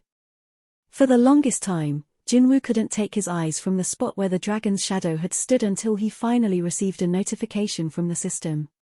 Shadow extraction has failed. Too much time has elapsed since the subject's time of death, rendering the extraction futile. The subject's shadow has returned to the void. Jinwoo had never hated the sound of the chime as much as he did in this instant. He clenched his fist tightly. Wham! Furious, Jinwoo punched the floor, and for a second, the whole building shook. Adam escorted Jinwoo back to the hotel. The car ride over was silent due to Jinwoo's foul mood. After checking in for Jinwoo, Adam finally approached him. I'm in charge of looking after you during your stay in the US, so please feel free to call me anytime if you need anything. Adam's warm hospitality was met with a cold reply. Sure. Adam went from smiling to shivering. Scary. This was his first time dealing with a high-ranked hunter in a foul mood, and it was terrifying. Naturally, with Jinwoo in this frame of mind and both the director and assistant director in a state of shock, the negotiations had been postponed. Jinwoo decided he needed to get some sleep and was about to go up to his room. Huh? Jinchul entered the hotel lobby and spotted Jinwoo. Hunter-san, it's been impossible to reach you. Oh, I was somewhere that didn't have cell service. Outsiders were prohibited from using their phones inside the Hunter Command Center headquarters. There were no exceptions, even for important guests, as it was a security measure to guard their secrets. If someone important like Mrs. Selner was ever photographed, the entire Hunter Command Center would go ballistic. Jinchul scratched his forehead with his index finger. Did you see Hunter Yo there? Pardon? Jinchul looked confused. Hunter Yo said he received a message from you. He was to meet you at the Hunter Command Center HQ. I just got back from there. What are you talking about? Adam cut into their conversation. Hunter Yo wasn't on the visitor log. Huh? Button Srank Hunter picked him up 2 hours ago. Jinwoo urgently asked, what's Srank Hunter? Hunter Dong-se Huang. He came by to pick up Hunter Yo. The name didn't seem to ring any alarms for the other two, but a bad feeling washed over Jinwoo. Is this because of the perception stat? Seeing Jinwoo tense up, Adam took out his phone. I'll contact Hunter Huang's guild. After a few rings, Laura of the Scavenger Guild answered the phone. Adam briefly introduced himself and explained what had happened. Adam thought the news would surprise her, but she remained calm. Does Hunter Jinwoo Sung know about this? Adam had only explained that Dongsu had taken Jinho, but she was the one who brought up Jinwoo's name. His brow wrinkled in confusion, and he glanced at Jinwoo, who shook his head. Adam nodded and quickly made up a story. Hunter Sung doesn't know anything yet. Someone in Hunter Yo's party reached out to us while he was at the Hunter Command Center. We'll try to get to the bottom of this as soon as we can. Jinwoo had been wordlessly listening into the call, and he headed to the exit as soon as it ended. Hunter Sung, the Scavenger Guild is looking into it, so I'll contact you when Adam rushed after Jinwoo, but the Korean hunter had already vanished. What? Where did he go? Adam was left to stare down the street, troubled. Jinwoo ducked into a quiet alley in order to avoid the crowds and deactivated stealth. And Srank Hunter had used Jinwoo's name as bait to lure Jinho away. But the guild of said hunter seemed rather dismissive about the whole thing. Something's fishy. There had to be a reason the person on the other end of the call had immediately mentioned him. Jinwoo was pissed. Whoever was behind this, they had picked the wrong day to stir up trouble. Jinwoo barked out an order. Find him. If all his soldiers split up to track Jinho's mana, it shouldn't take too long to locate him. Whoosh, whoosh. 1,000 shadows shot out from beneath Jinwoo's feet, heading in different directions at an impressive speed. Thomas looked around the condo, stone-faced. He had ordered some hunters to monitor Dongsu, but here they were knocked out inside Dongsu's condo without him. TSK, Thomas clicked his tongue and took off his trademark sunglasses. His subordinates turned pale at Thomas' apparent fury. Thomas gnashed his teeth and gave an order. Damn him, find Dongsu Huang before Jinwoo does. Do whatever it takes. Jinwoo stood on the roof of a building where he could get a look at the entire city. With his eyesight enhanced by his high perception stat, he scanned the streets surrounding the building all the way to the residential area in the far distance. He also paid attention to the sounds his shadow soldiers were picking up. Smith, how are you these days? Miss, our store doesn't allow any returns just because you changed your mind. Why weren't you at the party last night? Countless banal conversations, car horns, TV broadcasts, cats meowing, water splashing in bathrooms. The sounds of the city assaulted him. Sweat dripped from his forehead as he strained to use all his senses as well as perception. If only ID kept a shadow soldier with Jinho. Hindsight was 2020. Jinwoo had used the soldier placed in Jinho's shadow to teleport to Chairman Yo's hospital room, and because he had been so busy and had planned to stick by Jinho's side while they were in the US, he had forgotten to replace it. Now they were in this mess. First, I lost Kamish's shadow and now Jinho. He gritted his teeth. His foul mood was only getting worse. His eyes seemed to shoot out lightning bolts as they scanned the city, but he could barely find any similar-looking young Asian males, much less Jinho. Could they have left the city? Jinho may have been his cute little brother, but he was still a drunk brawler. The average person didn't stand a chance against him. Jinho would have sensed that something was wrong. He would have tried to escape once he realized the car was leaving the city instead of going to the Hunter Command Center. The only thing that would have stopped him was the bastard who took him was an Srank Hunter. Jinwoo expanded the search perimeter of his shadow soldiers. Dongsu Huang, huh? Jinwoo didn't know why Dongsu had taken Jinho, but had poked the lion in doing so, and Jinwoo was more than ready to return the favor. And if something happened to Jinho? Jinwoo's eyes flashed at the mere thought. An endless stream of information poured in as the shadow soldiers continued their search. It was only a matter of time. Dongsu had finally done it this time. The scavenger guild was on high alert. The opponent was Jinwoo Sung. One wrong move, and Dongsu was dead. Dongsu was one of the main pillars of the scavenger guild's fighting forces, so Thomas couldn't afford to lose him. He anxiously waited in his office for updates. Any news? His subordinate shook his head, his expression grim. Not yet, sir. The wrinkles on Nomas' forehead got even deeper. Dongsu's cell phone was off, so they couldn't track his location that way. Thomas had ordered his men to search the hunter's usual haunts, but unfortunately, that led nowhere. It appeared Dongsu had made thorough preparations. Doesn't he value his life? No, as an rank hunter, Dongsu was well aware of the power gap between Jinwoo and himself. He had pulled this reckless stunt because he assumed he would have help. Dongsu's only doing this because he knows I have his back. Dongsu was right. Whatever he did, he was still considered an asset to the scavenger guild until his contract was up. The guild had invested tons of money in him because they saw his abilities and potential. So he was doing this without thinking of the consequences because he knew Thomas would never give up his assets. Have I been too soft on these hunters? Thomas would have to firmly discipline Dongsu to avoid this kind of trouble in the future. His subordinate could barely bring himself to breathe in the tense atmosphere. Just then, the phone rang, and Thomas quickly picked up. I think I've found where Mr. Huang might be. It was Laura.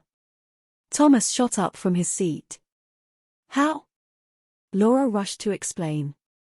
I asked the Hunter Command Center for their cooperation, and they checked Mr. Huang's pattern of movement in recent months. He broke from his normal routine to go to an unknown location 3 separate times. Excellent. Thomas nodded in approval. Laura had located Dongsu quicker than expected. Send every single man there. I'll head over, too. Understood. He paused before hanging up. By the way, how did you get those fogies at the Hunter Command Center to cooperate, Laura? Like the Hunters Association of Korea, the Hunter Command Center also recorded their hunters' movements using the GPS on their hunter-issued phones. However, the organization wasn't known for sharing information freely. Despite being a request from the Scavenger Guild, it should have taken at least several hours to go through approvals. The speed at which they'd given up Dongsu's information was unparalleled, so Thomas was curious how Laura had pulled it off. Her answer was much simpler than he thought. I told them that if we didn't find Hunter Huang soon, you and Hunter Sung might come to blows. The guild members have started moving. Adam, who had been monitoring the Scavenger Guild, hurriedly reported to the assistant director. All 100 of them. They cancelled a planned raid just now. All hunters are mobilizing. What the heck? What is going on? Adam didn't know how to explain it. An rank hunter belonging to the Scavenger Guild had lied and taken one of Jinwoo's people. Both Jinwoo and the Scavenger Guild were now on the move. This wasn't normal. Guildmaster Thomas Endre had to have authorized this for the entirety of the guild to mobilize like this. Adam had a bad feeling in his gut, and he broke out into a sweat. He froze when he saw Thomas emerge from his headquarters. Oh. Thomas scanned the area before getting in the car waiting for him. The car then sped off in the same direction the other hunters from the Scavenger Guild had gone. Adam tried to steady his shaky voice. Mr. Connor Goliath, Thomas Endre is on the move. You sure this is okay? A concerned man asked while staring down at Jinho lying unconscious on the floor. Dongsu nodded. I'm not out to end him. I only need to know one thing. Thomas had warned him that Jinwoo Sung was not to be harmed. But Dongsu had no intention of doing that anyway. There was one other person from whom he could extract his answer. What had happened the day his older brother, Dong-suk Jinwoo, and Jinho had entered that dungeon? Dong-suk had promised Jinho that he'd let him go if he told the truth. But even after quite a bit of roughing up, Jinho had refused to say anything. The tighter Jinho kept his mouth shut, the deeper Dong-suk's suspicions grew. He just wanted to hear one thing. Jinwoo killed your older brother. With that one sentence, his business with Jinho would be done. But how dare the tiny, naive-looking kid defy rank hunter? Dong-suk admired Jinho's courage. But that doesn't let him off the hook. Dong-suk kicked the bruised man in the ribs. Hey! Wake up! This was the third or fourth time that Jinho had drifted in and out of consciousness. Annoyed, Dong-suk kicked the stubborn young man even harder. I said, wake up. Bam. Jinho coughed out the blood that had pooled in his mouth. His body curled into itself. The other guy chuckled at the sight. This one's a tank all right. Any other guy would be dead by now. Dong-suk's face was devoid of emotion as he yanked Jinho's head up by his hair. Listen. I have no intention of killing you. The guy laughing right now has quite a talented healer. He'll bring you back from the brink of death every time. Jinho blearily looked up at the cackling man, who smiled and wagged his finger at him. Dong-suk shook Jinho's head around. Jinho's head flopped to one side. The dusty interior of the building came into view. Dong-suk continued. This factory has been closed for more than 5 years. Scream all you want. No one will hear you. Dong-suk held Jinho's head tightly as he leaned in closer to his face. The two men were soon eye to eye.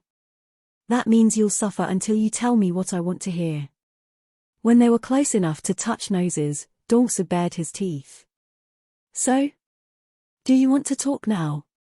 Jinho's lips moved, but Dong-suk couldn't hear what he was saying. What? Dong-suk raised an eyebrow and leaned in closer. Jinho whispered in his ear, fuck you. Dong-suk's face twisted. Whack. He slammed Jinho's head into the ground. Why did you kill him? Caught off guard, the healer rushed forward and checked Jinho's pulse. Phew, he breathed a sigh of relief after confirming Jinho was still alive. Had Dong-suk applied a little more pressure, however, that wouldn't have been the case. Mr. Huang, please be a little more careful. I don't want to be an accessory to murder. Noted. Dong-suk relented. Uneasy about this whole affair, another man tried to dissuade Dong-suk. Let's just go. Haven't you pushed him enough? What tray you talking about? I'm just getting started. A sinister smile crept across Dong-suk's face. He was just as cruel as his older brother had been. The man nervously glanced around the room. It was then that he noticed something on the other side of the factory. What was that? He squinted at the mass. What? Huh? Both Dong-suk and the healer looked toward the man's panicked noises to find a high orc in black armor standing there. An orc? Dong-suk stood up. The healer, who had been checking on Jinho, rose as well. Was there a dungeon break nearby? Dong-suk shook his head. If so, the whole area would have been in chaos. Just in case, Dong-suk extended his perception to scan for any magic beasts nearby, but the high orc seemed to be alone. How strange. Even stranger was that the high orc was shaking in fear, its expression terror-stricken, and it was all it could do to keep from crying. It looks like that beast is afraid of you, Mr. Huang. I don't have time for this. A white light surrounded Dong-suk's fist. As he took long strides toward the orc with his fist raised and ready to rock, a man's deep voice resounded from out of nowhere. Exchange. News regarding more and more dungeon incidents was being reported on the TV. There hadn't been any major incidents, but the number of hunters getting killed during raids was increasing. Is my baby going to be okay? Kyung-hae, Jinwoo's mother, anxiously watched the news report. No matter how great a hunter they were, mothers would always worry over their children. Baru, who was hiding in the shadows and guarding her under Jinwoo's orders, heard her concerns. "O mother of my king, if anyone can survive a dungeon incident, it is your son." Frustrated, Baru was barely able to keep himself from saying this out loud. He didn't want to frighten Jinwoo's mother, but he was affronted that Kyung-hae was basically comparing his king to the lowly beasts on the screen. It took all his patience and restraint not to try and educate her. Next up, the Hunter Command Center in the US is hosting. The anchors changed subjects to the International Guild Conference and showed footage of Jinwoo at the airport. Forgetting her concerns for him, Kyung-hae beamed proudly at the sight of her son swarmed by the paparazzi. "Jaina, your brother is on TV." "Really?" Jaina abandoned her studies and skipped out of her room. Although this wasn't the first time, she still found it fascinating and cool to see Jinwoo on television. However, the two women were oblivious to another being cheering even more passionately for Jinwoo than they were. "Oh, my king." Baru gazed upon the screen with sparkling eyes. A sudden chill ran up Beerah's spine, and his body began trembling. He had felt like this once before. When was that? Baru searched his memories until he recalled that moment when Jinwoo had gazed down at Baru with murderous intent in his eyes. The feeling of his inevitable end approaching and the smell of death in the air. This was the first time he'd felt his king's rage since becoming a shadow soldier, and his whole body was paralyzed. But Baru was the king's soldier now. He snapped back to reality. "My king is furious." As terrified as he felt, Baru couldn't just ignore his king's rage. He attempted to communicate with the hunter. "My king, please remain calm. I shall be right there." A reply came instantly. "No, stay there." The fury in Jinwoo's voice made Baru shiver. "As you wish, sire." He had no choice but to follow Jinwoo's order. Baru wondered who could be foolish enough to infuriate his king like this. Who would do such a stupid thing? Baru retreated deeper inside the shadow to try and forget his terror. In the city of Busan, the Knights Guild was in the middle of preparations for a raid. Guild Master Jongsu Park lit a fire under them as he did a final check on his members. There have been a lot of reports of incidents within dungeons, so stay focused, everyone. Let's go home without a single person harmed. "Yes, sir." The guild members, who had been humbled after having done a raid with Jinwoo's minions, gave a loud cheer. Yoon Tae-jung, the vice president of the guild, was standing behind Jongsu and nodding in support when something distracted him. "Ah." Jongsu instantly turned to him. "What? What's wrong?" Yoon Tae looked back and forth between Jongsu and Jongsu's shadow and pointed at the floor. "B-boss, the shadow beneath your feet, it just moved." Yoon Tae's mouth snapped shut when Jongsu glared at him. "How many times have I told you not to drink before a raid?" "That's not it, boss. I haven't had a single drop today." "I swear, your shadow really moved like it was alive." Jongsu let out a huge sigh and looked at Yoon Tae, disappointed. "Okay, you need to sit out today." "Boss, I'm telling you the truth." "Let's move, everyone. We can do this, knights." "But, boss," Yoon Tae's frustrated voice echoed through the air. Incredulous reports about moving shadows came from every location Jinwoo had placed his soldiers, but the shadow soldiers didn't care about eyewitnesses. They were agitated by their king's rage. Exchange. Jinwoo appeared in the High Orc's place. Dongsa and his men froze like mice encountering a snake at the sudden arrival of the unexpected guest. Recognizing Jinwoo, Dongsu's heart sank. But Jinwoo strode past him and made a beeline straight for Jinho. The two men standing on either side of Jinho scrambled aside. Jinwoo took a healing potion from his inventory and slowly poured it in Jinho's mouth. Healing potions cannot recover HP when it dips below 10% of your total HP. Crack. The empty healing potion bottle shattered in Jinwoo's hand. What else could he use? The elixir of life treated illness, so it wouldn't help his injuries any more than healing magic could cure diseases. "I need healing magic." Baru was the only soldier who could perform healing magic, but he was in Korea. Even if Jinwoo summoned Baru, he wasn't sure how long it would take. Dongsa finally regained his composure.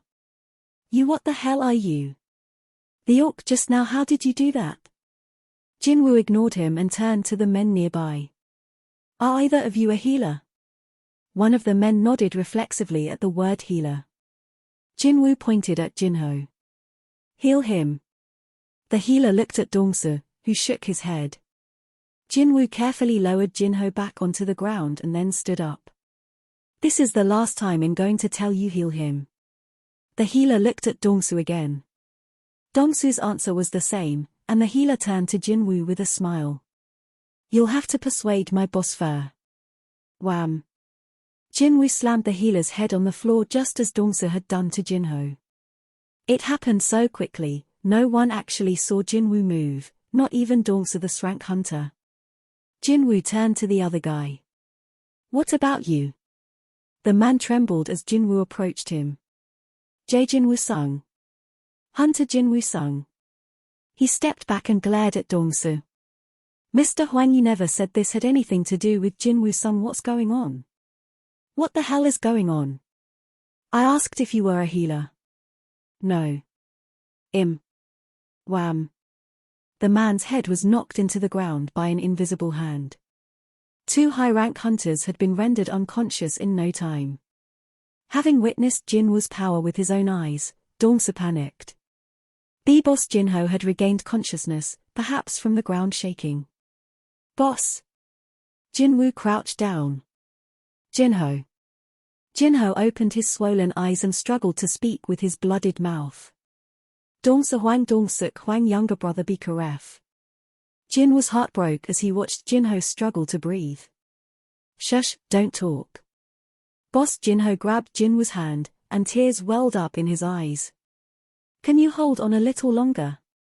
Asked Jinwoo. Jinho nodded, unable to speak.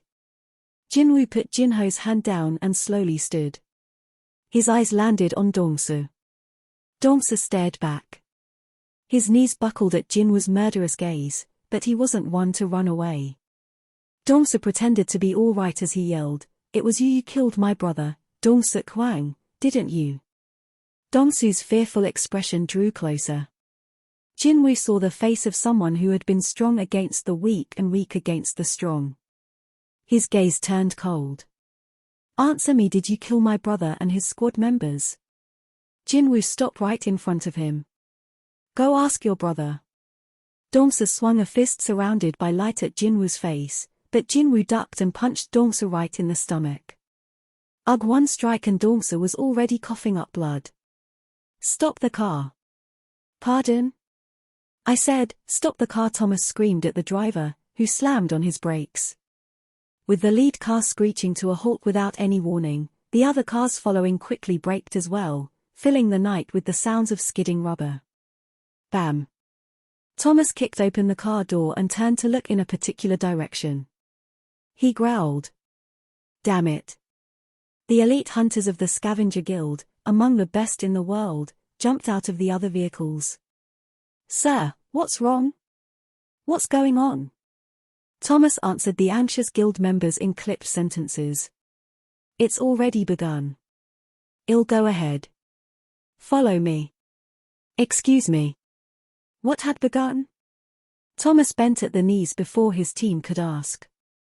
His leg muscles bulged as the asphalt heated up, sending the other hunters retreating 2 or 3 steps. Whoom. Thomas leaped into the air and was out of sight in the blink of an eye. Summer Thingus headed this way. Something powerful was approaching fast.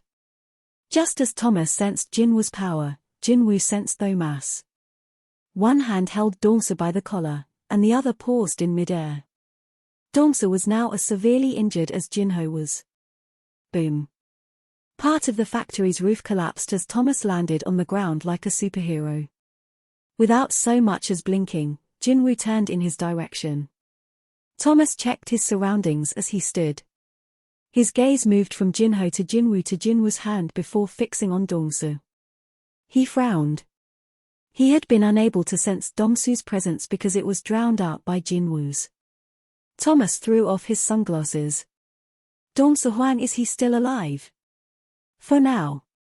Thomas used simple English words and enunciated clearly for Jinwoo's sake. Let him go. If you do, I'll pretend this did not happen. Please. Jinwoo gripped Dongsu's collar even tighter. And if I say no? I'm not asking. One of the strongest hunters in the world bared his teeth. The average hunter would have been scared half to death, but Jinwoo didn't so much as flinch. Come at me, then. 6. The level of a beast. Thomas raised an eyebrow. Had any other hunter responded to him that way, he would have torn them apart. As a national-level hunter, he had a kind of diplomatic immunity. It was a reward for saving 300 million American citizens from the worst disaster in human history. But his opponent this time was Jinwoo Sung, so he couldn't do as he would like. Though Ma's fingers twitched as he tried to contain his anger. He ground his teeth as he glared at Dongsu. I told him not to do anything. Like Head thought, Jinwoo wouldn't be an easy opponent. Seeing him in person confirmed this. If Thomas had to describe this feeling, He'd say it was like being stuck in quicksand. One wrong move, and it would be difficult to escape the dark and ominous mana flowing from the Korean hunter. Yet Thomas couldn't step down, either. Jinwoo had an ace hunter of the scavenger guild by the throat, and more importantly, his pride as a national-level hunter was on the line. Thomas frowned as he posed a question. By any chance, do you know who I am? Jinwoo's response was clear. I don't care who you are. At that moment, Dongsu regained consciousness and yelled at Thomas, Sir, quick, kill this son of a bitch. Whack. Dongsu was out like a light, his body limp after a punch from Jinwoo. Though Ma's eyes widened at the audacity. How dare you? Jinwoo was acting this way despite knowing who Thomas was. Thomas looked like he was ready to kill. He knew from experience how to deal with anyone who defied him. Thomas had been born to a poor immigrant family in an impoverished neighborhood. As the only white kid in a school full of African American students, Thomas stood out. He made enemies everywhere he went. Often, making eye contact with the wrong person resulted in a fight. Many times, his opponents were armed. Most of the time, it was him versus several people. Though he had nothing else to his name, he was blessed with one thing: overwhelming physical strength, the power to literally step on other people. Ironically, the place where he grew up was the perfect proving ground. Thomas demonstrated his strength time and again and soon saw how people treated him changed. He ruled like a king. Power, authoritative power, financial power, and physical power. He realized early on that the different kinds of power that existed in this world either made you a king or a slave. So when a new kind of power emerged, he seized the opportunity to set himself up as a king. If someone didn't listen to him, he simply used physical strength to make them submit to his will. He made those who looked down on him bow to him. He crushed anyone in his way. He had learned that physical prowess was his truth, and he lived by it. Time stopped, then Thomas leaped toward Jinwoo, and the gap between the two instantly closed. As their noses practically touched, their eyes met. Blame your ignorance. Thomas reached out to grab Jinwoo by the head. His mighty grip was his special weapon, and with it, he could easily crush the skull of even the highest-rank hunter. Now that Jinwoo was within range, victory was surely his. What? Suddenly, a light flashed before his eyes. The hunters of Scavenger Guild arrived in time to witness something crashing through the side of the abandoned factory at lightning speed. Kaboom! It took down the whole wall and skidded across the ground, coming to a stop right in front of the other hunters. They couldn't contain their shock. Thomas. Sir, are you all right? Who could send Thomas Andre flying like this? They couldn't believe their eyes. Steam rose from Lomas' whole body due to the great impact. Had this been an ordinary human, their skin would have ripped off as they slid across the pavement, or their body would have broken into pieces after being thrown through the wall. However, Thomas was completely fine, as expected of the tank who had withstood Kamish's fire. But as he got to his feet, his expression was less than fine. His face was dark as he looked around at the others. They belonged to the same guild, but the hostile glare of a national-level hunter was enough to make his guildmates go pale. Thomas wordlessly stomped back to the abandoned factory, seething. The vice-guild master snapped out of his stupor and barked at the other members of the guild. "Don't just stand there, move." All at once, 100+ of the world's best hunters charged. Jinwoo clenched his fist tightly after sending Thomas flying. Had he arrived just a little later, Jinho's life would have been in serious danger. When he saw Dongsu smack Jinho's head on the ground through the eyes of the High Orc soldier, his blood had boiled. So though Ma's proposal that they forget any of this had ever happened was absolutely ridiculous. Jinwoo had pushed himself to the limit again and again so he wouldn't have to be pushed around by those at the top. What Thomas had suggested wasn't even worth considering. Yet though Ma's response to Jinwoo's rejection had been to launch a serious attack. The fight was far from over. Thomas returned, angrier than ever. Jinwoo tossed the unconscious Dongsu aside and summoned Kaisail and Igris. VMMM. The shadowy winged dragon and knight appeared. Jinwoo carefully picked Jinho up and handed him over to Igris. "Take Jinho to the closest hospital. Make sure they do whatever it takes to help him." Igris bowed his head to Jinwoo, mounted the winged dragon, and left the factory. Kriya. Thomas paid no heed to the dragon flying away. He was focused solely on Jinwoo. Jinwoo's gaze finally settled on Thomas and how his face was distorted in anger, as well as the guildmates rushing to join him. They numbered around 100, and Jinwoo guessed Thomas had brought every single elite hunter from the Scavenger Guild, the best guild in the world. "So what? I have plenty of soldiers, too." Jinwoo summoned the shadow soldiers awaiting his call. Darkness slowly spread from underneath his feet as shadow soldiers leaped out one by one. The sight of them stopped Thomas dead in his tracks. They numbered in the thousands and filled up the abandoned factory all the way to the back. Though Ma's eyes narrowed. It's not just the numbers, either. He spotted several minions as strong as Srank hunters among them, including a knight wielding a gigantic shield, a spellcaster in a hooded robe, and even giants bringing up the rear. He wasn't sure whether the Scavenger Guild could defeat them even if they went all out. Jinwoo's impossible minions sent chills up and down No Ma's spine. Yet at the same time, he was delighted. The thought of doing battle with such powerful beings sounded entertaining. He licked his lips and smiled. This no longer had anything to do with Dongsu. There was only one way to restore his broken pride. "I'll kill that disrespectful bastard." But before that happened, he offered Jinwoo mercy one last time. "Admit your mistakes and stand down, and I'll let you live." Jinwoo responded by flipping him off. Thomas gritted his teeth. "You dare." The national-level hunter ripped off his shirt, a luxurious bit of apparel made from materials extracted from magic beasts, without a second thought. Crack. Crick. His muscles swelled and then hardened into bulging armor all over his body. Frighteningly powerful energy flowed from beneath No Ma's feet. His impressive magic power looked like golden steam rising from his shoulders. Here was the mightiest tank in the world in all his glory. After quietly watching this transformation, Jinwoo released his magic power as well. Fwoom. The sight of the two monstrous powerhouses stole the breath of every onlooker. Oh. I was wondering who could knock down Thomas like that. Their hunters' eyes were then focused on the same thing. Jinwoo Sung, the man who had cut a swath through the giants in Japan. He of all people could take Thomas. The members of the Scavenger Guild gawked at the sight of him. In stark contrast, Jinwoo was cool and collect. This was the perfect opportunity to test how much he'd grown. He could unleash his full powers against them without worry. Jinwoo suddenly remembered what Kamish had told him. There exist 4 humans who have borrowed the powers of the rulers, right? Perhaps Kamish had been referring to 4 of the 5 national-level hunters who had survived battling the dragon. If so, there was a high possibility that Thomas might be one of them.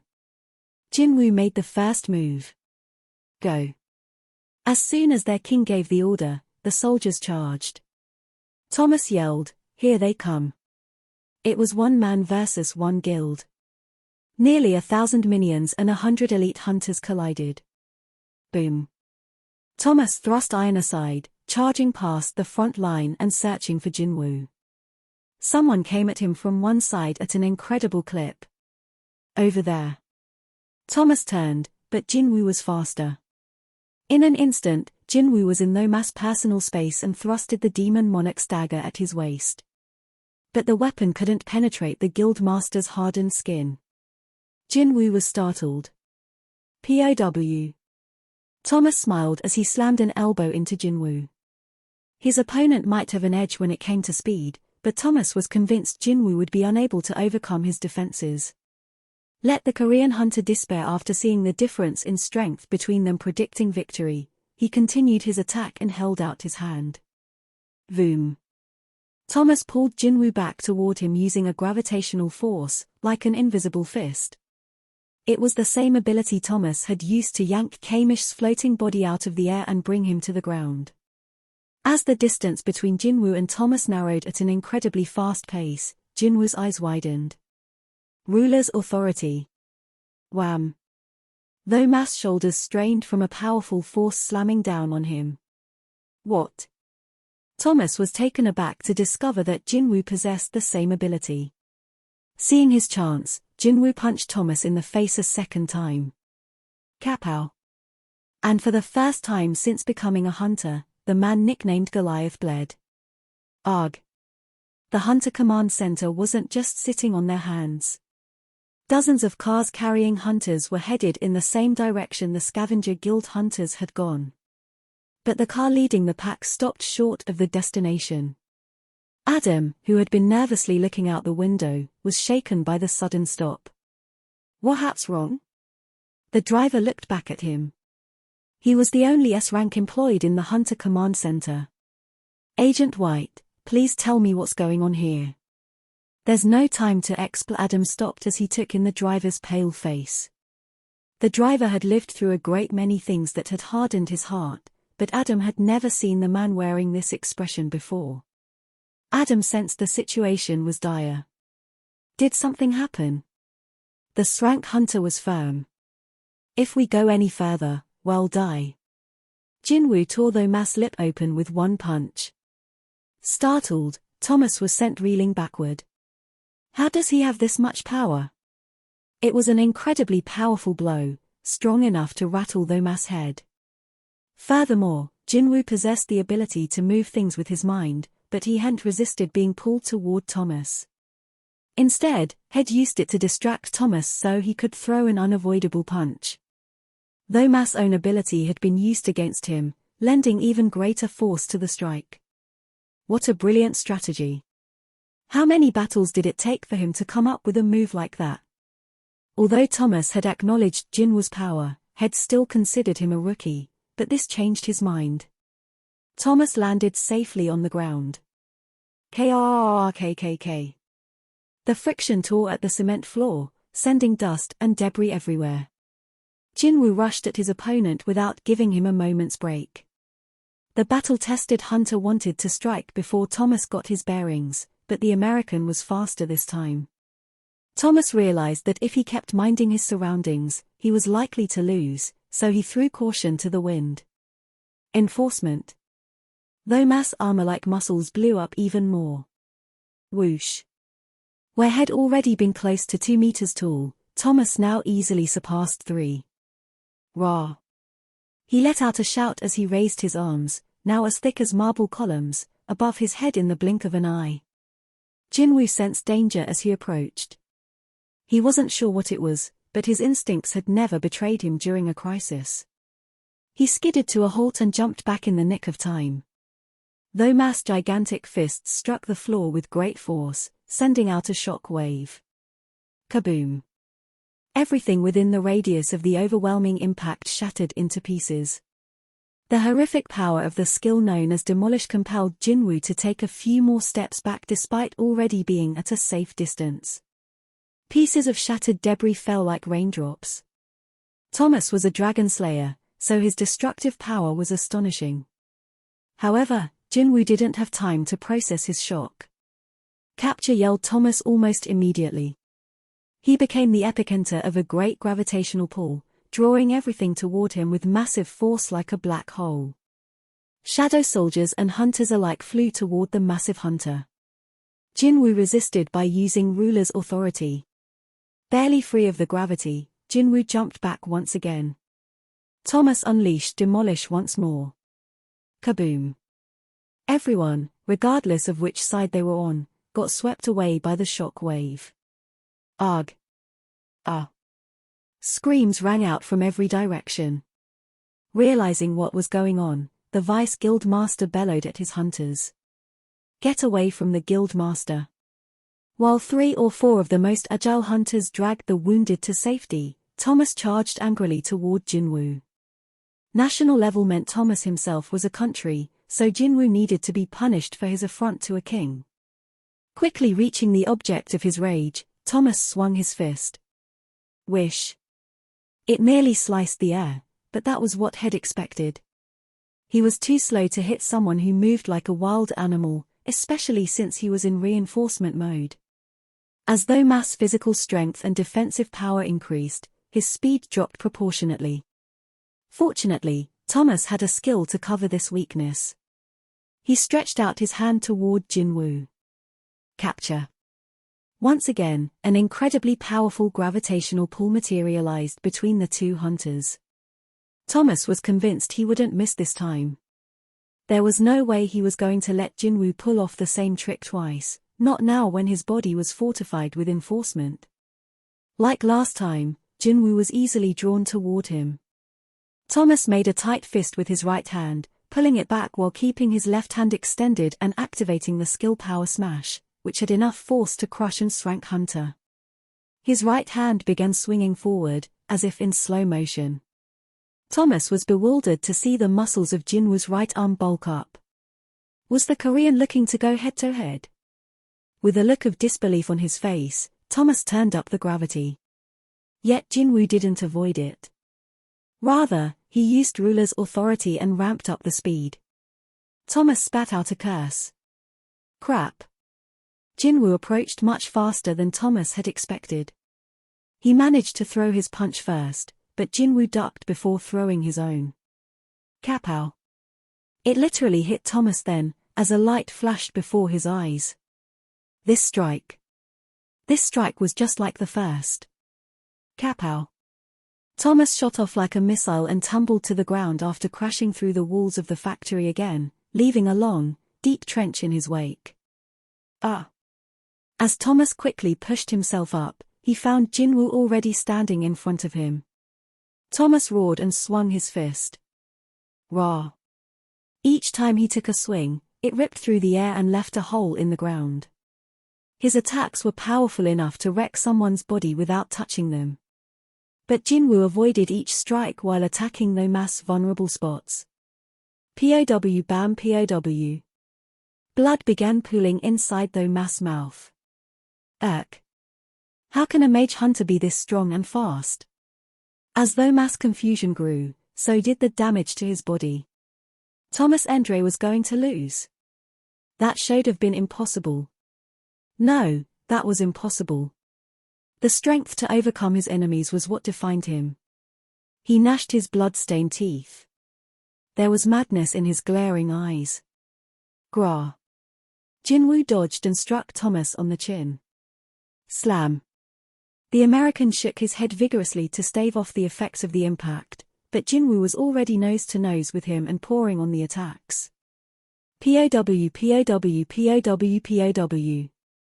Arg Thomas, a walking fortified castle, began to topple. He stumbled, but once he got his balance back, he began screaming. I am Thomas Endre. Do you really think this is enough to best me? I already told you. Whack. Jinwoo delivered an uppercut. I don't care who you are. Thomas stopped his head from whipping all the way back. Furious, the man known as Goliath raised his interlocked hands above his head. Demolish. Kaboom. Thomas pounded the ground with all his might, causing an earthquake. But Jinwoo was gone. Where did he? Though Ma's eyes scoured the area, then belatedly noticed strong magic power above him. He looked up. Jinwoo had leaped before Demolish was activated and was now quickly descending. Jinwoo's elbow slammed into Ma's face. Wham! Dozens of cars came to a stop a good distance from the abandoned factory. It would be dangerous to go any closer. The people emerging from the vehicles were the elite of the Hunter Command Center, each of them a great hunter. However, despite his amazing colleagues, Adam was still anxious, since they might have to face off against Jin Woo-sung, Thomas Andre, and the entire scavenger guild. The Srank hunter named Brent commanded the forces of the Hunter Command Center. He shook his head with a grim look on his face. Damn! What kind of monsters were generating this much magic power? Brent didn't want to go any farther, but Adam waited anxiously behind him. Brent relented with a sigh. It's right there, but it's extremely dangerous. Are you sure about this? Adam nodded. Kaboom. Just then, something shot into the sky and fell back down with a crash. Adam looked toward the noise and then turned to Brent. The Srank hunter's jaw hung open. What was that just now? If I'm not mistaken, there was no way he was, but the hunter hesitated a bit before continuing. I believe that was Mr. Andre. What? But I can't be sure. Horrified, Adam urged him along. Hurry, let's go. Brent gestured for the other hunters to follow them as he took off after Adam. They arrived at the scene of the collision. An Asian hunter was beating up the invincible Thomas Andre. POW Bam Kapow. Shocked, Brent pointed at the two of them. Mr. Andre is getting pummeled by Hunter Sung. I can see that Adam didn't know what to do. He could see from this distance that Thomas did not look good. Brent was at a loss. What should we do? We need to stop them. Are you really going to watch a national-level hunter get beaten to death? Stop who? Stop him? Brent stared at the Asian hunter emitting so much magic power that he didn't dare get closer. However, Adam darted toward them before Brent had a chance to stop him. Adam was an ordinary agent. He could lose his life just coming into contact with magic power from high-rank hunters. Brent hesitated but soon followed with a groan. Agent White. The elbow to the head knocked Thomas down on all fours. His hands dug deep into the ground. Thomas pushed himself up, but he had lost a lot of his strength at this point, and his fists lacked much of their previous impact. Seeing Ma's sluggishness, Jinwoo knew that victory was his. The American kept missing his target, and his punches were weak. All he had left was his rage. Jinwoo effortlessly avoided his attacks and then began counterattacking. POW Kapow. Unlike Thomas, Jinwoo was still going at full strength. Thomas couldn't handle the barrage. Blood splattered in every direction. His head was battered. He lost his balance and wobbled before Jinwoo kicked him into the air. Whack. Ara. The collision of magic power caused an explosion, and Thomas shot up like a rocket. Ruler's authority. Jinwoo then pulled Thomas back down to earth. Powerless, he tumbled onto the ground. Wood. Cough cough. Thomas lay spread eagle in the dirt and coughed up blood. Jinwoo got on top of Thomas and started wailing on him just as he had done to the demon monarch Bolin in the demon's castle. POW. Jinwoo felt Ma's resistance gradually weakening. POW. Jinwoo raised his fist for the final blow. A desperate cry rang out. Hunter Sung, stop, please stop. Jinwoo's face was devoid of expression as he stared at Adam running toward him. He charged his fist up again. A terrifying amount of formidable magic power emitted from his flexed shoulder and fist. No, stop! Adam reached his hand out in vain. Jinwoo's fist was about to connect when Thomas parted his lips. I've lost. Whoosh.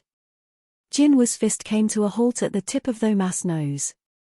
The national-level hunter passed out and went limp, totally spent. Jinwoo lowered his fist and quietly stood. The elite of the Hunter Command Center slowly gathered around the victor and the fallen. What the hell? Is this for real? Seriously? The reporter muttered to himself as he continued snapping pictures. He had planned to take a few photos of the scavenger guild preparing for a raid, but when they suddenly cancelled the raid and headed elsewhere, head followed.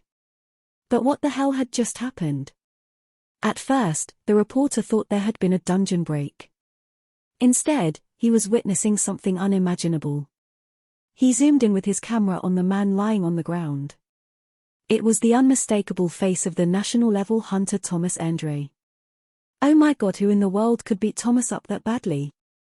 The reporter gasped as he reviewed the pictures he had taken. But at the same time, his heart raced with excitement at the thought of how much money he'd get for them. Adam ran to check Thomas for signs of life. Ba-dump, ba-dump, ba-dump. He put his ear on Thomas' chest and heard a heartbeat. He cupped Thomas' nose to check his breath. Fortunately, there were signs of life, but Thomas was barely hanging on. To put Thomas Andre in this condition. How many hunters in the world could do this to Thomas? If this went public, the whole world would turn upside down. Adam had to respect Jinwoo's power, which far exceeded the Hunter Command Center's estimates. But this wasn't the time to be starstruck. Hurry, he gestured to the healers of the Hunter Command Center. One of the highest rank healers kneeled beside Thomas and checked his vitals before casting some healing magic. He then sucked his teeth. Every single bone in his body is broken. The bleeding is severe. I can't do this on my own. We need every healer to work together. With this, other healers joined him in reviving Thomas, but it was like trying to fill a lake with tap water. Someone with Thomas' great stamina required extra effort to heal completely. As the healers struggled to help their shattered patient, Adam stood up. The rest of the Hunter Command Center staffers were busy removing the wounded from the abandoned factory. Ugh. My leg, my leg. The elite hunters of Scavenger were in horrific condition. Adam hadn't witnessed who had done this to them, but he had a good guess. A single hunter just crushed one of the best guilds in the world. Seriously. Adam was astonished by both Jinwoo's audacity and the power he had to back it up. Huh? It was then that he realized Jinwoo was nowhere to be seen. As Adam scanned the area, he heard his ringtone go off. This is Agent White. Agent White, we've located Jin Ho-yo. It was the Hunter Command Center calling with an update. Adam brightened at the good news. Really? Where? The caller relayed that Jinho had been found outside of a large hospital nearby. He was quickly treated in the ER and was now in stable condition. I'll be right there after I finish cleaning up the mess over here. Understood. Adam hung up the phone and breathed a sigh of relief. Phew. Thinking about trying to deal with Jinwoo's anger if something had happened to Jinho made Adam's head spin. Spilled water could not be poured back in, but he counted his lucky stars that at least the cup hadn't broken during the spillage. The good news took a tiny bit of the weight off his shoulders. We're done. The healers treating Thomas stood up. Is Hunter Andre okay? Asked Adam. For now. What does that mean? His injuries were severe, so while his body is healed, it will take time for him to regain consciousness. Ah, I see. Healers had been able to mend his physical wounds, but mental trauma was another thing entirely. Thomas would be spending a significant amount of time in a hospital room recovering from this ordeal. A healer tried to comfort the unhappy agent. He lived through this because he's Thomas Andre, a national-level hunter. If it were anybody else, this much damage would have killed him at least 10 times over. Well, that's goo. Adam was about to agree with the healer but stopped. Thomas had survived only because he was a national-level hunter. A chill ran up Adam's spine. Then what had happened to Dong Se-Huang, the initial target of Jinwoo's rage? Was he here, too? With a stunned look on his face, Adam ran inside the abandoned factory from which injured hunters were still being extricated. Someone called out to him. "Agent White over here." Adam ran toward the urgent voice, trying to keep calm as he went. A Samba hunter from the Hunter Command Center stood next to someone he recognized. Adam groaned. "Dong Se-Huang." The other hunter turned to Adam. He isn't breathing. And his heart isn't beating. This better not be a joke or a mistake. The editor-in-chief of the best-selling newspaper on the east coast of the US was not happy about being out this late at night because of a phone call from a reporter. Normally, he wouldn't go out of his way for a freelancer like this, but he was compelled to make an exception based on what the reporter had told him over the phone. If it ended up being a load of shit, though, he'd see to it that the reporter rotted in jail one way or another. He was pissed about having to change back out of his pajamas. Seeing the suspicion in the editor's eyes, the reporter waved his hands. "It's all true. I'm telling you 100% real. Aren't you all about the truth?" "Well. So how much can I get for this?" "I need to see the pictures first." As if he was afraid of something, the reporter cautiously looked around before carefully removing some photos from his bag. At first, the editor nonchalantly thumbed through the pictures but suddenly froze, and his eyes widened. How could this be? The editor cast an incredulous look at the reporter, who shrugged and looked pleased with himself. The editor's hands trembled as he continued examining the pictures. The reporter had been telling the truth. The day before the International Guild Conference, and here's Thomas Andre, unconscious and covered in blood. And the man casually walking away after defeating Thomas? That was Jinwoo Sung, wasn't it? This was a great scoop. No, this was a veritable gold mine.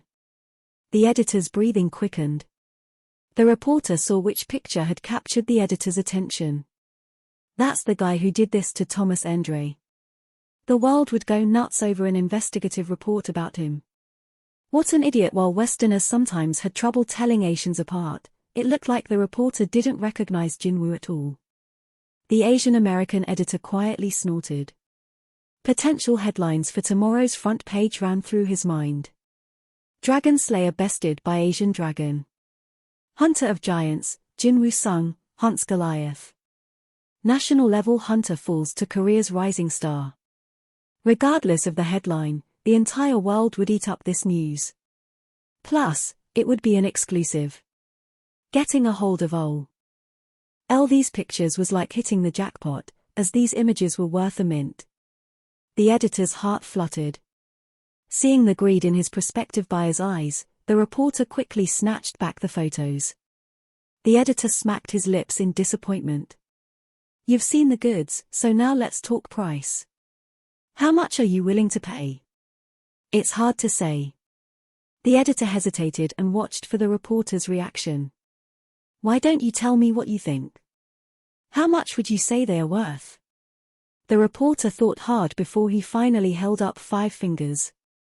The editor nodded in agreement. 50,000? Fine, we can swing that. Nope. The reporter corrected him. $5 million. $5 million? The editor was taken aback. "If it's too much for you, I can go somewhere else." The reporter turned to leave, but the editor quickly stopped him. "No, wait.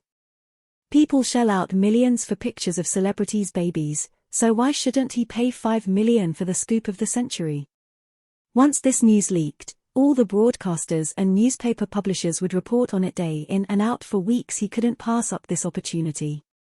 He finally came to a decision. "We have a deal on the condition that you hand over everything and any originals and we make it an exclusive. How's that?" An offer was made. The reporter thought about how he'd worked as a freelance reporter living on the bottom rung of society and how he might finally be able to visit his parents for the first time since leaving his hometown. His voice shook as he replied. Sounds good. Jinho was no longer in critical condition, but he still hadn't regained consciousness. His breathing was labored, and the morphine didn't seem to have much effect on him. Sometime after the doctor left Jinho's room, a figure shot out from the shadows inside the hospital room. Whoosh. It was Baru trading locations with Jinwoo via shadow exchange. Baru stretched his hand toward Jinho to heal him as per his king's order. Soft blue light spread from the tip of his hand, and the pained expression on Jinho's face soon eased up. Possessing power beyond an ordinary Srank hunter, Baru had healing magic that was also next level. The ant slowly healed Jinho's wounds in order to allow his psychological healing to begin. Womb. Jinho, who had been tossing and turning in his bed, opened his eyes at the warmth enveloping him. Millimeter? He laid eyes on a huge ant head that put a finger to his lips and made a shushing sound. I must be dreaming. Jinho closed his eyes again and fell asleep with a happy look on his face. Meanwhile, Baru quietly continued healing him into the night. In Seoul, Korea, there was a 14-hour difference between the east coast of the US, so it was morning there. In a deserted playground next to the swings, a black knight was laying prostrate on the ground, balanced on his feet and forehead. My king, how long must I stay like this? Jinwoo quietly sat on a swing. Until Baru tells me that Jinho's treatment is done. The knight said no more, knowing he had spoken out of turn. Jinwoo shifted focus from the knight to his hands. The backs of them were a mess. Thomas had been an unbelievably sturdy opponent, so Jinwoo himself had been injured punching him. Of course, they would heal thanks to the power of the passive buff health and longevity once he had a good night's rest. Sleepy. He felt a little fatigued. The crazy day was about to end on a quiet note. After a while, the shadow soldier spoke up again. My king. What? Please bestow a name upon me as well. Jinwoo looked at his newest shadow soldier. LV.1. General rank. Right, he had to name this one, too. Jinwoo thought about it briefly and smiled bitterly.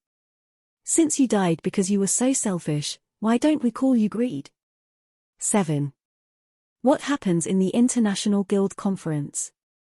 The next day, almost every broadcast station and newspaper in the US covered the hunters attending the International Guild Conference.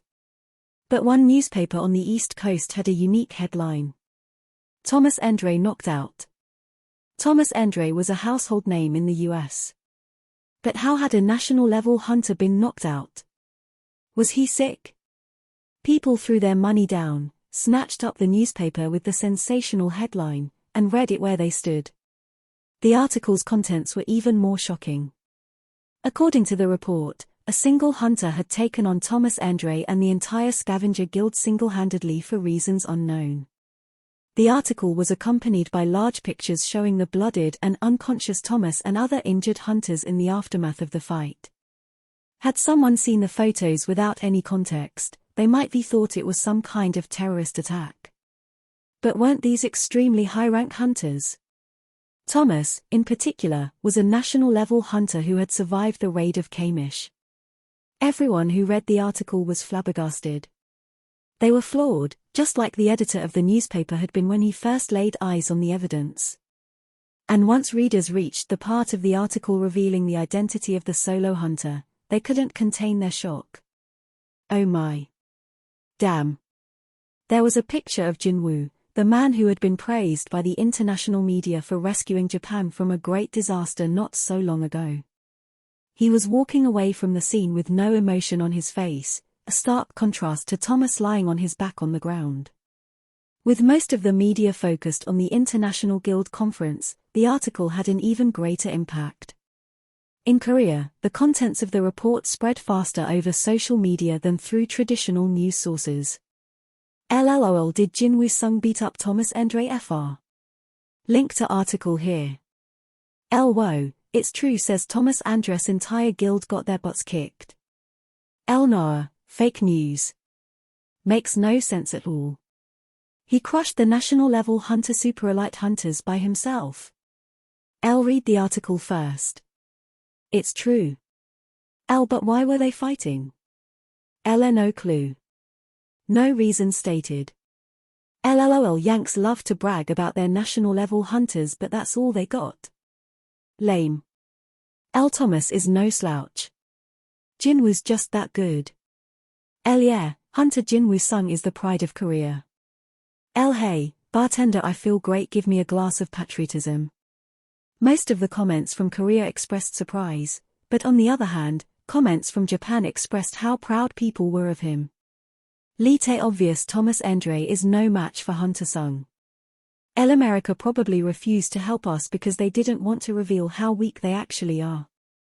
Lim really thankful that we had the right kind of hunter come help us. L. I want to give Hunter Sung a gift of appreciation. Where can I send it? L. You can send it here.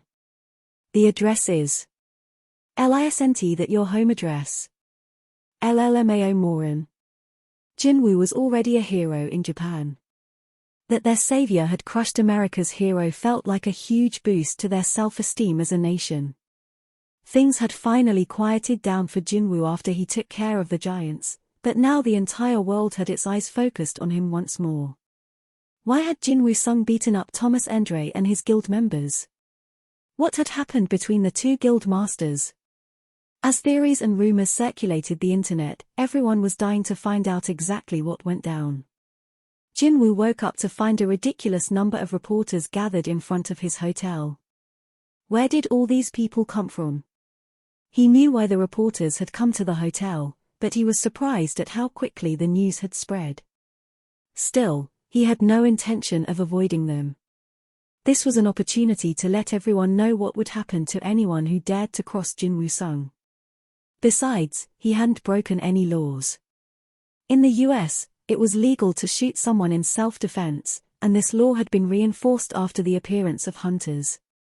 It would have been a problem if Jinwoo had continued attacking Thomas after he lost consciousness, but he stopped when his opponent acknowledged defeat. And no one would blame Jinwoo for Dong Se-hwang if they found out what had happened to Jinho. Jinwoo patiently waited to hear from Adam. Knock, knock. He opened the door, and there stood Adam with two hunters from the Hunter Command Center. Without so much as flinching, Jinwoo asked, "Are you here to arrest me?" "No, I'm not." Adam hastily shook his head. "We expected there to be a big fuss, so we're here to escort you to the International Guild Conference. Also." Adam suddenly straightened his jacket and then politely bowed to Jinwoo at a 90-degree angle. Jinwoo wasn't sure what was prompting this. Adam continued. "We would like to express our extreme gratitude to you."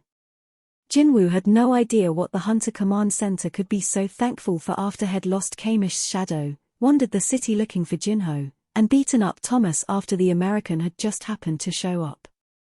Recalling the previous day's events disheartened Jinwoo. He didn't think his demonstration of the shadow extraction process warranted such appreciation, either. If you hadn't stopped when you did, the US would have lost both national-level hunters. Oh, that's what Adam was going on about. Jinwoo nodded in understanding, remembering how Adam had run screaming at him to stop. If the agent hadn't shown up and Thomas had somehow gotten a second wind, things would have ended differently. The US had already lost one national-level hunter, so they would have done whatever it took to save Thomas. Adam continued. "The Hunter Command Center of the US will do our best to prevent this incident from troubling you further." With that, Adam lifted his head. He looked tired after attending a meeting all night regarding how to handle this situation. The final conclusion had been, "Do not provoke him." The powers that be had decided to let Jinwoo have his way. His stock with the Hunter Command Center had skyrocketed after he defeated Thomas. From their perspective, they didn't want their relationship with Jinwoo to sour because of the Scavenger Guild's missteps. After all, Thomas was still alive, wasn't he? Adam had been ordered to attend to Jinwoo and proceed with the schedule as planned. He swallowed hard as he made eye contact with Jinwoo. This is the man who crushed the Scavenger Guild. Under normal circumstances, Jinwoo was a powerful hunter with common sense. However, Adam had witnessed with his own eyes what happened when Jinwoo became enraged. And truth be told, he was a bit envious of Jinho that this rage had emerged in the name of protecting those Jinwoo considered his people. "Oh boy, will you look how late it is?" Adam smiled after checking the time. "Shall we go?" "Sure." Adam escorted Jinwoo past a wall of reporters to a car waiting for them. Kashak, Kashak, Kashak, Kashak, Kashak. The press continued taking pictures until their car was no longer in view. En route to the International Guild Conference, Adam explained what had recently transpired. "We have testimony from Dawn Sehuang's accomplices. The Hunter Command Center will soon release a statement regarding the whole incident." Adam kept emphasizing that this wouldn't affect Jinwoo, and the hunter was glad to hear it. Jinwoo was in the US to collect information at the International Guild Conference on the magic beast who looked like his father. He had questioned Dongsu's shadow soldier, but he didn't know much, either.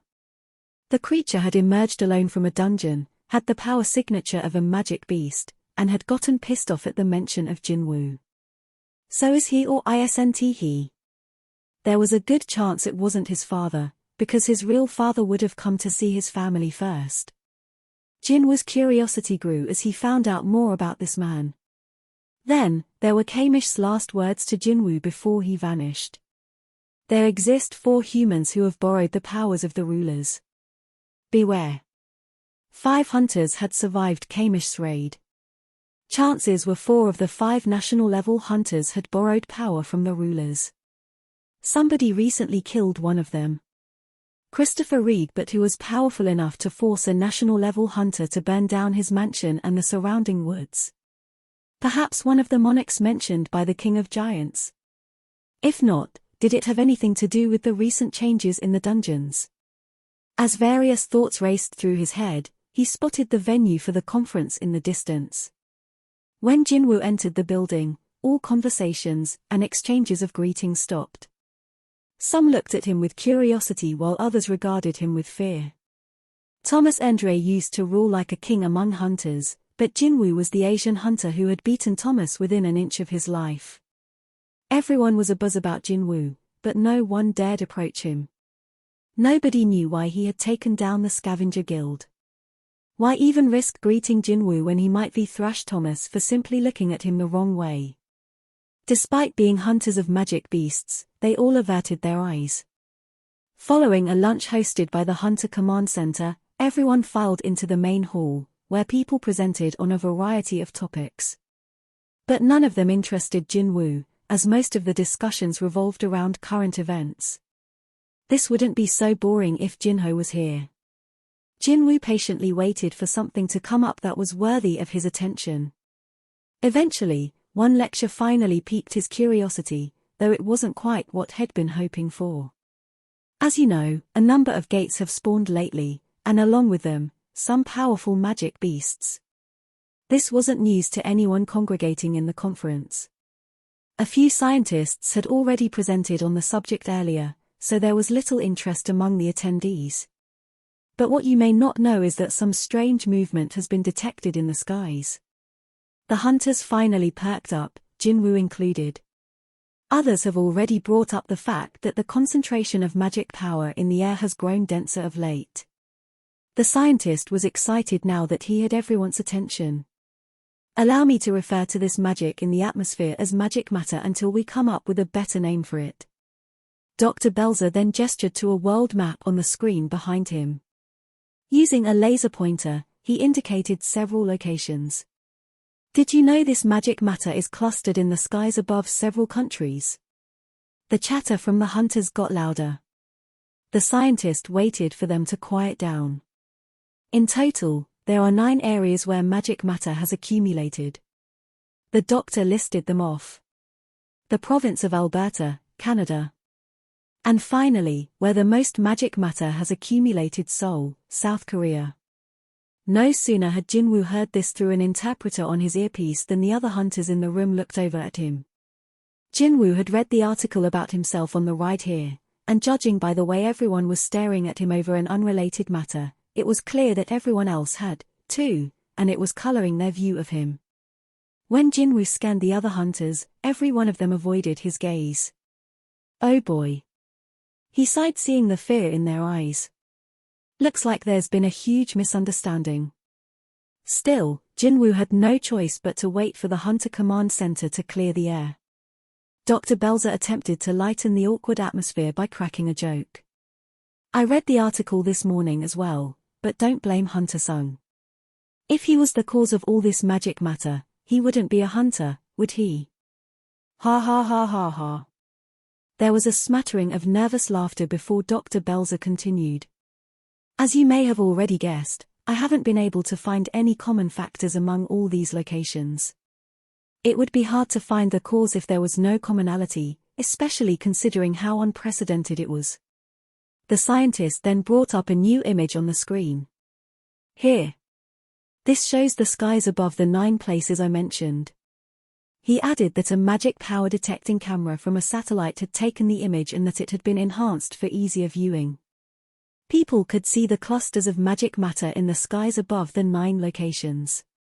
In person, the phenomenon wouldn't have looked that bad, but even without the image enhancement, it appeared far from natural. Whoa. Hunters gasped as they looked at the large screen. They needed to discover the reason behind this quickly. The skies above Seoul appeared especially concerning, making it look like the capital was the eye of a storm. Jinwoo wondered why there were 9. Could it have anything to do with the 9 monarchs? There was no way this was just a coincidence. However, since the King of Giants was already dead, the number 9 didn't have the same significance. At that moment, Dr. Belzer snuck a look at Jinwoo. Their eyes met again, but this time, the scientist was no longer laughing. Since we don't know the cause of this phenomenon, we currently have no way to handle it. With that, Dr. Belzer wrapped up his long presentation. However, although we have no method at the moment, we must work toward one, as our world is about to radically change once again. As the scheduled programming came to a close, Mr. Brannan, the director of the Hunter Command Center, took the stage to make an important announcement. His unscheduled appearance caused quite a stir. Was he going to make an official statement regarding last night's incident? The director had to ask the audience to settle down. There is an urgent matter I must bring to every hunter's attention. The hunters gathered here were the top in their field, not a gaggle of rowdy schoolchildren. The director's sentence sent a chilly silence through the room. The average person could not fathom the level of concentration the highest-ranked hunters possessed as a basic instinct. Mr. Brannan nodded as he scanned the room until he spotted Jinwoo. Hunter Jinwoo-sung.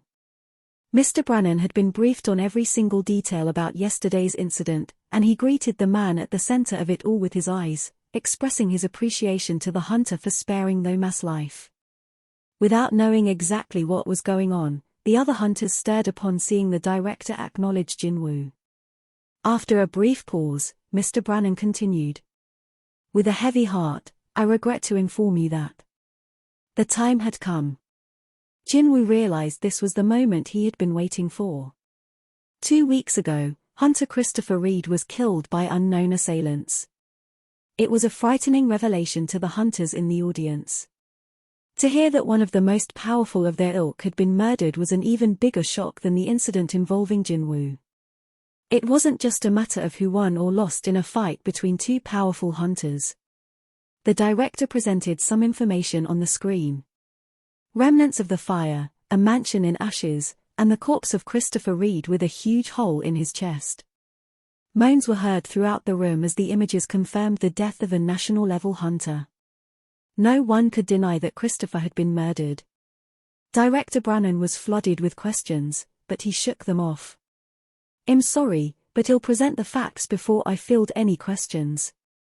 He had more important things to do than answer queries. The director briefly stole a glance at the corner of the room where Jinwoo was planted, quietly contemplating the matter at hand. Director Brannan had mixed feelings about Jinwoo's placid demeanor. However, there was no time to waste. He pressed a button on a remote to change the image on the screen. This is the prime suspect in this case. The face of an Asian man filled the screen. The hunters immediately noticed something odd. He closely resembled someone in the room. But with what had happened to Thomas fresh on their minds, no one dared share their thoughts. Jinwoo pursed his lips. The photograph, which had to have been taken when the man was brought to the Hunter Command Center to be identified, resembled his father to A.T. Jin. Woo bit his lower lip. Why was my father? Dungeons were the territory of the rulers, but Jinwoo had no idea why they would send out a magic beast in the form of his father. Whatever the reason, he could feel the rage building inside him. The other hunters mistook the reason for his anger, so they tried real hard not to glance his way. Don't look back. Don't look back. They only look alike, it's just a coincidence. Asians look very similar to one another, don't they? But no matter how I look at that picture. The director referred to Il Sung as Suspect S. He went on to explain where Suspect S had been found, what had happened during this discovery, as well as what had followed. The hunters were taken aback to hear he had beaten up Dong Se-hwang during the interrogation and escaped. Dong Se-hwang was someone the Hunter Command Center had recognized for his abilities and scouted to the US. He was an ace hunter with the Scavenger Guild, one of the best guilds in the world. Since Dong-su's death had yet to be made public, the news of his defeat was shocking. Heck, even a national-level hunter wouldn't have lasted long if they went up against a group of hunters at Dong-su's level. No wonder Suspect S was the Hunter Command Center's prime suspect. The Hunter Command Center has officially concluded that humanoid magic beasts escaped from a dungeon and targeted Hunter Reed. As Director Brannon continued to speak, footage of Suspect S stepping on Dong-su's neck appeared on the screen behind him. The prospect of Suspect S holding enough power to stomp on a powerful Shrank hunter such as Dong-su like a tiny bug horrified those in attendance. But Jinwoo wasn't surprised. The rulers had the power to create dungeons, and those same beings had created Suspect S, a magic beast, with a certain purpose.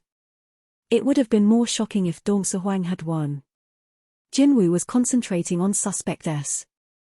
He appeared to be trying to communicate with Dong-su in the footage. Is he talking to Dong-su?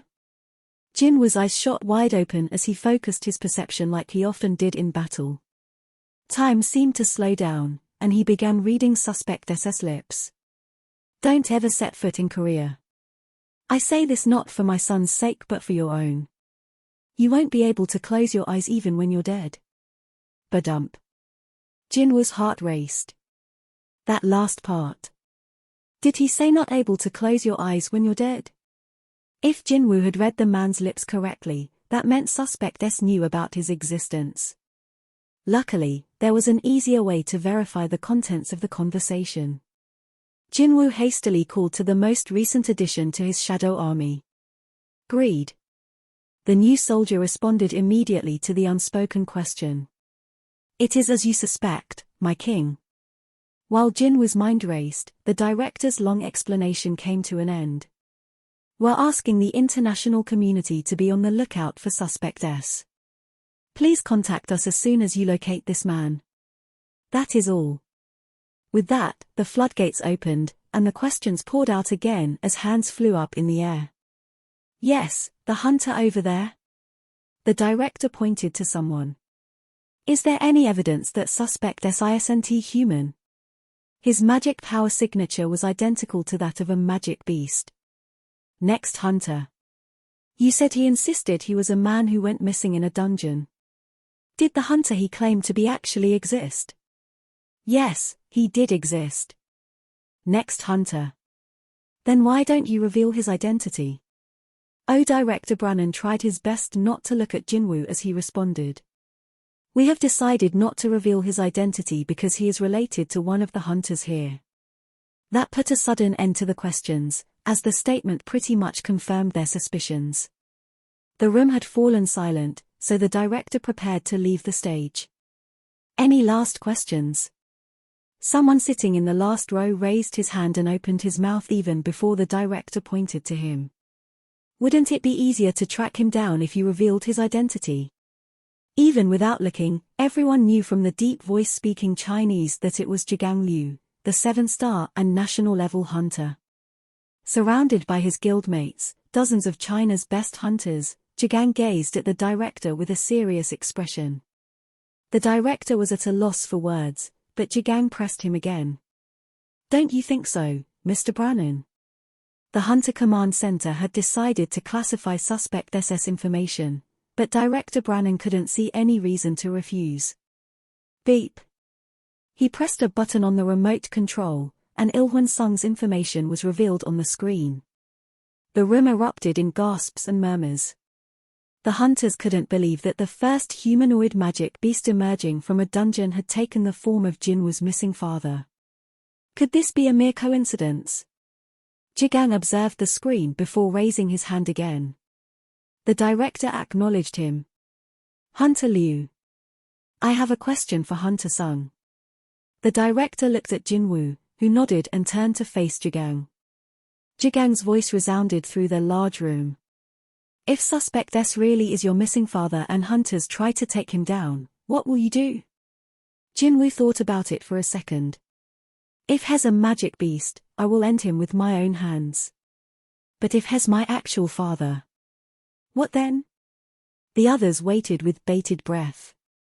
"I will protect my family even if it means becoming an enemy of all hunters."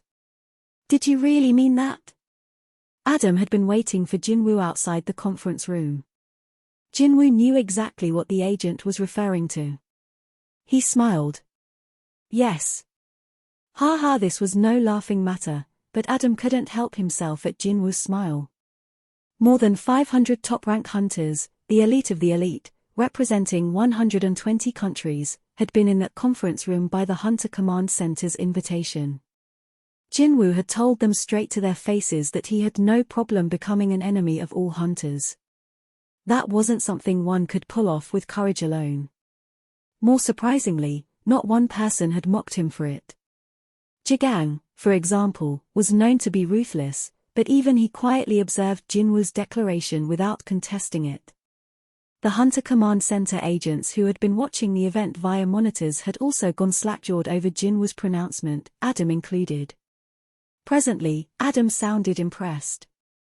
Only 2 people in the world could have gotten away with saying something like that in front of those people, Hunter Sung. Jinwoo was curious. "Who's the other person?" "He's in the hospital right now." Adam's bitter smile made it clear to whom he was referring. Considering Lo Ma's arrogant personality, it made sense. Though I'm not sure he has a leg to stand on anymore. Jinwoo smiled wryly as he recalled Lo Ma's face as he surrendered. Adam began detailing what was next on the agenda. "Next is the dinner party. The Hunter Command Center went all out, so if you don't have anything urgent to attend to." Jinwoo shook his head. "I'm planning to go to the hospital." "Pardon?" Adam was puzzled. Had Jinwoo sustained an injury last night? That was to be expected. It had been such a fierce battle that Thomas, a national-level hunter, had been so seriously injured he couldn't even be revived by healers. It stood to reason that Jinwoo would have been wounded here and there. I'm worried about Jinho. Oh, Adam had been presumptuous in his concern for Jinwoo. Still, he had to ask. "Are you experiencing any pain in your shoulder or wrist from last night?" Never mind." Adam waved, flustered, when he and Jinwoo noticed the hunters conversing in small groups nearby, stepping aside to let someone pass.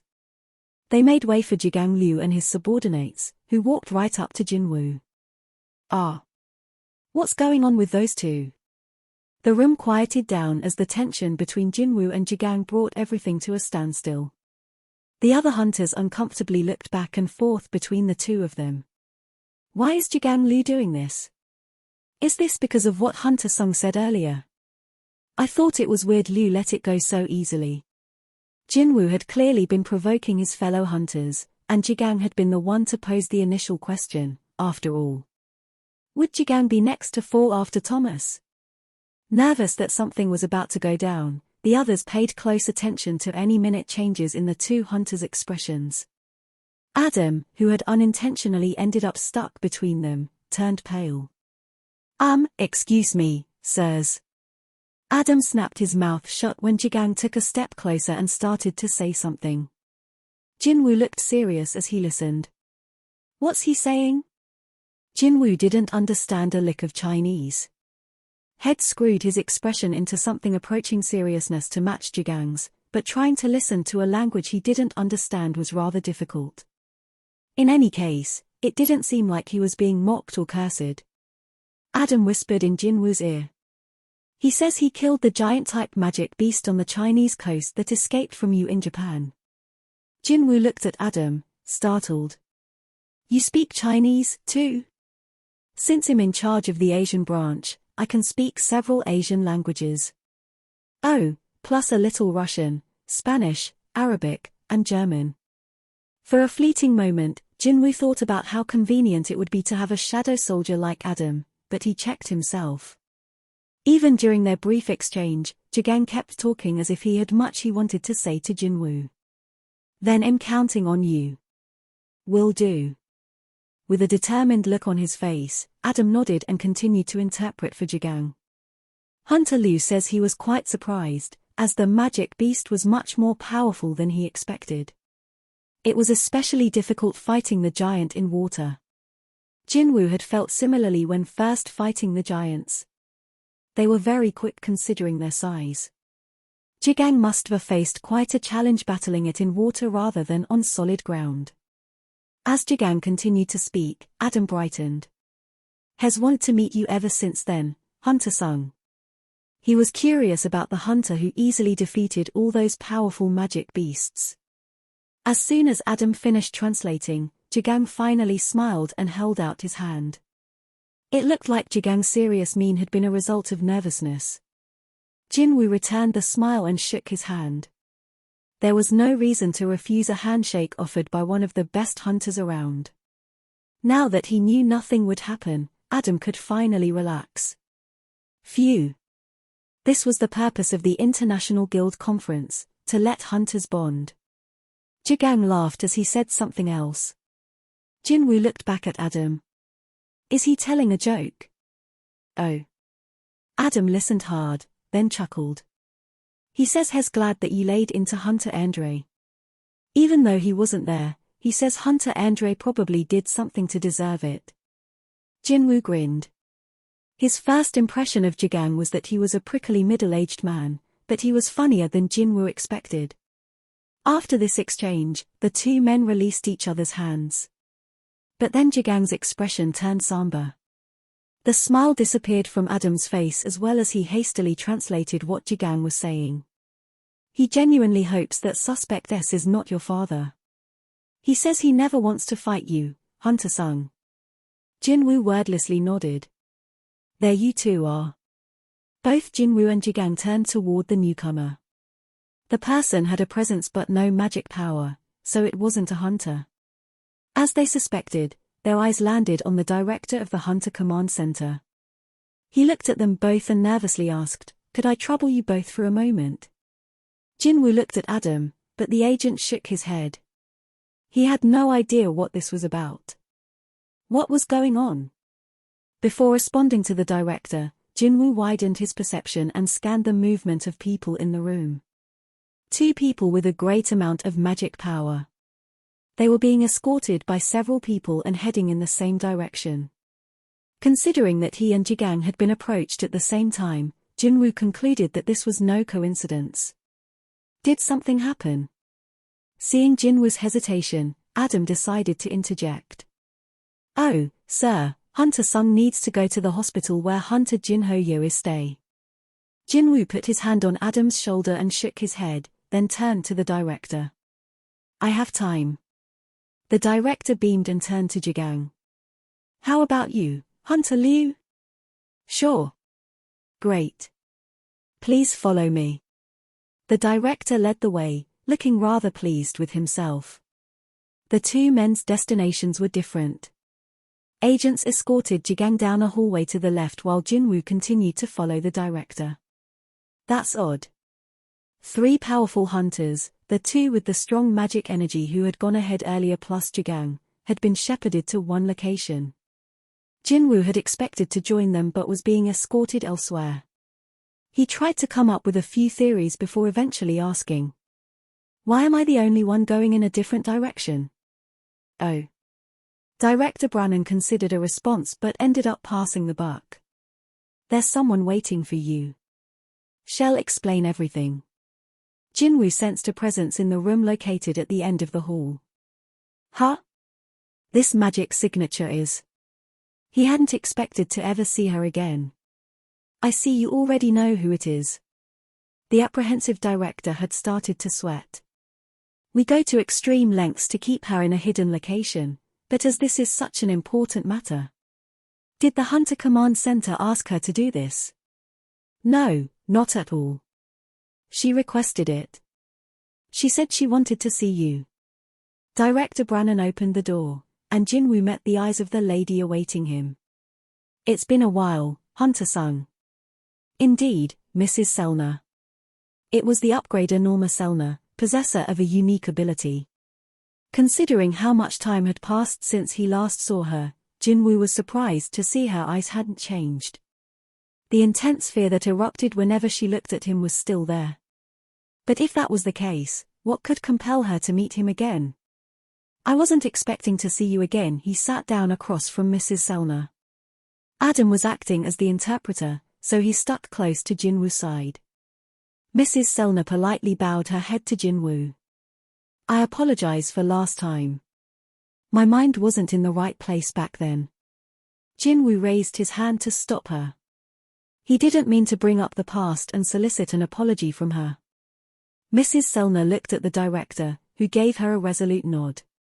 She hesitated but finally spoke with some difficulty. "Recently, I keep having the same dream every night." Jinwoo assumed he hadn't been called here to interpret her dreams. "What kind of dream is it?" "Every night, I see the top hunters becoming the hunted. Someone hunting hunters."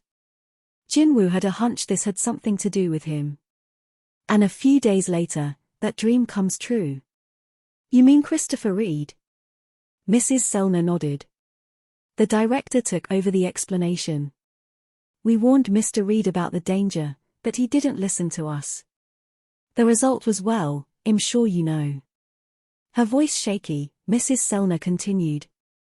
"Powerful hunters who defend this world will continue to be killed. The ones hunting them will never stop."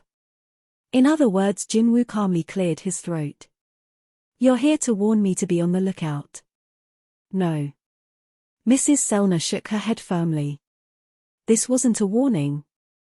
Jinwoo wasn't sure how to react. Mrs. Selner pleaded. "You must protect them. I've lost." 2 words Thomas had never expected to come out of his mouth again. The phrase repeated over and over in his head as he opened his eyes. He was in the hospital.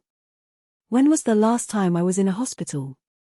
Unlike Jinwoo, who had practically lived at the hospital for most of his career as a hunter, Thomas hadn't been in one since awakening. Jinwoo had started off as the lowest of the rank hunters, while Thomas had been an apex hunter from the start. How the tables had turned. The result of their match left quite an impact on Thomas. "I really lost." He felt as if his soul had left his body as he sat up. Tack-a-tack. Someone stopped typing on a keyboard. Thomas turned to see that Laura, the head manager of Scavenger Guild, sat by his bedside at an appropriate distance. Her fingertips hovered above her laptop keyboard. "You're up." "Yeah." Thomas avoided eye contact with her as he rubbed the bottom of his chin. He was relieved to see by the length of his beard that not much time seemed to have passed. "It's been about a day?" "Yes, sir." Laura nodded. "The doctor who examined you initially said we should be prepared for you to be out for several weeks." His condition had been that bad at one point.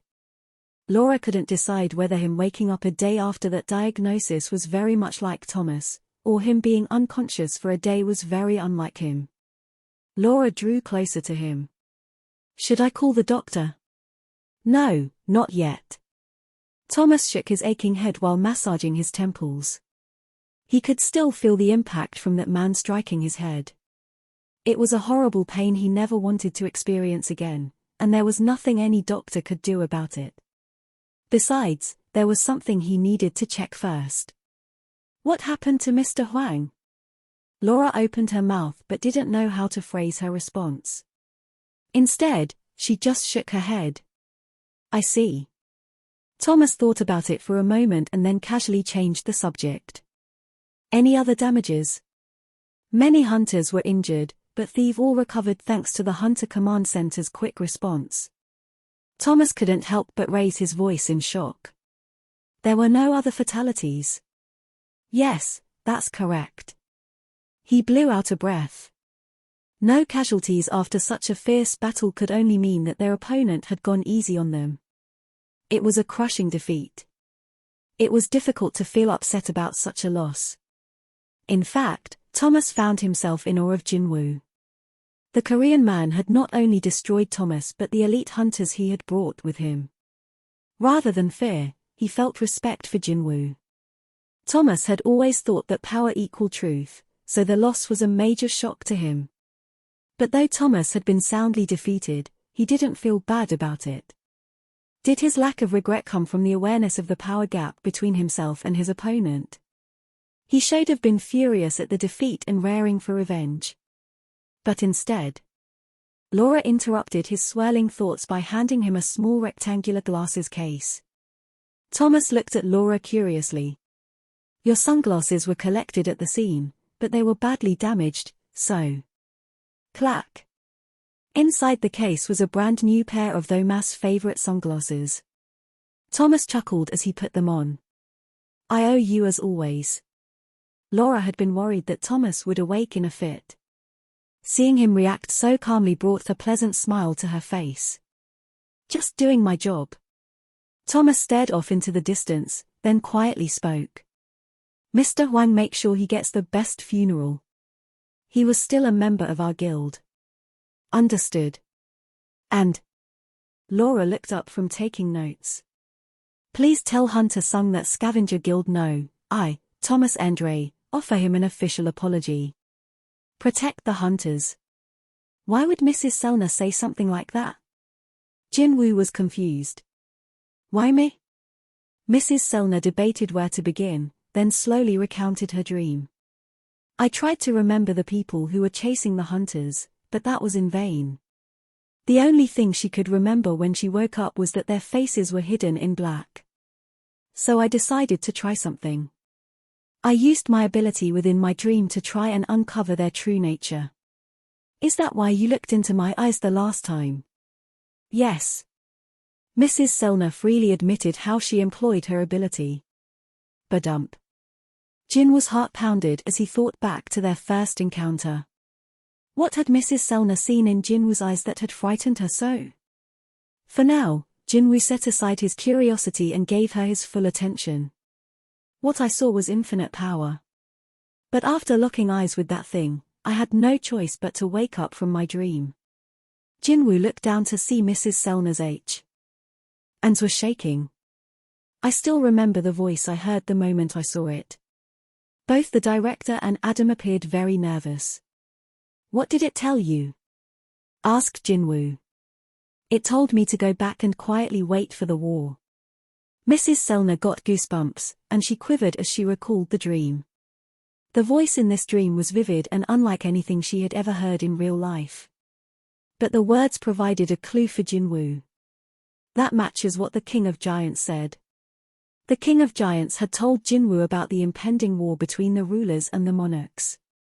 But the rulers couldn't be the only ones getting ready to battle, so the question was which side the creatures in Mrs. Selner's dreams were on. Meanwhile, Jinwoo hadn't gotten an answer, so he asked again. What does any of this have to do with me protecting the hunters? Because it was the same power as the one within you, Hunter Sung. Those words sent a jolt through Jinwoo. On that day, Mrs. Selner had seen the power of the Shadow Monarch, so if she had seen the same kind of power in the killers within her dream, that meant they had to be the monarchs. Jinwoo's face darkened. Mrs. Selner quickly continued her explanation at Jinwoo's peculiar expression. They are beings above hunters, so in order to stop them, we need someone who possesses the same level of power they do. The director spoke up. Actually, we're quite torn whether you're the only one who can protect the hunters, as Mrs. Selner claims. But if they had arranged this meeting despite objections, has the Hunter Command Center changed their mind about me after yesterday's fight? With the truth laid bare, Director Brannon responded awkwardly. That is correct. The power gap between Jinwoo and the other national-level hunters was apparent. The unfortunate incident had provided them with hope. The Hunter Command Center needed Jinwoo's help now more than ever. The US had lost one national-level hunter to the creatures already, so they needed to protect Thomas Andre at all costs. You're an extraordinary hunter. Of course, we would compensate you for helping us out. They were ready to give him whatever he wanted, including Kamish's rune stone. They had given up scouting Jinwoo and annoying him with an offer had already declined. After Christopher Reed's death, they decided the best course of action would be to ask for his help in protecting the most powerful hunter in the US instead. Jinwoo was torn. Mrs. Selner spelled out the situation for him. In this world, there are hunters who have been very blessed. Until now, they have used their power to defend the world. But without them, this world is in mortal danger. Jinwoo made his decision. I'm sorry. The director was shocked by Jinwoo's firm rejection that left no room for any doubt. Is it because you harbor ill will toward Hunter Andre? Jinwoo shook his head. No. It's because I don't know the enemy I have to fight yet. Whoever they were, Jinwoo had never encountered them. Jinwoo wasn't the type of person to make a promise he couldn't keep, so naturally, he couldn't promise to protect Thomas Andre from an unknown threat. I'll keep an eye on the situation for now. He'd take care of things as best he could in his own way. This was the same cool attitude Head had when he first entered that double dungeon. His perspective hadn't changed since then. Plus, Jinwoo had countless shadow soldiers he could rely on to pass him information. If he planted one with every hunter the Hunter Command Center was keeping an eye on, he could respond to any attacks without delay. If that's all. With a plan in mind, Jinwoo rose from his seat. It had been quite a busy day for President Go back in South Korea. A fight had broken out between Jinwoo and Thomas the day before the International Guild Conference. Worried, Head requested more information from the Hunter Command Center. Finally, Head received word that, based on their investigation, the Scavenger Guild had been at fault, and Jinwoo wouldn't suffer any consequences from the incident. Phew. Finally able to relax, President Go plopped down in his chair. Head had quite a fright at the prospect of Jinwoo ending up in an American prison. Wait a minute. If he thought about it, who could hope to detain Jinwoo in the first place? Head knocked out Thomas Andre of all people. President Go let loose a hearty laugh. I may have been worried for nothing. Ha ha. He laughed so much that his throat felt dry. A bottle of water sat on a side table a bit farther from his desk. President Go quietly stared at the bottle and then held out his hand. The water bottle flew toward him, and he casually snatched it out of the air with practiced precision. Smiling, he twisted the lid open. Director Wu will surely have a story to tell me when he gets back. Ha ha.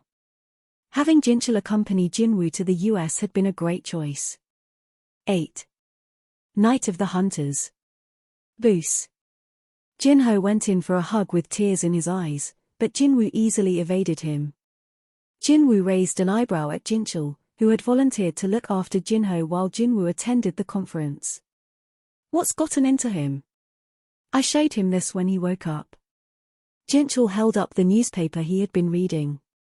The front page contained pictures of the defeated Scavenger Guild members, plus the face of the bloodied and unconscious Thomas. Jinwoo had thought it natural to save Jinho, but Jinho had only found out through the article. Who would have thought someone would take on both the best guild in the world and its guild master, Thomas Goliath Andre, in order to save Jinho's life? Jinho was moved to tears, and he was unable to contain himself upon spotting Jinwoo. Boos. But Jinwoo's agility was well above and shrank hunters, and no matter how hard Jinho tried, he couldn't hug the man. Dodging Jinho's attempt one more time, Jinwoo turned quizzically to Jinchul while pointing a thumb over his shoulder. Are you saying this guy read the article in English? Oh, the interpreter from the association felt bad that she was being paid to do basically nothing, so I had her translate the article for Hunter Yo. Ah. The tip of Jinho's nose was red, as if he was upset by Jinwoo's continuous dodging. Boss. Here. Jinho took the tissue Jinwoo handed him and blew his nose hard. Honk. Jinwoo understood how Jinho felt, but he couldn't let him slobber all over the expensive suit he'd brought for the conference. Calming down, Jinho wiped away his tears. By the way, boss, when did you learn English? It looked like Jinho remembered Jinwoo's conversation with Thomas even as he was passing out. I had a lot of time on my hands when I was a low-rank hunter. Jinwoo had basically been jobless when he wasn't scheduled for a raid, so whenever he could, had taken the opportunity to pick up some English to prepare for the future when his hunting days were over. I never thought I'd use it like this. He had fond memories of teaching himself the English language.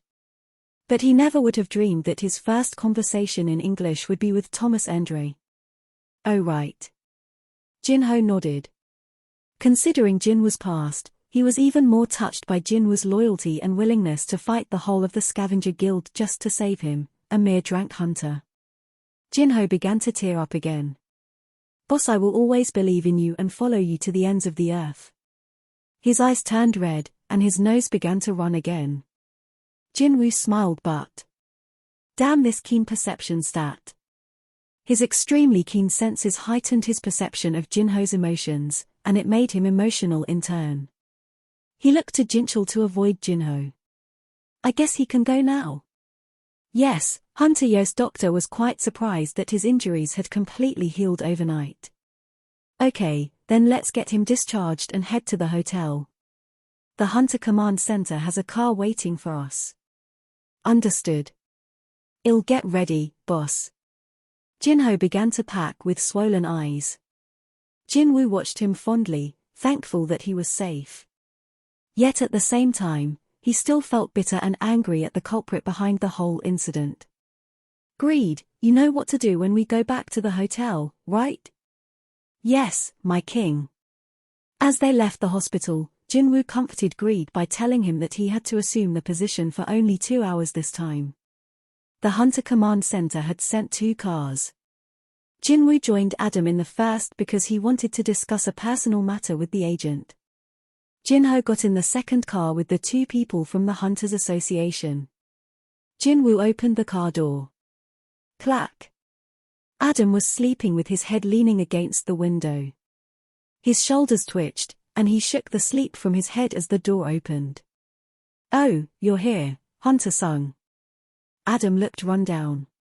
Exhausted from his busy schedule and the events of the last 2 days, he had bags under his eyes. Jinwoo looked at him with pity as the driver started the car. Jinwoo got straight to the point. Could I have a list of the hunters you'd like me to protect? This jolted Adam fully awake, and his face brightened. Have you changed your mind? No, I'm just curious. Oh. Adam couldn't hide his disappointment, though this wasn't entirely bad news. Apparently, Jinwoo had some interest in the matter. Adam continued with a smile. I'll create a list for you as soon as I get back to the Hunter Command Center. Jinwoo checked the time. It was already 9 o'clock at night. Was it his imagination, or did Adam look even more run down than he had a few minutes ago after incurring yet another task? Sure enough, the agent looked like he was struggling to keep his eyes open and not fall asleep in front of Jinwoo. TSK, TSK. Jinwoo couldn't take it anymore and reached across the seat. Huh? What? As he covered Adam's eyes with his left hand, Adam's voice cracked. Hunter-sung? He froze at Jinwoo's instructions. Stay still, okay? This would have been creepy under any other circumstances, but it was Jinwoo-sung, the one who had almost beaten Thomas Endre to death, doing this to him. Adam swallowed hard, trying not to panic. Jinwoo tilted Adam's head back and poured a healing potion from the system shop into the agent's mouth. What's this? The agent was freaking out about being forced to drink an unknown liquid with his eyes covered. But as the mysterious substance went down his throat, he suddenly felt energized. As Jinwoo removed his hand from Adam's face, the American realized that the drowsiness he'd felt earlier was not just gone, but he felt as if his body was light and refreshed, like he had just woken up from a good night's sleep. He was no longer fatigued, like he had never been to begin with. Hunter-sung. How did he do this? Jinwoo just shrugged at the quizzical look in Adam's eyes. Trade secret. I see. Considering how incredible this was, Adam didn't bother to question it. He moved his body this way and that, his voice a mixture of shock and awe. Hunter-sung, how should I say this? I feel like even if you weren't a hunter, you'd be successful at whatever you chose to do. The praise seemed rather over the top, considering Adam was a top-notch agent of the Hunter Command Center who knew how to speak more than 10 languages. Regardless, Jinwoo smiled at the satisfaction on Adam's face. Besides, this made it easier to ask him a favor. The list of the hunters needing his protection was just the preamble. Could you also please organize a meeting with the hunters on the list? That would be his golden opportunity to conceal one of his soldiers within each of their shadows to guard against attacks from the monarchs. However, Adam shook his head. Jinwoo had been worried about this. Although the Hunter Command Center possessed great power, it might be too complicated to gather such amazing people together on such short notice. Jinwoo frowned. I suppose that would be too difficult. No, that's not it. There's no need to organize such a meeting. Adam smiled as he explained the last item on the conference agenda. Because we've got the Night of the Hunters. It sounded like the title of a video game, but Adam seemed excited about it. It's this big party thrown by the Hunter Command Center for the hunters who attend the conference. If you want, you can meet everyone there. A party. What better way was there to casually meet the hunters he needed to assign shadow soldiers? Jinwoo grinned. Perfect. He could get to the monarchs through the hunters and figure out who were his enemies and who were his allies. And from there, he could figure out who to fight and how to fight them. Sounds good. Jinwoo leaned back in his seat as the car drove into the American night. The best hunters from all over the world along with their entourages were gathered inside a banquet hall with a 500-person capacity for the Night of the Hunters. Wow.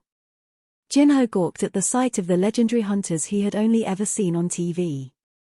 Meanwhile, those same hunters looked at Jinwoo in a similar light. As soon as he entered the hall, he was the center of attention. Hey, over there. I saw. He's right in front of me, but I can't sense his presence at all. He really is on another level. Jinho received as much attention as his boss. So the person next to him is? He's the one Hunter-sung fought Thomas to rescue. The Hunter Command Center had released a statement earlier that day to clear the air. Hunters were shocked that Jinwoo would take on the entirety of the scavenger guild to save his drunk colleague. It was a sobering testament to the fact that Jinwoo wasn't merely bluffing on that first day of the conference. I will protect my family even if it means becoming an enemy of all hunters. They'd seen the pictures of the aftermath of the fight with the scavenger guild and hoped that Jinwoo wouldn't have to make good on his promise. In any case, now that the truth had been revealed, everyone wanted a chance to talk to Jinwoo. Their image of him had gone from the monster who had beaten Goliath to the hunter who had saved his colleague. The first person to bravely introduce himself to Jinwoo was the chairman of a well-known company specializing in handling of the remains of magic beasts. It's an honor to meet you, Hunter-sung. I'm interested in purchasing the cadavers of the giant-type magic beasts. Do you have a minute to spare? Since giants normally spawned as bosses in Rank Gates, it was very rare to find a perfectly intact corpse. A desire to grow his business compelled the chairman to make contact as soon as possible. Well, that worked out. Jinwoo smiled and introduced Jinho to the chairman.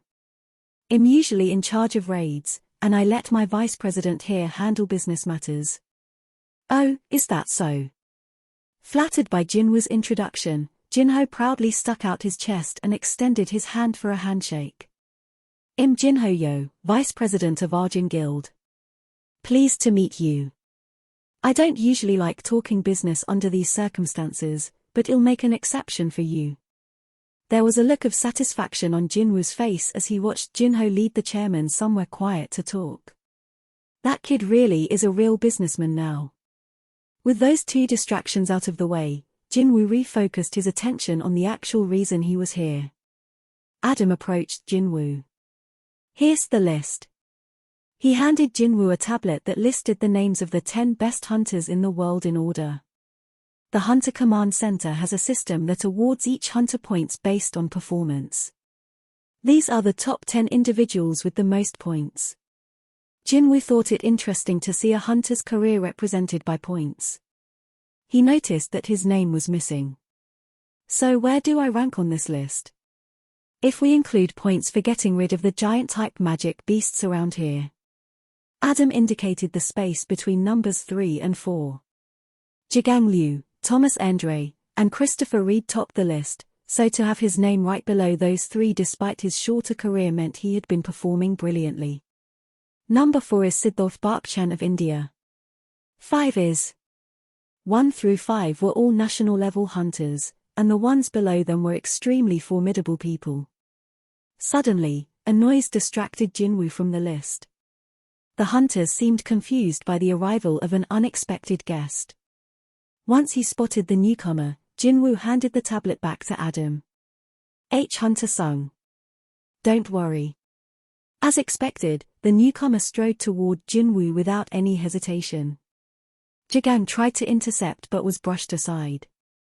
The guest soon stood before Jinwoo and took off his sunglasses.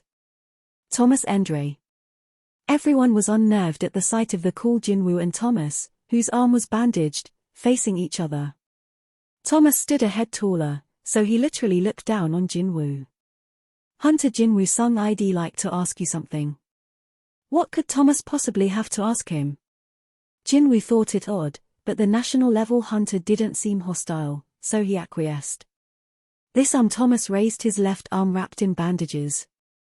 Healers told me they couldn't fix it because the magic power that hit me was so strong. Doctors told me the same thing. They said it was healing but would take a long time to fully recover. Thomas had used his left arm to block a punch from Jinwoo packed with magic power. By the end of the fight, though mass bones were shattered almost into dust. There was a good chance he wouldn't be able to use his left arm again. It had mended to this extent thanks to the healer's quick response and Thomas' own regenerative ability. Jinwoo's attack was unimaginably destructive. One question plagued Thomas' thoughts as he suffered through the pain of his injuries, but he could only get an answer by approaching Jinwoo like this. Jinwoo wondered if Thomas was here to show off his injuries. Thomas continued. You could have ended me along with everyone else in my guild. Thomas and his subordinates had been responsible for kidnapping Jinho in a foreign country and then attacking Hunter Sung when he came to rescue his colleague. Hence why the Hunter Command Center had recognized that Jinwoo had acted in self-defense. They wouldn't have punished him even if he had killed everyone there. Not that there's any way to actually punish him. However, Jinwoo had spared everyone apart from Dong Se-hwang. If Thomas had been in Jinwoo's shoes, he wouldn't have let anyone live. He would have had power as well as the justification to do it. But why had Jinwoo chosen not to? This question had plagued Thomas' thoughts for the last 2 days. Why did you let us live? Thomas himself had admitted defeat and asked for mercy, but the choice had been in Jinwoo's hands. Had even spared the guild members who had battled his shadow soldiers. Thomas was curious as to why. But Jinwoo's answer seemed almost too simple to justify Thomas' mental agonizing over the past few days. None of you did anything to deserve death. While his arrogant attitude had been annoying, Thomas and the Scavenger Guild had shown up at the abandoned factory to rescue Dongsu, one of their own. Though they had attacked Jinwoo first, they had suffered enough for their actions. That was the conclusion Jinwoo had reached in making the decision to spare their lives. Thomas nodded at the response. I see. Considering Dongsu's fate for his crimes, Thomas realized that Jinwoo was being genuine. What a simple and clear reason. Thomas had even more to ponder on, but he felt at peace. He smiled. When my arm gets better, I'd like to have a meal with you. If you leave your number with my manager, they'll drop you a line later. With his cautious invitation extended, Thomas turned. Laura, who was waiting behind him, bowed her head. And with that, Thomas left the banquet hall without looking back. The hunters in his way parted like the Red Sea. Laura watched as Thomas walked off before turning to Jinwoo. My boss was expressing his gratitude for sparing his and our guild members' lives. Jinwoo didn't know how to respond to that. How was he supposed to get any of tea? Hat from what Thomas had said. Laura explained. He may not look it, but he gets embarrassed quite easily. Okay. If she said so. Jinwoo nodded. More importantly, this exchange meant he didn't have to track Thomas down to assign a shadow soldier to him. Having given a proper interpretation of her boss' words, Laura then pulled out a small notebook and prepared to write something down. If it's no trouble, could you let me know how to contact you? Oh, and the blonde beauty smiled. Our guild master would like to give you a token of his appreciation. If you need anything, please let me know. Oh, thank you, but no. Jinwoo politely declined her offer. Laura's smile turned awkward, as if this troubled her. Our guild master is a very competitive person. He doesn't like being indebted to anyone. So please, it can be anything. Jinwoo was about to decline again but sensed it would be rude to do so. The issue was, I don't really have anything I need. Jinwoo had already made quite a lot of money through raids. Arjun Guild's profits were well above most large guilds thanks to the sale of the Giant's remains alone. Of course, it wasn't comparable to the financial might of the Scavenger Guild, but it was more than enough for them. I don't think I'd need their help, either. But just as he was about to decline the offer again, something popped into his head. Wait a minute, this is the Scavenger Guild. The guild consisted of the most elite hunters ever gathered. They had cleared countless dungeons, so they must have also acquired a great number of artifacts. Perhaps there was something worthwhile in their inventory. Jinwoo reluctantly asked, maybe a useful dagger. The Demon Monarch's dagger hadn't worked on several adversaries with incredibly strong defense, so the Scavenger Guild might have something that could help. If it wasn't up to par, then he just wouldn't use it. A dagger, understood. Thank you, Hunger-sung. Laura finished writing down her notes with a wide smile and then left the banquet hall. Adam had been tense throughout Thomas' unannounced visit, but he finally exhaled in relief. Hunter-sung, are you going to meet with the other hunters on the list now? I should. Let me help you find them. Our agents are stationed throughout the banquet hall, so we can locate the hunters quickly. No, thank you. Jinwoo grinned. There's no need. Jinwoo had already deployed some shadow soldiers, and they had found the hunters within the banquet hall. All Jinwoo had to do now was greet each hunter. Adam was perplexed by this refusal. Pardon? Jinwoo asked him a question instead of answering him. So why is there one hunter missing? I can't find number 6. How did you know? Jinwoo shrugged, and Adam nodded as if he understood. Ah, another trade secret. Adam explained. We haven't been able to reach that hunter over the past few days. The Brazilian government is secretly searching for them, but they haven't turned up yet. Jinwoo nodded. He had placed a shadow on number 2, Thomas. Numbers 3 and 6, Christopher Reed and the Brazilian hunter, weren't present. That leaves 7 people. Jinwoo turned to Adam. Let's get started. Roger. Jinwoo walked around the banquet hall and talked to all the hunters on the list. He asked Adam to introduce him, as he wanted to find out more about the hunters he was leaving with his shadows. He started with number 1, Jigang Liu, and finished in order with number 10. Huh? Is Hunter-sung trying to network here? But has only talking to hunters who are. After having seen with whom Jinwoo was choosing to converse, they hoped the Korean man would also approach them. He's coming this way. Yes, of course I'm next. The hunters who had been anxiously awaiting Jinwoo lowered their heads in disappointment when he passed them by. Soon, Jinwoo's work was done, and he left the banquet hall with his entourage after assigning shadow soldiers to all the hunters on the list. Oh. Hunter number 10 cheered, but others sulked and drank in silence. The next day, the Hunter Command Center was at a loss as to why alcohol consumption had been so much higher compared to previous years. Tomorrow is the last day, right? Assistant Director Connor handed a cup of coffee to Adam, slouching in his chair. Adam sat up immediately and politely accepted the drink. Thank you, sir. Michael patted Adam on the shoulder and took a seat next to him.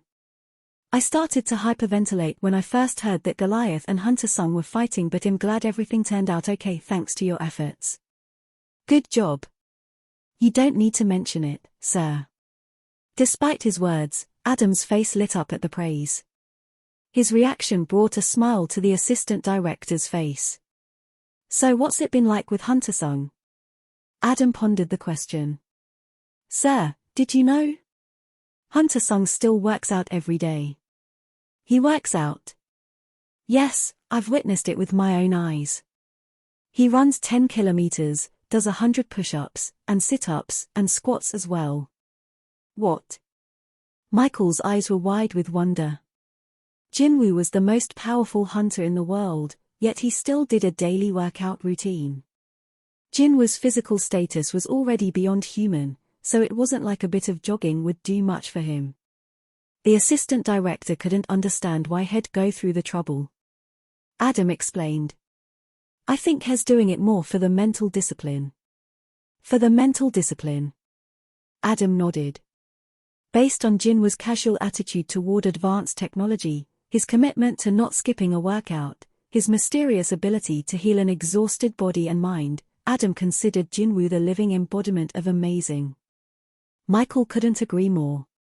He truly is a great man. How great would it be if Jinwoo were an American hunter? Michael couldn't help feeling jealous of Korea. Huh? The coffee tastes different today. He usually found this coffee quite flavorful, but today, he couldn't bring himself to drink half of it. He found it to taste quite bitter. There was a rumor in Korea that if one wanted to locate the office of the president of the Hunters Association of Korea, just look for the room with the lights on late at night. President Go was in his office late again, trying to finish his work. There had been more incidents recently due to the growing number of more powerful magic beasts and awakened beings. It was the president's job to handle these matters. It was also the source of the president's headache. President Go put his paperwork down on his desk and rubbed his tired eyes. How strange. Head had continuous heart palpitations as of late. Ba-dump, ba-dump. It had been a while since he was first diagnosed with heart problems, but something was not right these days. Is this the end? His doctor had told him he'd be dead within 6 months if he didn't retire. He'd made it 1 year and then another. Even if this is the end, I've had it good up to now. He laughed in spite of himself. Ha ha. In the past, he would have pushed himself to stick around for just a little while more, but he no longer felt as anxious. What's changed? What was the difference between then and now? After some quiet thought, President Go chuckled at the obvious answer. Thanks to Hunter Jinwoo Sung, Korea now had the power to stop an Srankelvel disaster. The country's status had gone up because of Jinwoo's existence. Maybe his heart had held out until now so he could meet Jinwoo. A bittersweet smile crossed his face. What kind of nonsense am I spouting? President Go's voice echoed in the empty office. Speaking of Hunter Sung, isn't he back in Korea tomorrow? He perked up at the thought of Jinchul debriefing him on everything that had gone on with Jinwoo. Ring. It was his phone. Who's calling me at this hour? Had there been a terrible accident somewhere? President Go felt uneasy as he answered the phone. Are you busy tonight? It was his wife. My dear. He relaxed when he realized she was checking on him because of the late hour. Of course not. I'm heading home. The call suddenly cut off with the sound of static. Hello? Hello? There was no answer from his wife. What was going on? President Go happened to glance out the window as he put down his phone. He was rendered speechless. Everything he should have seen through the window, buildings, roads, even people, were gone without a trace. The scenery outside had changed to pitch black darkness in a matter of seconds. Something impossible had happened. How in the world? Startled, President Go stood up and realized someone he had never seen before was sitting on his couch as if they had always been there. A human? No, this doesn't feel like a human. Besides its strange presence, the figure also had a face as pale as a corpse, long white hair, sharp pointy ears, and silvery eyes that shone like gems. It was an ice elf, otherwise known as ice slayers. But President Go hadn't sensed it when it entered the room. He slowly put the phone down and asked in a low voice, Who are you?" 9. The Frost Monarch. Would it be possible to communicate with a magic beast? President Gun-He-Go's eyes were locked on his uninvited guest. The creature did not say a word. However, unlike other magic beasts, it also did not show any immediate aggression. It just sat there quietly, ignoring the occupant of the room. In this momentary silence, Gun-He took the time to observe the intruder. It looks similar to an ice elf. Ice elves, otherwise known as ice slayers, usually appeared in high-rank dungeons. Their unique appearance was well known among hunters. The uninvited visitor before Gun-He had the universal characteristics of ice elves but was also different enough to make Gun-He to doubt himself. It's as if ice elves were like individual trees, this particular creature would be the ancient tree that guarded the forest. Its skin was cracked like bark. Its fingers were tapered. Hair appeared here and there on its chin, and its eyes looked weary. This was what an ice elf would look like if it lived for several thousand years. Its appearance wasn't the only thing out of the ordinary. Gun-He subconsciously swallowed hard. Two can't sense its presence. Although the interloper had entered the room and sat down on the couch, Gun-He hadn't noticed until he set his eyes on it. The hunter would have noticed any normal magic beast straight away. I cannot handle such an adversary. Having quickly arrived at this conclusion, he quietly turned over the cell phone on his desk and peeked down at the screen. The magic beast moved to look at him. This place has been completely isolated from the outside world. The cell phone had no signal, just as the beast had said. Gun-He put it down. Am I dreaming or something? Not only had this magic beast stolen into the headquarters of the Hunters Association located in the middle of the bustling city of Seoul, but it had addressed Gun-He in Korean. How could this be anything but a dream? A sharp flash of pain made him grab his left shoulder. This happened as soon as the magic beast pointed at him. Gun-He carefully removed his hand to reveal what looked like a knife-inflicted laceration. Strangely, despite his flesh being torn, there was no blood. The wound was covered in frost, as if it had been frozen over. How? Gun-He stared at his injury, then looked up. The serene magic beast hadn't moved from its spot. Did you dream up that pain as well? President Go nodded firmly. I understand that this is real. So I'll ask you again. Who are you? I shouldn't have expected a mere human to recognize me. A mere human? The magic beast slowly stood up, and the furniture from the couch to the table to everything else in the room slammed into the wall. Wham! Oh my God! Gun-He's eyes widened. A cold air slowly crept into the office. I don't mess around with weaklings. Show yourself, fragment of luminosity. No one had ever dared to call President Gun-He-Go a weakling, but he couldn't refute this creature. The magic beast possessed great power, and each time it opened its mouth, its voice shook the room like a thunder. Now, this magic beast was on another level. Gun-He's extraordinary perception gauged the power gap between him and his opponent, and his forehead broke out in a cold sweat. Are you concerned about damaging your vessel? But this vessel will expire soon in any regard. But if it was hiding because it was scared, the magic beast raised its palms and aimed them at Gunhee. Cold wind gathered around its hands. I suppose there is no use continuing this conversation. Gunhee had no idea what his opponent was talking about. The cold air shot out from one of the magic beast's hands. Boom. The blast swept where Gunhee stood and covered the room in a white fog. It was so thick, there was zero visibility. Two lights emerged from the thick shroud. They were a pair of golden eyes. The magic beast smiled at the sight and sent another cold blast. HMPH President Go swung his arm and deflected the torrent into a wall. Boom. The wall crumbled to show an endless black void. As the fog slowly lifted, President Go was fully revealed. A powerful golden aura surrounded his entire body. You've confined us in between dimensions. Impressive. Gunhee's voice was completely unrecognizable. The magic beast spoke.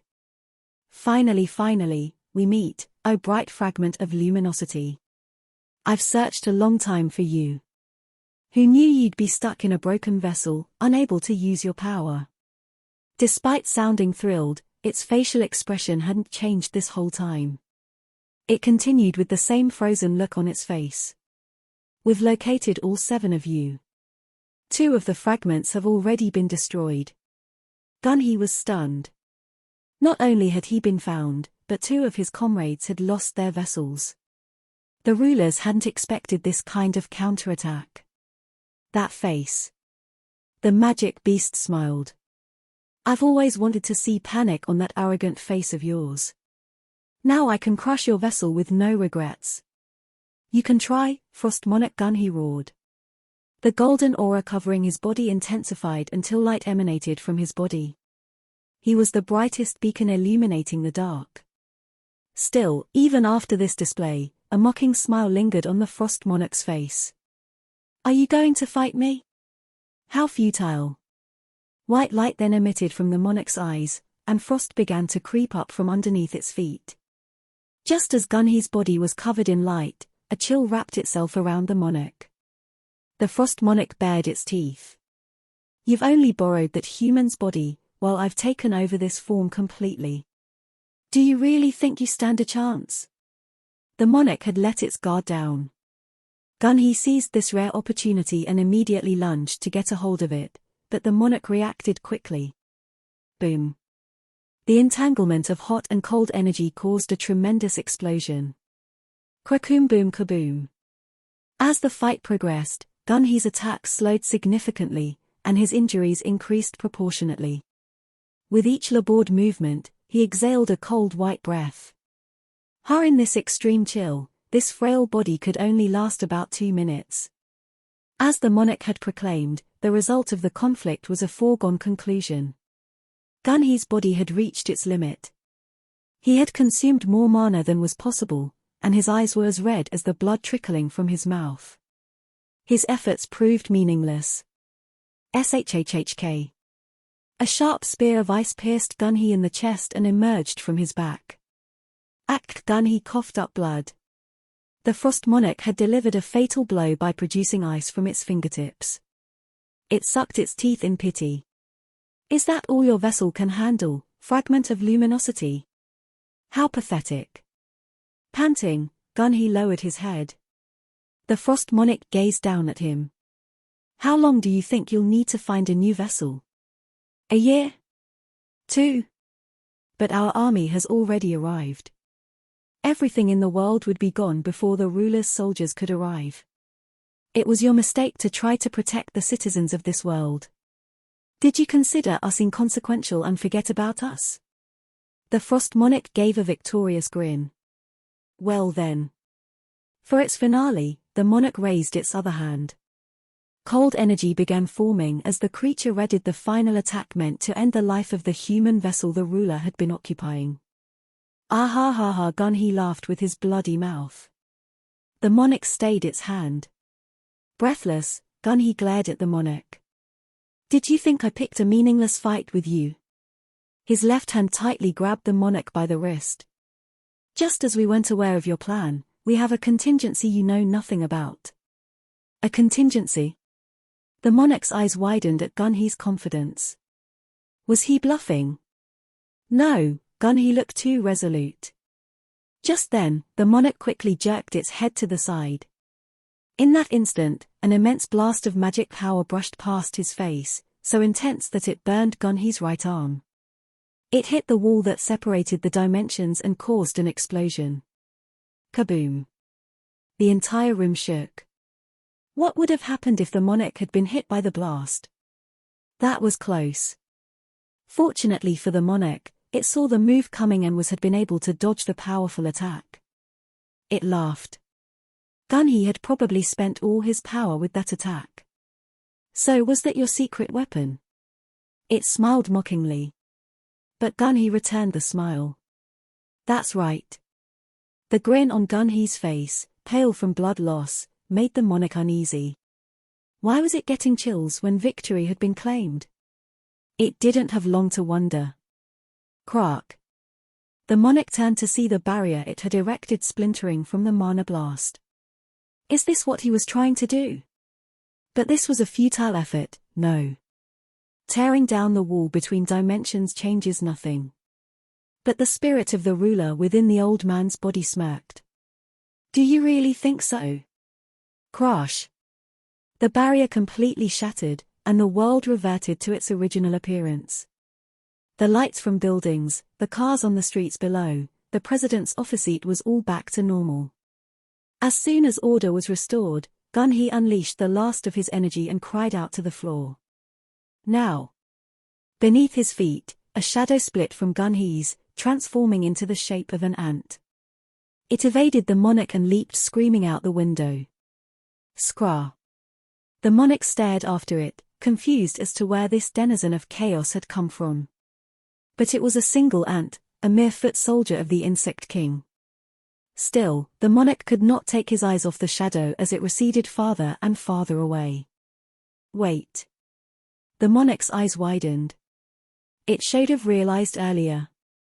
The ruler had been conserving his energy, even at the cost of his own vessel, so he had enough power to break the barrier for a reason. No. The Frost Monarch looked aghast as it realized the ant's true identity. Whoosh!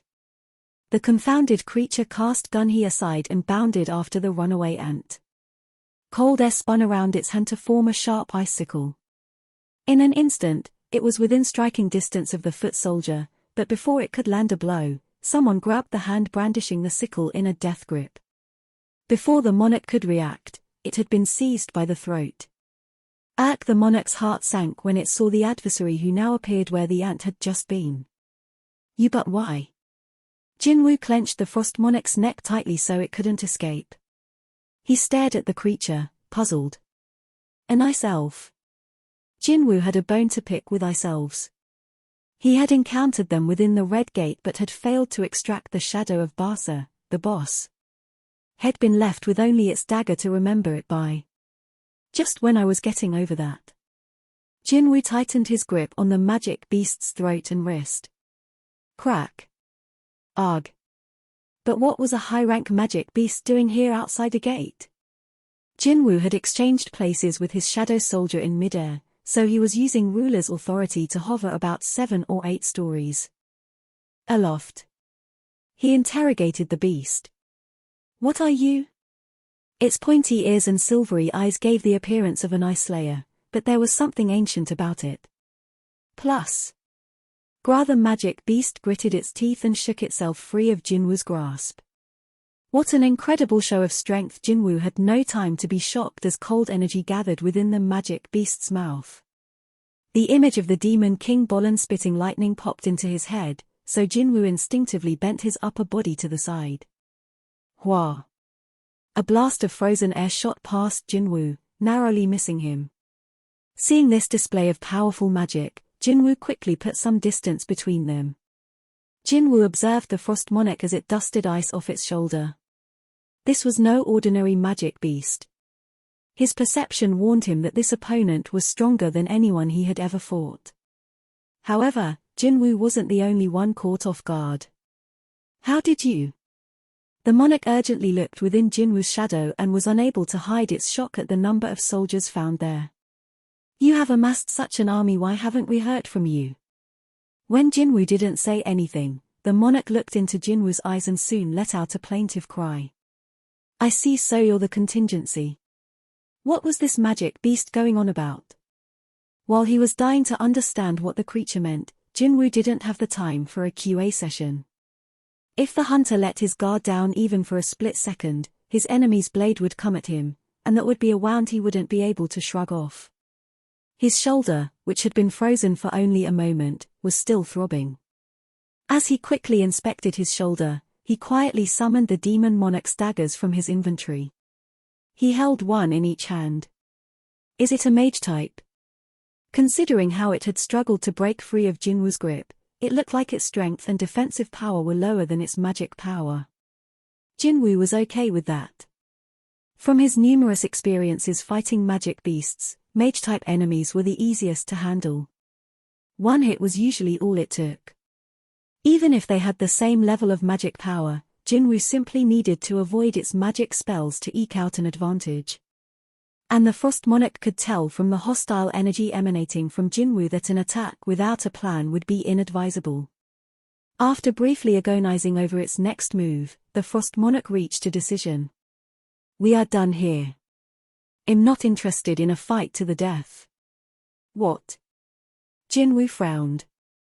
He had no intention of letting the magic beast off, so what did it mean that they were done? His opponent possessed an incredible amount of magic power. Jinwoo couldn't even imagine how many experience points he'd gained from defeating it.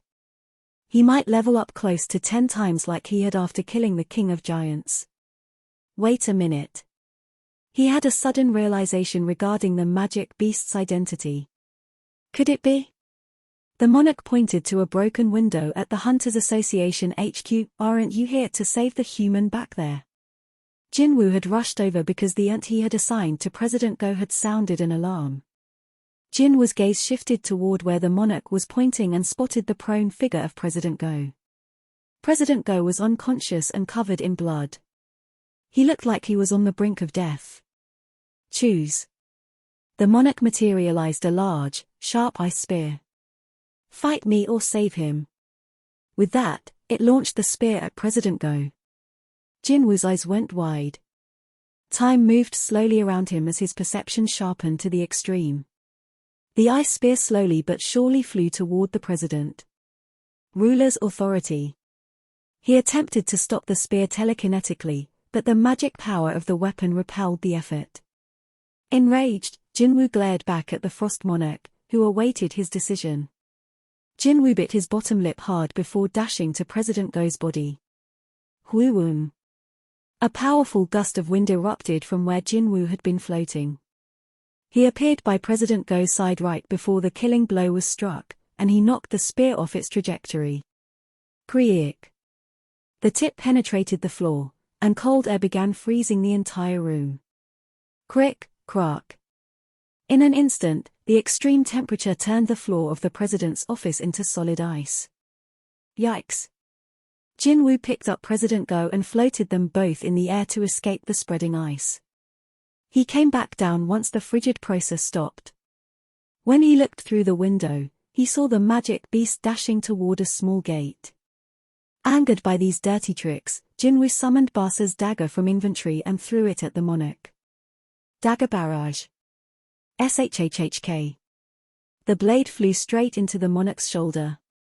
Arg! The Frost Monarch glared at the dagger lodged in its shoulder and then at Jinwoo. It gnashed its teeth before vanishing into the gate. As the portal slowly shrank, Jinwoo gave up on pursuing the magic beast. Besides, President Go was in too bad a shape for him to attempt to give chase. Our President Go moaned in pain. Jinwoo pressed his lips together as he watched the old man struggle to stay alive. He's too far gone for a healing potion. He had one other method to try. Jinwoo bellowed, "Baru." Jinwoo could sense a familiar presence speedily flying toward him from the distance. Krakoom. Baru crashed through several walls before arriving to kneel before Jinwoo. You called, my liege. Jinwoo carefully laid President Go down on the floor and stepped back. The elderly man had lost a lot of blood, and Jinwoo's hands were stained with it from holding him for a short time. Jinwoo somberly watched the blood drip from his fingers. Baru applied all his magic power toward healing President Go as his master wished. A warm energy enshrouded the president. Woon. But to the ant's surprise, his patient's complexion remained pale. Sire, he was afraid to look at his master. My magicus isn't working. I cannot heal him. What? Beerus' hands trembled as he kept working, demonstrating that he was telling the truth. Jinwoo sensed that his soldier was consuming a great amount of magic power. If this continued, Baru would collapse, too. Jinwoo stopped the ant and checked President Go's condition. Even with Beerus' devoted effort, the old man's presence had weakened. Jinwoo didn't know what had caused the hole in President Go's chest, but it couldn't be treated even if he poured a whole bottle of the best healing potion into it. Damn it. Jinwoo's breathing quickened as he thought about how President Go had done so much for him. In desperation, he pulled out the elixir of life. But someone grabbed his wrist. Thatsana. The president struggled to open his eyes. President Go. Gunhee tried to breathe as if his next breath might be his last. He looked up at Jinwoo and Baru. You came. Thank you. A smile spread across his face. Please hang on a little longer. I'll bring you to the hospital. Despite the urgency in Jinwoo's voice, Gunhee shook his head. It's a waste of time. Healing magic can't reverse what the attack did. President Go. Jinwoo was upset with him for talking that way, but he paused as the president's trembling hand clasped his own. Listen carefully. Gunhee opened his eyes wide like a fire flaring up just before it died out. I have seen the will of the great existence. Their plans, their enemies as well as ours, and what we need to do. Blood filled his mouth. I'm so glad that we have you who knew you possessed that kind of power. Thank God.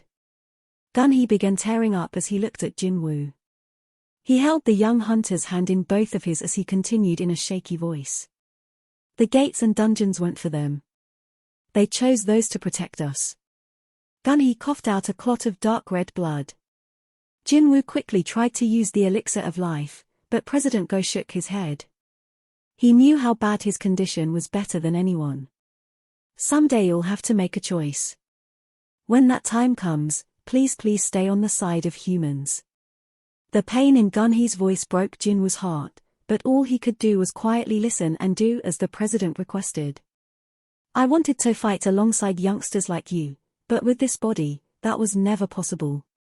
Gunhee was sharing this desire for the first time in his life. Some had accused him of founding the association for financial gain. Others insulted him by calling him a crazy old man mad for political power. However, what angered him most was not being able to use the great power he had received. Gunhee had founded the association with his own money in search of a place to use his power, and he had made a place for himself where he could stay close to hunters and advocate for them. Still, I have no regrets.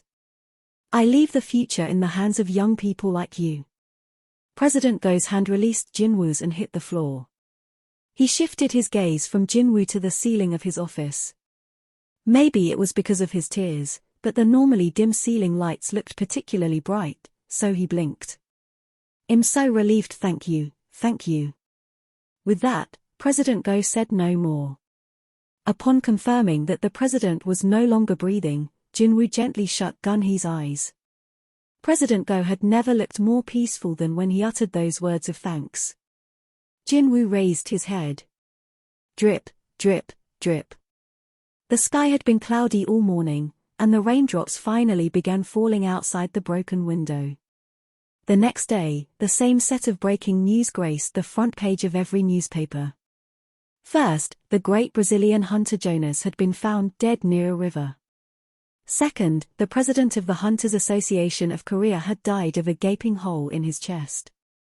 Last, Jinwoo Sung had returned to Korea. 10. Complicated thoughts. Christopher Reed. Jonas. Gun he go. The world was plunged into chaos as the media announced the deaths of these legendary hunters one after another. Who would be able to defeat whoever had taken down these apex hunters? The mainstream media across the planet reported on the legends' deaths. The Hunter Command Center of the U.S. released an official statement on the situation, indicating that they were working in cooperation with guilds internationally to try and apprehend those responsible. Understandably, this did little to settle people's nerves. The defensive walls that had protected everyone from the threat of magic beasts had been torn down. Amid the chatter of the media and the hunter community, the Hunters Association of Korea released some video footage from the security camera in President Go's office. Oh my God. Oh. People couldn't contain their horror. The footage showed two men, President Go and another man, who stabbed the president in the chest with something sharp. It was easy to tell that the second man wasn't human. An ice elf. A magic beast that belonged in a dungeon killing a top hunter had been clearly captured on video. A close-up of the monster's face spread throughout the internet. The impact of the footage was staggering. Not only could hunters hunt magic beasts, but they could also be hunted. A wave of terror hit the general population. Hunters had protected them, but who could protect the hunters? To complicate matters, people started arguing that hunters should not be permitted to leave their own country, since President Go had been murdered while Jinwoo was away from Korea. That shifted the focus back onto Jinwoo during this chaotic time. It was public knowledge that Jinwoo and President Go got along, so people were curious about Jinwoo's reaction. But Jinwoo said nothing. A few days passed, and the investigation into the cause of President Go's death was completed. A day before his funeral, Jinwoo quietly visited the Hunters Association. Director Jinchul Woo looked exhausted as he entered the waiting room. Sorry, Hunter-sung. I've been all over the place these past few days. He fidgeted with his messy stubble as he apologized to Jinwoo. The day they returned from the US, the shocking news had sent Director Woo rushing straight to the Hunters Association as soon as they landed at Incheon Airport. That had been 3 days ago. Before he got to the reason he was there, Jinwoo had a question for Jinchul. Why did you withhold some of the footage from the security camera? The Hunters Association had shared only up to the close-up of the Frost Monarch's face. They didn't release the part showing Jinwoo or Baru entering the president's office. Scratching his head as he responded, Jinchul sounded despondent. The safety of hunters is the association's #1 priority. We decided that it is not our place to reveal the skills you chose to keep hidden. Skills were like cards that hunters held close to their chests. Showing off one's skills would be like revealing one's whole hand. Naturally, the higher the hunter's rank, the greater the effort to keep one's skills secret, as it could prove advantageous during unexpected encounters. Jinwoo possessed a teleportation skill that allowed him to travel from the US to the Hunters Association building instantly. The Hunters Association had decided they couldn't put this skill on display to the world without Jinwoo's consent. If President Go were alive, he would have made the same decision. No one respected or patterned themselves after President Go more than Jinchul Woo. His eyes turned red as he spoke about his late mentor. No wonder you looked so grave when we boarded the plane that day. Jinwoo confirmed Jinchul's suspicion. Jinchul had wondered as to the cause of Jinwoo's strange mood, but it had been easy to surmise once he watched the video footage. Was the magic beast too powerful for even you to stop? Jinwoo shook his head. When I arrived, President Go was already. Seeing the somber look on Jinwoo's face, Jinchul lowered his head. I'm sorry, I'm sure you're mourning him, too, but in my frustration. Jinchul knew better than anyone that Jinwoo was not responsible for President Go's death, and the hunter's attempts to reassure him that he didn't take it personally made the director feel even guiltier. I still can't believe it. Jinchul fixed his eyes on the floor. President Go told me to hurry back because he wanted to hear everything that happened in the US. So why did he have to? Jinchul couldn't finish his sentence. Jinwoo patiently waited for him to continue. What did President Go say? Before he passed? He said he was relieved. What? Jinchul looked up in surprise. He said he was relieved that there were young people like me to take care of the future. Oh. The thought of President Go worrying about everyone else's future during his final moments brought tears to Jinchul's eyes again. He wiped his eyes and nodded. Thank you for being with President Go at the end. The peaceful look on his face showed that the old man had to have been sincere about being relieved. Jinchul was genuinely thankful. Jinwoo quietly listened to Jinchul. His thoughts had been a jumbled mess over the past few days, so it felt like his head was clearing thanks to Jinchul. I'm going to kill him with my own hands. Huh? Jinwoo coldly declared, I'm going to kill the magic beast who took President Go's life, whatever it takes. This wasn't just for President Go but also a warning to the creatures threatening Jinwoo. Jinchul swallowed hard. Although the murderous aura coming from the hunter wasn't directed toward him, he found it hard to breathe. Jinwoo's murderous rage pressed down on Jinchul's shoulders like a cold, hard weight. Jinwoo dialed it down after seeing Jinchul's face grow pale. So please save your thanks for later. Oh, Jinchul nodded and tried to calm his racing heart. Understood.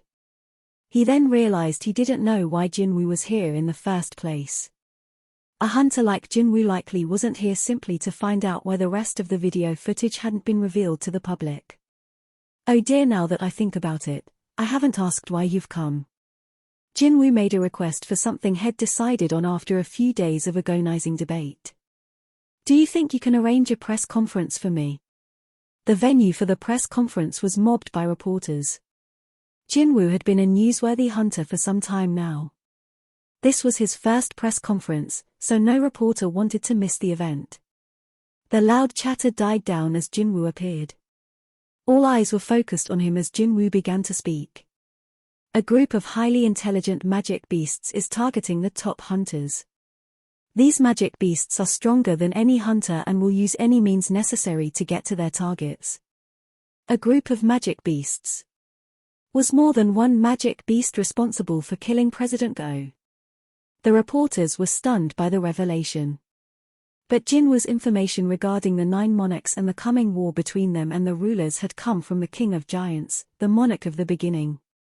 The monarch's first targets had been the hunters borrowing the ruler's powers. 3 of them were already dead, and no one knew how many more they were after.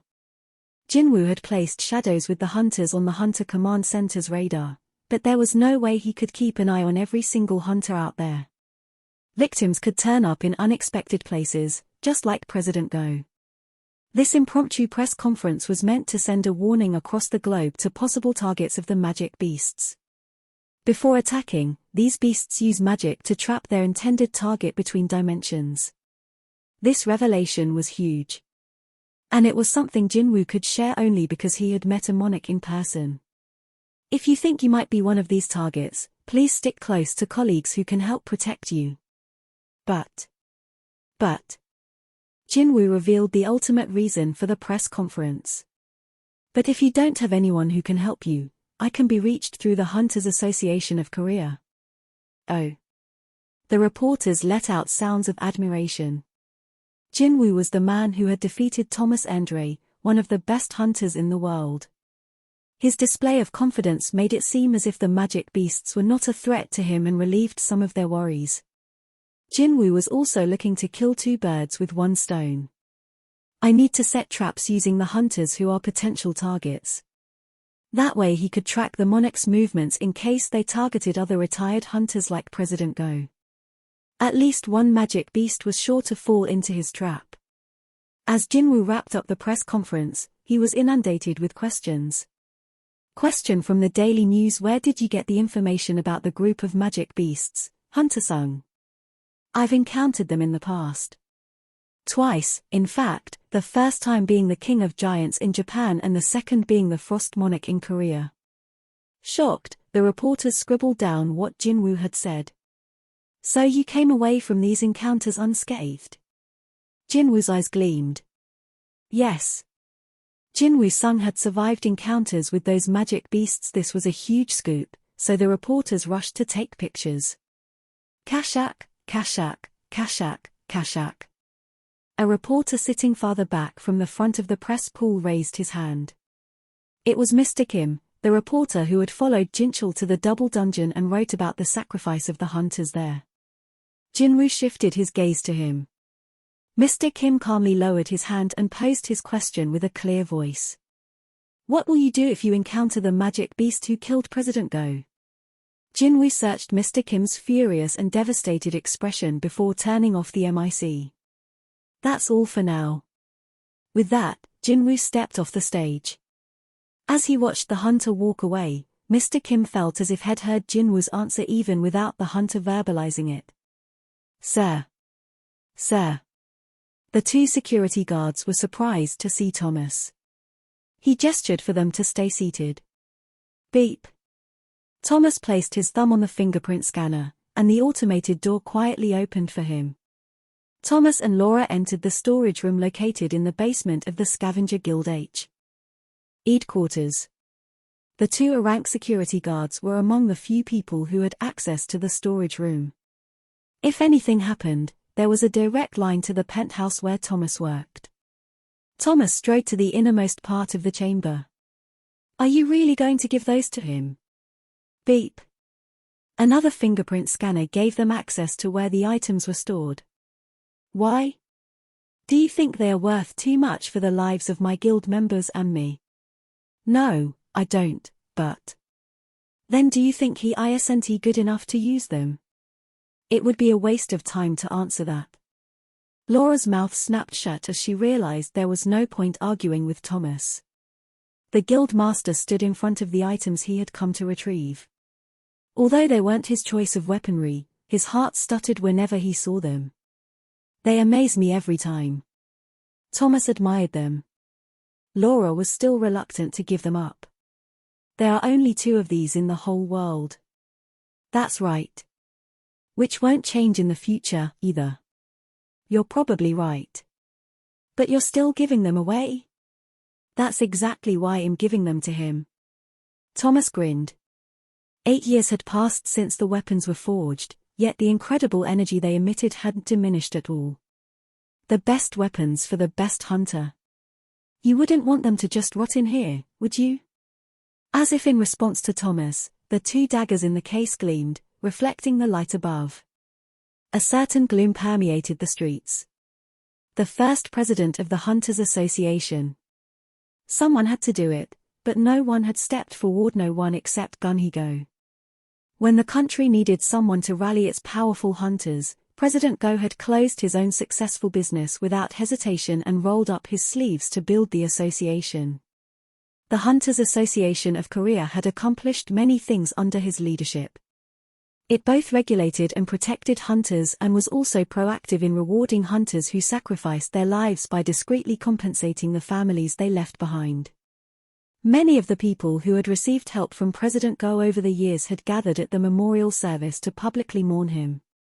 Citizens descended on the area until it could no longer hold any more people. They held a candlelit vigil and shared their sorrow. Networks interrupted their regular programming to highlight President Go and his life's work.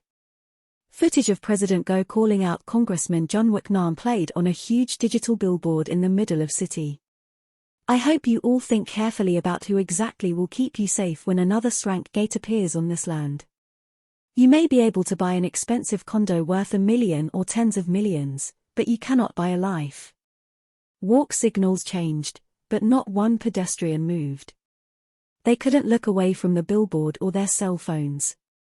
Next came a clip of President Go's longtime doctor being interviewed. I was beside President Go as he watched the broadcast of Hunter Jinwoo-sung fighting the ants on Jeju Island. He told me he wouldn't regret dying as his greatest wish had come true. Little did I know, we would lose him this way.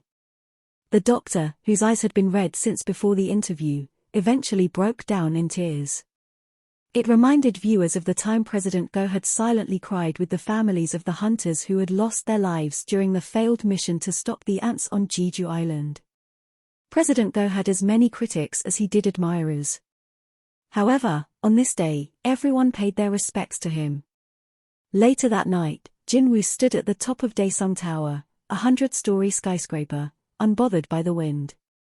The bright lights of downtown Seoul caught his eye. A documentary about President Go played on a huge outdoor monitor. Jinwoo scanned the entire city like a hawk searching for prey. Having done this before, his shadows efficiently combed the downtown area. The information they gathered bombarded his mind, but none of it was relevant. There was no trace of the ancient Ice Slayer anywhere. This isn't going to work. Jinwoo knew very well that it would be difficult to capture a magic beast able to use gates to move in between dimensions, so had tried to put a shadow on the magic beast right before it escaped. He had failed, though, because the creature didn't have the one thing possessed by everything in existence, a shadow. Maybe it's because of that astral body thing. The King of Giants had told Jinwoo that monarchs and rulers were unable to become shadow soldiers because they had astral bodies. If that was why monarchs didn't have shadows, Jinwoo had lost his best method to track them. But that doesn't matter. The King of Giants had warned Jinwoo that once the other monarchs learned of him, they would mobilize. They would return sooner or later, and this time, they would be after Jinwoo. Of course, when that time came. Jinwoo growled. Ever since he survived the double dungeon and acquired the abilities of the system, he had never let an enemy escape. This myself had been the first to get away. Regardless of whether they were human or magic beasts, Jinwoo had an excellent track record with taking down his enemies, so he wasn't going to let this creature be the exception. Wait. Jinwoo paused as he realized something odd about the enemies he had faced recently. When he thought about it. Did I receive any notifications from the system when I fought Dong-se Hwang or Thomas Andre? In the past, the system had warned Jinwoo through messages or urgent quests whenever there was a threat to his life. Dong-se Hwang, Tae-sik Hang, Chul Kim, there had been no exceptions. Not only that, but the system had sent Jinwoo a warning when Ruji Goto had gone all out during a sparring match. But the system never warned me about Dong-se when he came after me to avenge his brother's death or when Thomas threatened to kill me. That was strange. Anyway, Jinwoo sliced it, he couldn't make heads or tails of it. Jinwoo took out his cell phone to confirm something. Luckily, he had gotten the contact number he needed from the manager. It was 1 o'clock in the morning in Korea, but it should still have been daytime on the east coast of the US. Ring. As Jinwoo expected, the man answered after a few rings. I didn't think you would contact me first, Mr. Sung. Thomas sounded surprised. There's something I want to ask you. Me? Sure, ask away. I'll answer you as honestly as I can. That day we fought. What about it? Were you really aiming to kill me? I thought that was water under the bridge. Thomas seemed reluctant to relive that day, so Jinwoo assured him he was asking out of curiosity. Thomas had no reason to hide anything. The American hesitated a little but answered truthfully. I can't think straight when I'm mad, so I really did want to kill you back then. As Jinwoo had suspected, he really had sensed murderous intent from Thomas during their encounter. However, the system had kept silent. There was no question about it. Something's changed. Mr. Sung? Thomas broke the awkward silence that followed his answer by changing the subject. Let's get off this gloomy topic. Why don't we talk about something awesome I've prepped? Click. Jinwoo wasn't in the mood to joke around with Thomas, so he cut him off with a quick farewell and hung up. Though mass response had clarified things, the system no longer reacted to a hostile enemy. This was a huge departure from the beginning, when the system had forced him to confront his attackers. I can't take this lightly. Initially, when Jinwoo had received a notification that the system would stop his heart if he didn't kill his enemies, Head had a vague idea as to its purpose. The system was trying to make him act according to its wishes, or so Head surmised. But the fact that he no longer received urgent quests signaled that there might have been a change in the system's intent. With that came more choice for Jinwoo, and he was able to show Thomas some mercy and spare his life. I couldn't have done that if there had been an urgent quest. He was pleased to have more free will, but at the same time, he didn't know why. Did it have anything to do with how the original wielder of Jinwu's power had betrayed the other monarchs somehow? Or had their plans been uprooted after the architect of the system was killed? Jinwu shook his head to stave off all the speculation and theories popping up in his mind. I need to organize my thoughts. He needed to set some clear goals now. One would be to kill the ancient Ice Slayer. Another would be to dig up some information about the other monarchs. It would be great if it targeted him first. But even if the Ice Slayer went after the other hunters, Jinwu had set traps. Once the Ice Slayer was caught in his net, Jinwu could accomplish both goals at once. The problem was time. Since he didn't know when the monarchs would appear, he had to prepare himself for battle against formidable enemies. Luckily, he had arranged for somewhere he could steadily gain experience points. Japan. Unable to restore all the damage done by the giants, Japan had been forced to abandon a lot of land. While Jinwu was in the US, many dungeon breaks had occurred, and magic beasts had established their own territories. These creatures were the stuff of nightmares to the Japanese people, but to Jinwu, they were nutritious food. He couldn't help feeling excited at the prospect. His phone vibrated with an incoming message from Thomas. Mr. Sung, could you call me again? We still have a lot to discuss. Just as the ground solidified after rain, it looked as though Thomas wanted a good relationship with Jinwu now that they'd fought. Of course, Jinwu welcomed it. He wasn't so socially awkward that he'd reject a hand extended to him. But this conversation could wait, couldn't it? He liked that Thomas didn't hold any grudges, but it was too late at night for this kind of talk. Jinwu quickly texted back. Sure, but later. I have some urgent business to take care of. A smile appeared on Jinwu's face after he sent his reply.